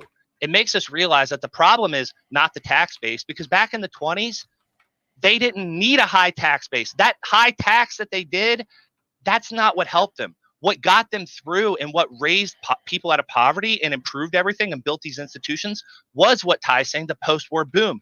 We needed resources and then we got them. People still think we're in a situation where we need resources and we need to get them. Or they think that it's just dollars that we need to get down to people's hands, like a welfare check. I come from a welfare community. Don't just go passing out checks to people. That's fucking irresponsible, and you're making slaves. What needs to happen is, the problem is that what is Beckett is saying, that the money, it's not that it's not in the hands of the people, it's that it's locked in a circular loop in the economy where the rich invest in art, they invest in stocks, they only invest in these speculative things that increase their wealth. They do not go down and invest in hospitals. They don't invest in schools. There's ways that they could build business models to get money back on that return. It would just take a longer period of time and it wouldn't be as much. We need to redistribute back down into our institutions as we reform them. And we're going to want to reform them probably before we redistribute because of corruption. He said the evil word. Like, we tried to replicate this in the like middle class and low and upper working class with house ownership. We turned houses from like physical assets with like a set value because you lived in them into essentially something that you could make money off of. And that's what caused the fucking financial crash, because it like the value itself was like basically a locked value treated as if it was a speculative value.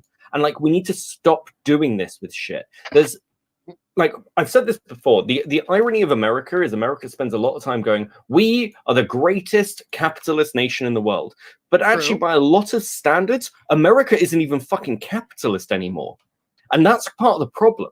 Like, capitalism works. Capitalism is fucking incredible. It's one of the best systems we've ever developed. It's just that right now we're slowly sliding back into this weird feudal like oligarchical system. It's financial feudalism, man. Financial feudalism is what Zizek calls it. Yeah, I call it feudalism, but techno-fascism. it's feudalism where the money doesn't just sit in the king's chamber and then he uses it to start wars to get more money and build land, because all the land's bought up. That's why the reason conditions got better in the United States, and I guess we can talk about minorities, but even their conditions got better, right? Like the reason conditions got better is because back then, and these guys were cocksuckers, no doubt, but like Andrew Carnegie, is that his name, or is it Carnegie? Yeah. You had like Carnegie. Ford, all these Scottish. industrialists, It's all these pronounced Carnegie. industrialists. And by the way, we could talk about the relationship between industrialists and other groups of people and then get into the anti-Semitic conversation. But like, if you look at those people, where did they put their capital? The way they made their money was by investing in the people so that they had productive labor. But when we shift to a financial and service economy, we don't need the productive labor anymore. And so the capital doesn't get invested there. People's conditions did not get better because of welfare programs. Yes, we had the progressive reforms, and that helped get us through a bubble. Yes, we had LBJ, and that helped get us an edge and an advantage and get us through a bubble. But the underlying thing that's been the train that's carrying those box cars that we like to stick things on, that train is capitalism. It's the industrialization, it's technology that brings about that abundance. And then we could talk about imperialism, which, Beckett, I don't know how you square it in your head when you start to think about like why we have this society, but like that's what we're dealing with. And so we need to deal with the financial institutions. We need to bring it back down. And I don't know how we do it, because the problem is, what jobs do you have people do? There's so many people, they don't have the technical skills. And if they had them, we're probably going to automate out of those with chatbots and fucking robots. So what do? Do we just give people money? Because then they're probably just going to turn into what we have now.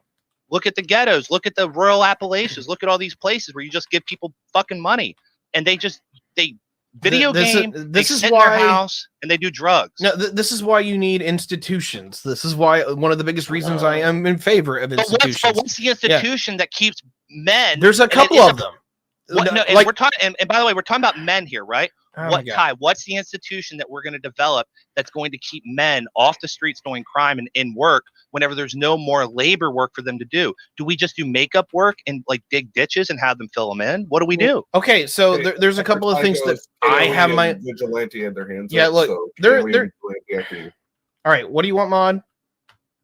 I'm just saying, KOE and vigilante after you, they had their hands up. Okay, so there's a few things that I would throw out here. It's only a framework, right? So I want institutions that I think actually build out growth. So actually building high-speed rail, things that actually are, urban transport, but also actually having just normalized freight rail built out to where we can get it without it having to slow down in a small town. Building things like that actually generate wealth and generate power into the average American person, because they're the ones who help build it. They're the ones who help finance it. I'm going to say for one of these big ones, though, we got to reinvent it or reinvigorate it. Unions were fucking huge. Collective bargaining of individuals absolutely kicks fucking ass. I totally get why our predecessors killed them. They got stupidly fucking corrupt. There were firefighter unions that were sitting on their fucking ass, literally sitting there drinking beers at the burning house. They got that fucking bad. Iko Rich can tell you about that if he comes back. But those need to come back, because the Great Generation built those up, and it made them one of the most wealthy and prosperous people, because during that whole growth period in the post-war boom, we could have said, nah, big money, you can have it. But we didn't. We said, we want our fucking seat at the table when you set prices, when you actually go out to sell our product. And they got it. They got what they asked for. Those are institutions that make people's lives better when you're involved and you buy into it. Now, if I may, this is another thing, Ty. I'm mentioning you again. I mean, it's your show, so I'm going to keep mentioning you. No, it's fine. I'm in the panel now, so have at it. So, all righty. It's another thing that we've been going back and forth about, and this also ties into something that Beckett was saying. And when people are calling it techno-feudalism, I actually call what we're starting to go into, I call it techno-fascism, where the government uses big tech corporations to, through their leverage or through their bribes or through whatever kind of leverage they use, to get these corporations to carry out state prerogatives that they otherwise couldn't get done through legal or I'm going to agree with you. Any other legal means. Look, that is fascism in our modern day, and it's techno-fascism. Yeah, so here's the whole thing. Fascism is, to a large degree, and I've had many people in political science just make this argument, that fascism is a neo-feudalism. Is that it actually has feudalism in its modern incarnation. Yes. Is that is what No, fascism kind of Mussolini defined fascism as the merger of state and corporate power. What Yes, we are and seeing yes, Yes, yes, our and like government and our little, social media companies is the truest example All right. of He's that. saying, Now, what he's Mussolini saying- actually ran Dude. an openly fascist government. Phil. That guy would know better than what, any of us. what Phil. he's saying, you have got to take a fucking chill pill, because remember that whole conversation about you being a bit of a cunt? You're kind of doing that right now. Well, I mean, I'm sorry. I'm being cunty with my correctness. Look, Okay, here, you're- like that guy and ran an openly fascist government. He would know better.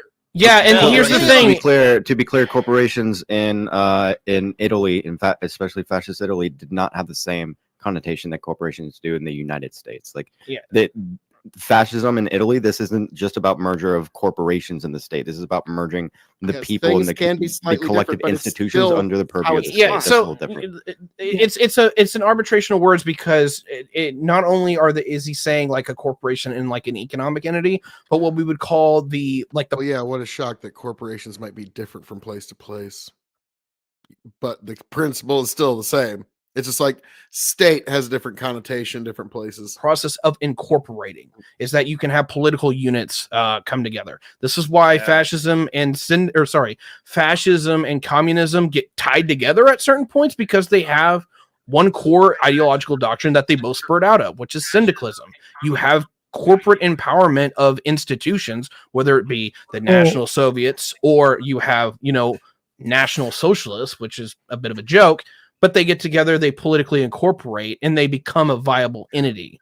This is where the ugly side of of institutions comes in a big fucking way. If those institutions are built upon horrible moral doctrines, they develop very horrible moral outcomes. And this is definitely examples of both.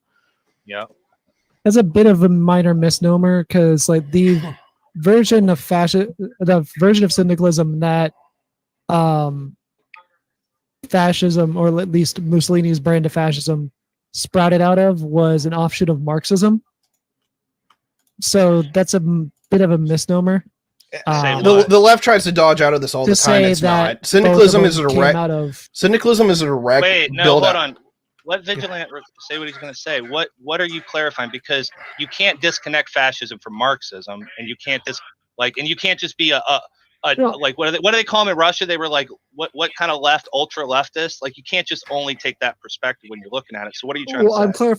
What I'm clarifying is where he said that both communism and fascism shot out of syndicalism, when at least the kind of fascism that was in Italy technically shot out of syndicalism, a brand of syndicalism that shot out of Marxism. And it was a reformist version of Marxism at that. It was a reformist version of Marxism that did not want to get rid of private property at all, that did not want to get rid of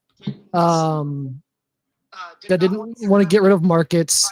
It was like it got rid of all of the things that Marxism is, like the primary core parts of Marxism, and then was its own thing. Right. Well, it took out it's really fucking weird. It took out the liberal, because Marx was a liberal, so it took out the liberal and Enlightenment values, but kept the structure.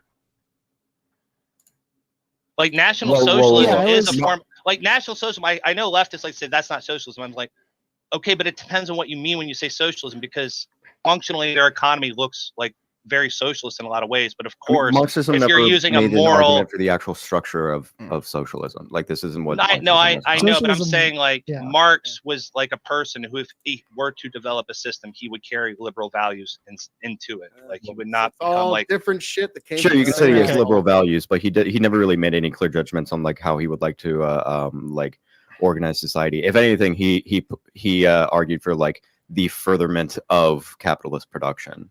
That's a good point. That a lot of people like to moralize Marx, maybe even, but really he was just giving an analysis, and then the communists and the fascists, they did what they applied their moral lens onto this new organizing structure. The idea is. I'm sorry. I need back off of Kid Not Ken. I idea.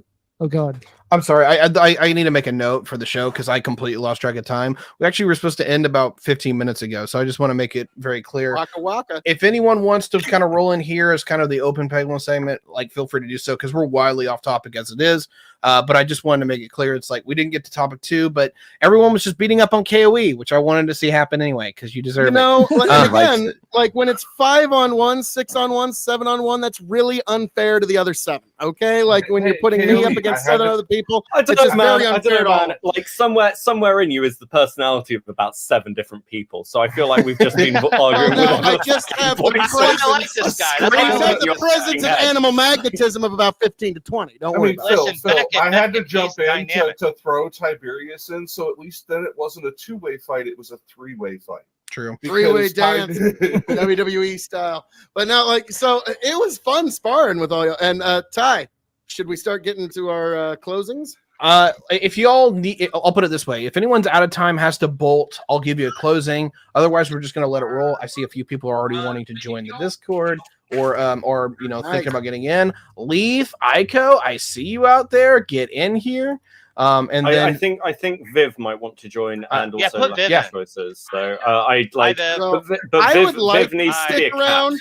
Ty, Viv- but Kev needs to come. you know, I need Fine. to go watch movies with my daughter and have fun. right, So, I if it's King, all right- King, before you go, can you agree it was a good duel, right? Good Oh, sport? this was a great fun. This is Thank great you. fun. Cool. I'm Okay, glad. like, it was a I'm marvelous glad. It's enjoyable. Fun. I find myself the greater profit for having met all of you. But folks, as I'm known to say around here, all that being said, thank you for joining me here, anyways, at Tiberius D. Check me out at KOE Nation on YouTube, TikTok, and Twitch. God bless every last one of you. Find me at KOE Nation YouTube, me out at KOE Nation. Be sure to follow Tiberius D, YouTube, TikTok, and Twitch. Go to patreon.com/Tiberius_D to be the fuel that makes this story go forward.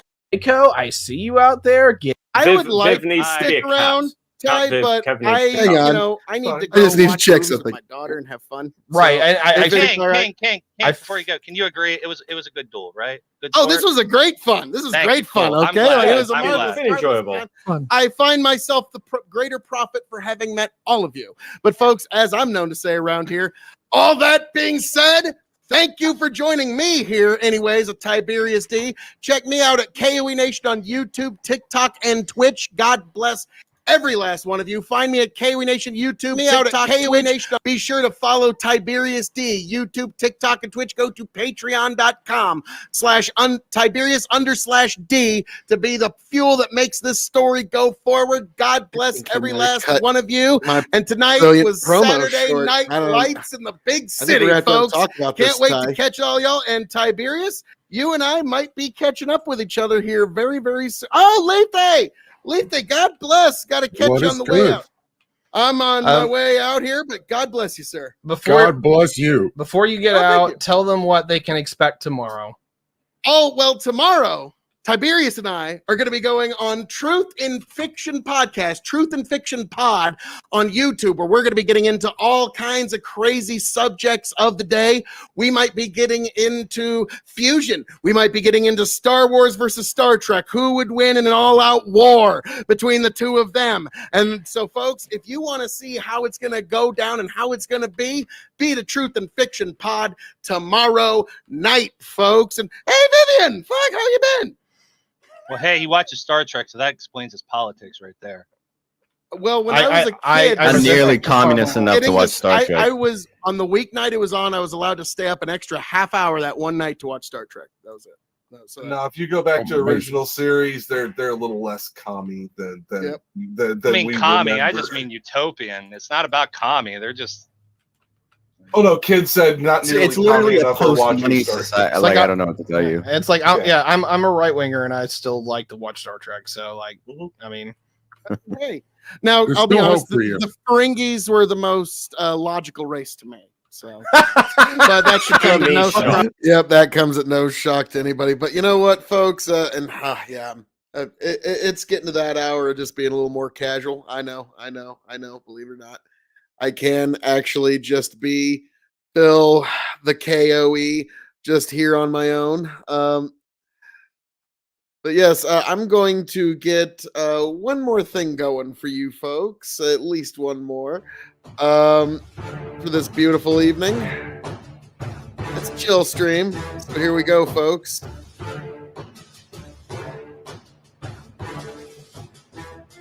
Oh, hey. Welcome, one and all, to the KOE Nation for a very Hang on there. Hang on. We got a good. We need to catch up, talk pro wrestling, steak, and booze sometime. Yes, yes. All are good subjects. All are good subjects. And God bless you. God bless you out there. long anticipated Yeah, this is a spirit review review of Blood Oath. Blood Oath. This, folks, is packed number 8. Bourbon whiskey finished in Calvados casks, 98.6 proof, 49.3 ABV. Folks, this pact is one that we've all been looking forward to a little bit. I think it's fair to say, Chicken, you've been looking forward to seeing this? A lot. You actually found this for me. There we go. I knew there was the idiot proof strip. I almost didn't want to give it to you. I know. But this is for a good cause, because I'm going to just go ahead and preemptively say I am entering this into 2023's official bourbon tournament. Now, let's see if it lives up to this lofty expectation. Let's. Oh, not bad. That was not bad. That was B plus to A minus. Bad. Yes, for those who don't know, Calvados is. This is going to be right up my alley, T. This is a brandy that is made of apples and pears. Now, depending on the Calvados distillery, they've all got their own mash of, their choice of how much apple, how much pear, what have you. Let's see. Do you want to read it? Yeah, it's a little small. Hang on. Right here. Hang on. You got it. The glasses. Bifocals. Yes, the glasses of Extreme are coming on, folks. Yes. Okay. I mean, that's like, oh crap, that didn't help. No. Well, A masterful union of 3 well-aged bourbons, all with exceptional pedigree. We open with a bold 14-year, I thought it said 114, a 14-year-old that works with, that gets into some notes here. Here, I'll let you. all right, I got it. Should we drink first and then? Yeah, because it starts talking about some of its flavors, which is what kind of held me up there. Got it, So got we it. know. But the one thing I do want to emphasize here is this particular little sentence right here. This rare pack shall never again be made. All right. So, All right. I'll read it next. Here you go. yep. All right. Cheers, and let's try it. And Let's see, cheers. see how it hits the There you nose, go. gentlemen. No, Actually, not very heavy. not very heavy. It's very sugary. It is. Corn.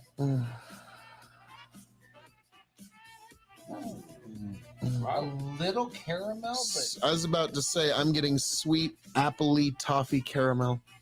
I'll get Not the bad apple. at all, though.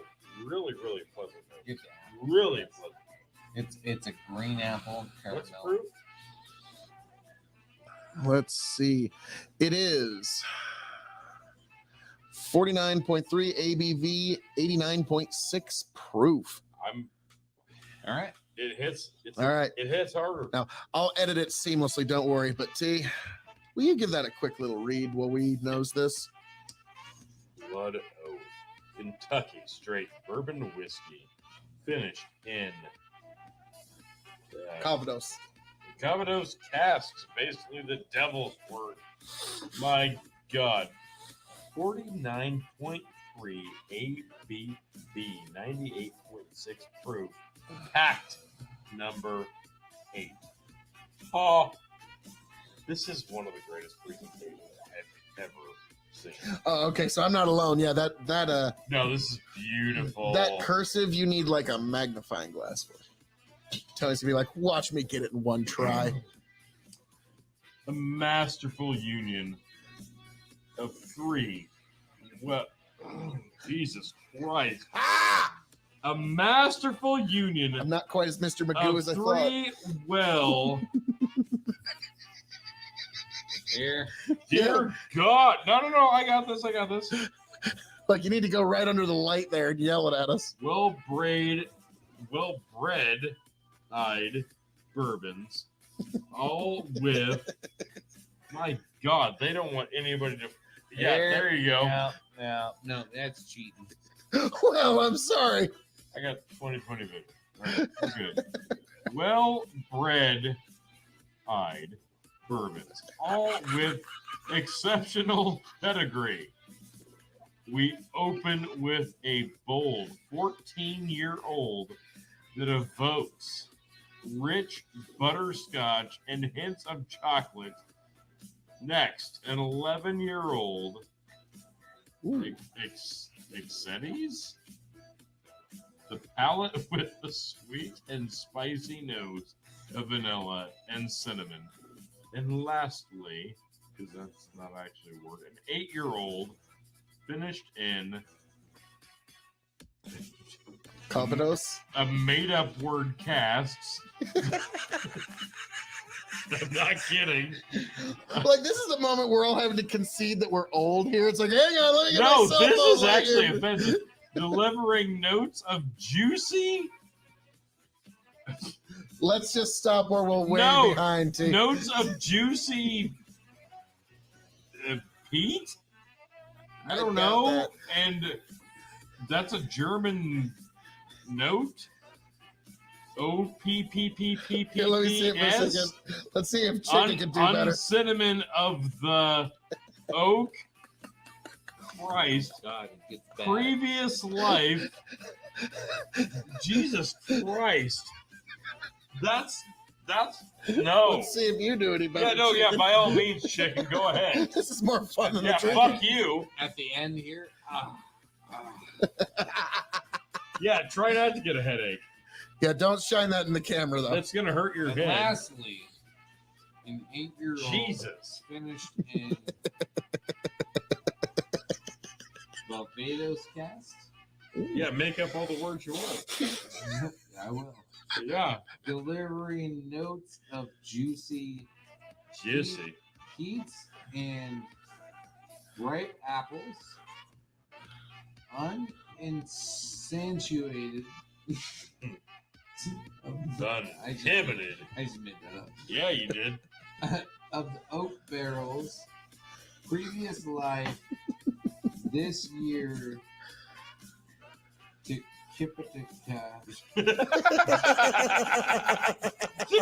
is one for the ages. That it is. Yeah, blood oath. Yes. Hey, wait, there's more tiny print on the side we're here. good. Fuck it, let's drink. Oh, okay, this is an actual, you can read this. This is That'd be great. That every batch of blood oath is the undertaking of one man, a student of bourbon and science, loyal to no one, favoring no distillery, and bound to no one philosophy. This bourbon connoisseur has one goal in mind: to seek out bourbons rare and wonderful, famous and forgotten, then bottle them in combinations previously unimagined for a lucky few. Not to cater to anyone's loyalties, he has sworn to never reveal where he finds his bourbon, but only to promise to choose and make the best he knows. Loose lips never tasted something so special. strawberry cheesecake. All right, Mm. let's try it. This is a fucking great nose. Oh my god. God, you are correct. There is kind of like a cakey, Yeah. fruity quality. Very nice. Oh, this is hot. It's almost like it, instead of like an apple pie, if somebody made like a pear pie, Okay. like it's almost what I'm smelling here. Well, gentlemen, we have teased this long enough. Yeah, long enough.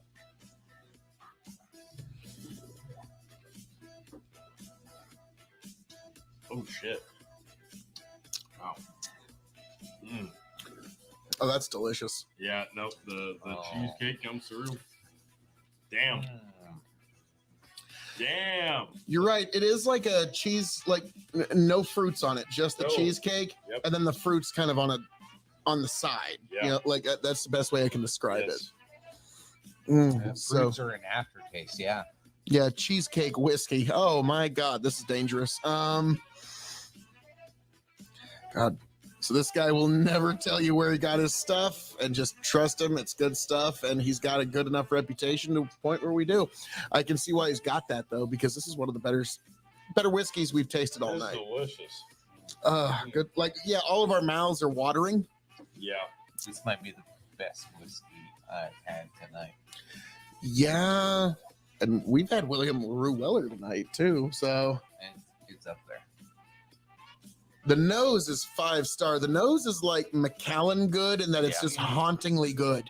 Like it just keeps bringing you back for more. Like literally, there's gonna be a night where I'm gonna pour me a dram of this and just examine the nose throughout the night. Yeah. So this is, Enjoy.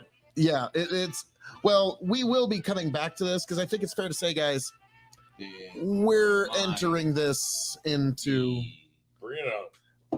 the high dollar splendor bracket There you go. of the Sweet 16 Bourbon Tournament next year. So now, for those who do not know, we grade this on a 5-star scale.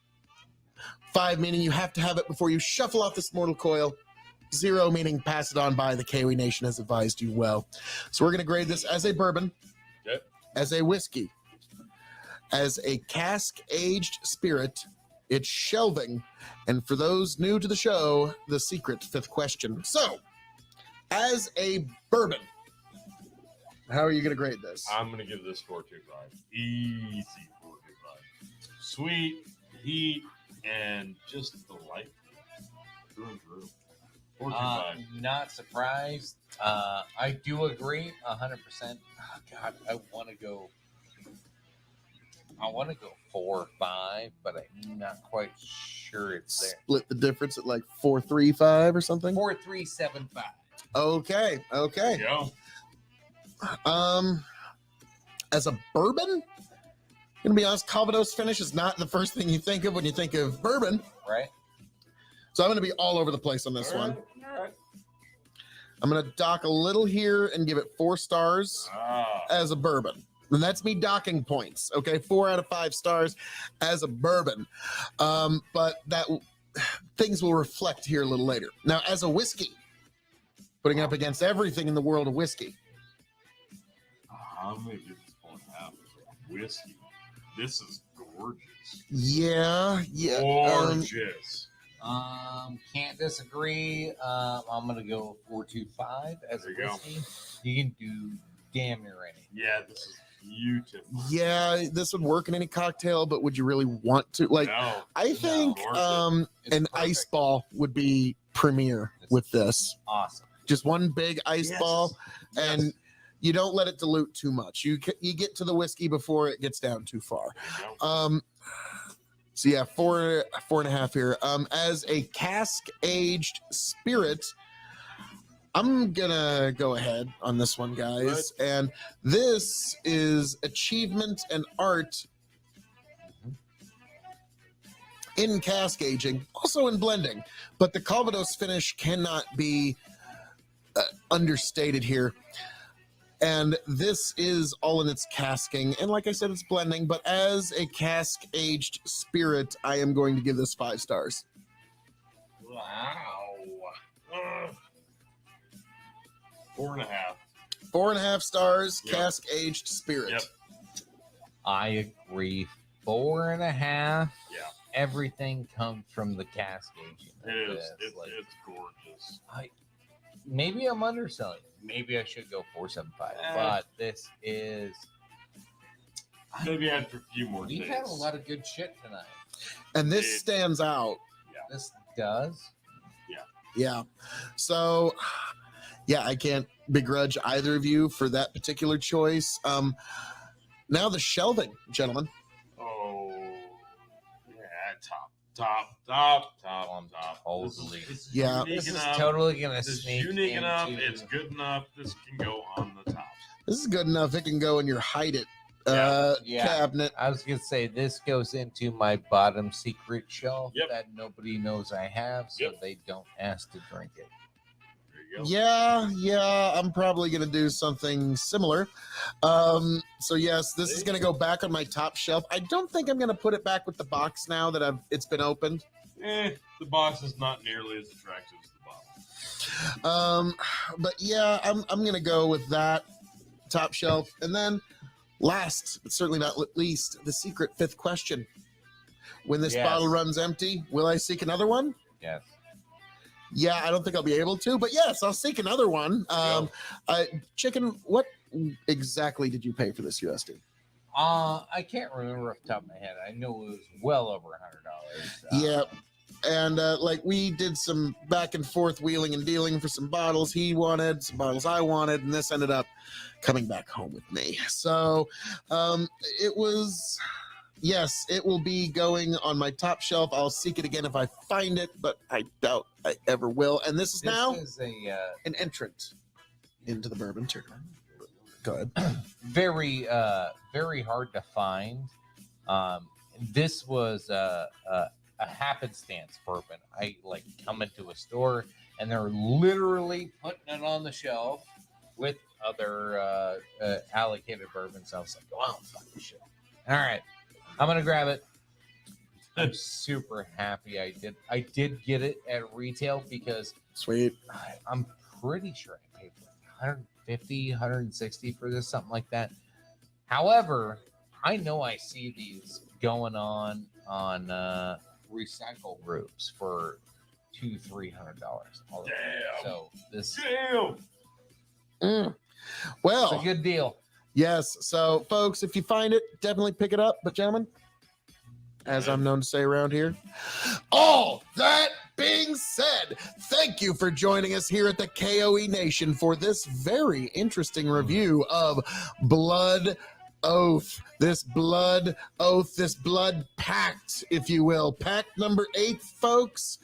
I am your King of Extreme, the man of the hour, the man with the power, the man that makes you the podcast cower. You can find me at KOE Nation on YouTube, TikTok, and Twitch, and I am signing off and handing it off to my indomitable broadcast partners, the one, the only, Your big fucking emperor. Appreciate you all. Love you.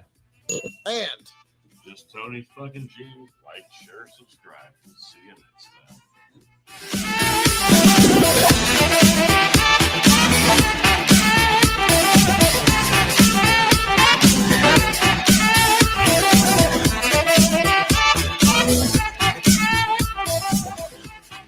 if it just smooths itself out.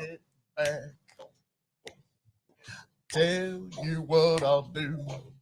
I think there's a little shenanigans I put after here. I don't remember if I did or not. This is the next video. I promise to refabricate you, raging rivers of gold. That's what the brochure advertised. And now we're lost. We gotta take it down. Let you down slow. It's hard to survive. El Dorado. Oh, Lord. Well, let's see how that one went. Yeah. Welcome, one and all, to the KOE Nation for a highly anticipated spirits review of Blood Oath. Can you not? No, he's Like- excited. He's I excited. really want some. He's excited. Just get through it. Let's go. It's like, can you No. like not do that? No, actually, Like- no. He actually Okay, has to. take 2. Yep, knew there was some shenanigans there. Now, folks, this has been quite a fun time together, hasn't it? But, folks, as I'm known to say around here, all that being said, thank you for joining me for this amazing episode, folks. Thank you for joining me for this fun episode. Thank you for being here with me for this very chill stream here on the KOE Nation, because we needed that, a chill stream for us to all get together. Thank you for being here. Thank you for joining us right here at the KOE Nation. I hope all of you make it back here happy, healthy, much the wiser. And tonight we're going to do something a little different. We're going to play a different poem of the week, one from a while ago, so you can remember what the warm summer's like. This is from The Road Less Graveled by Uncle Handsome and his redneck poetry. God bless every last one of you. I hope you all make it back to the KOE Nation happy, healthy, much the wiser.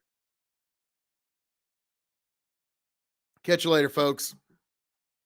Oh, whoops. Should probably turn the volume on. That could help.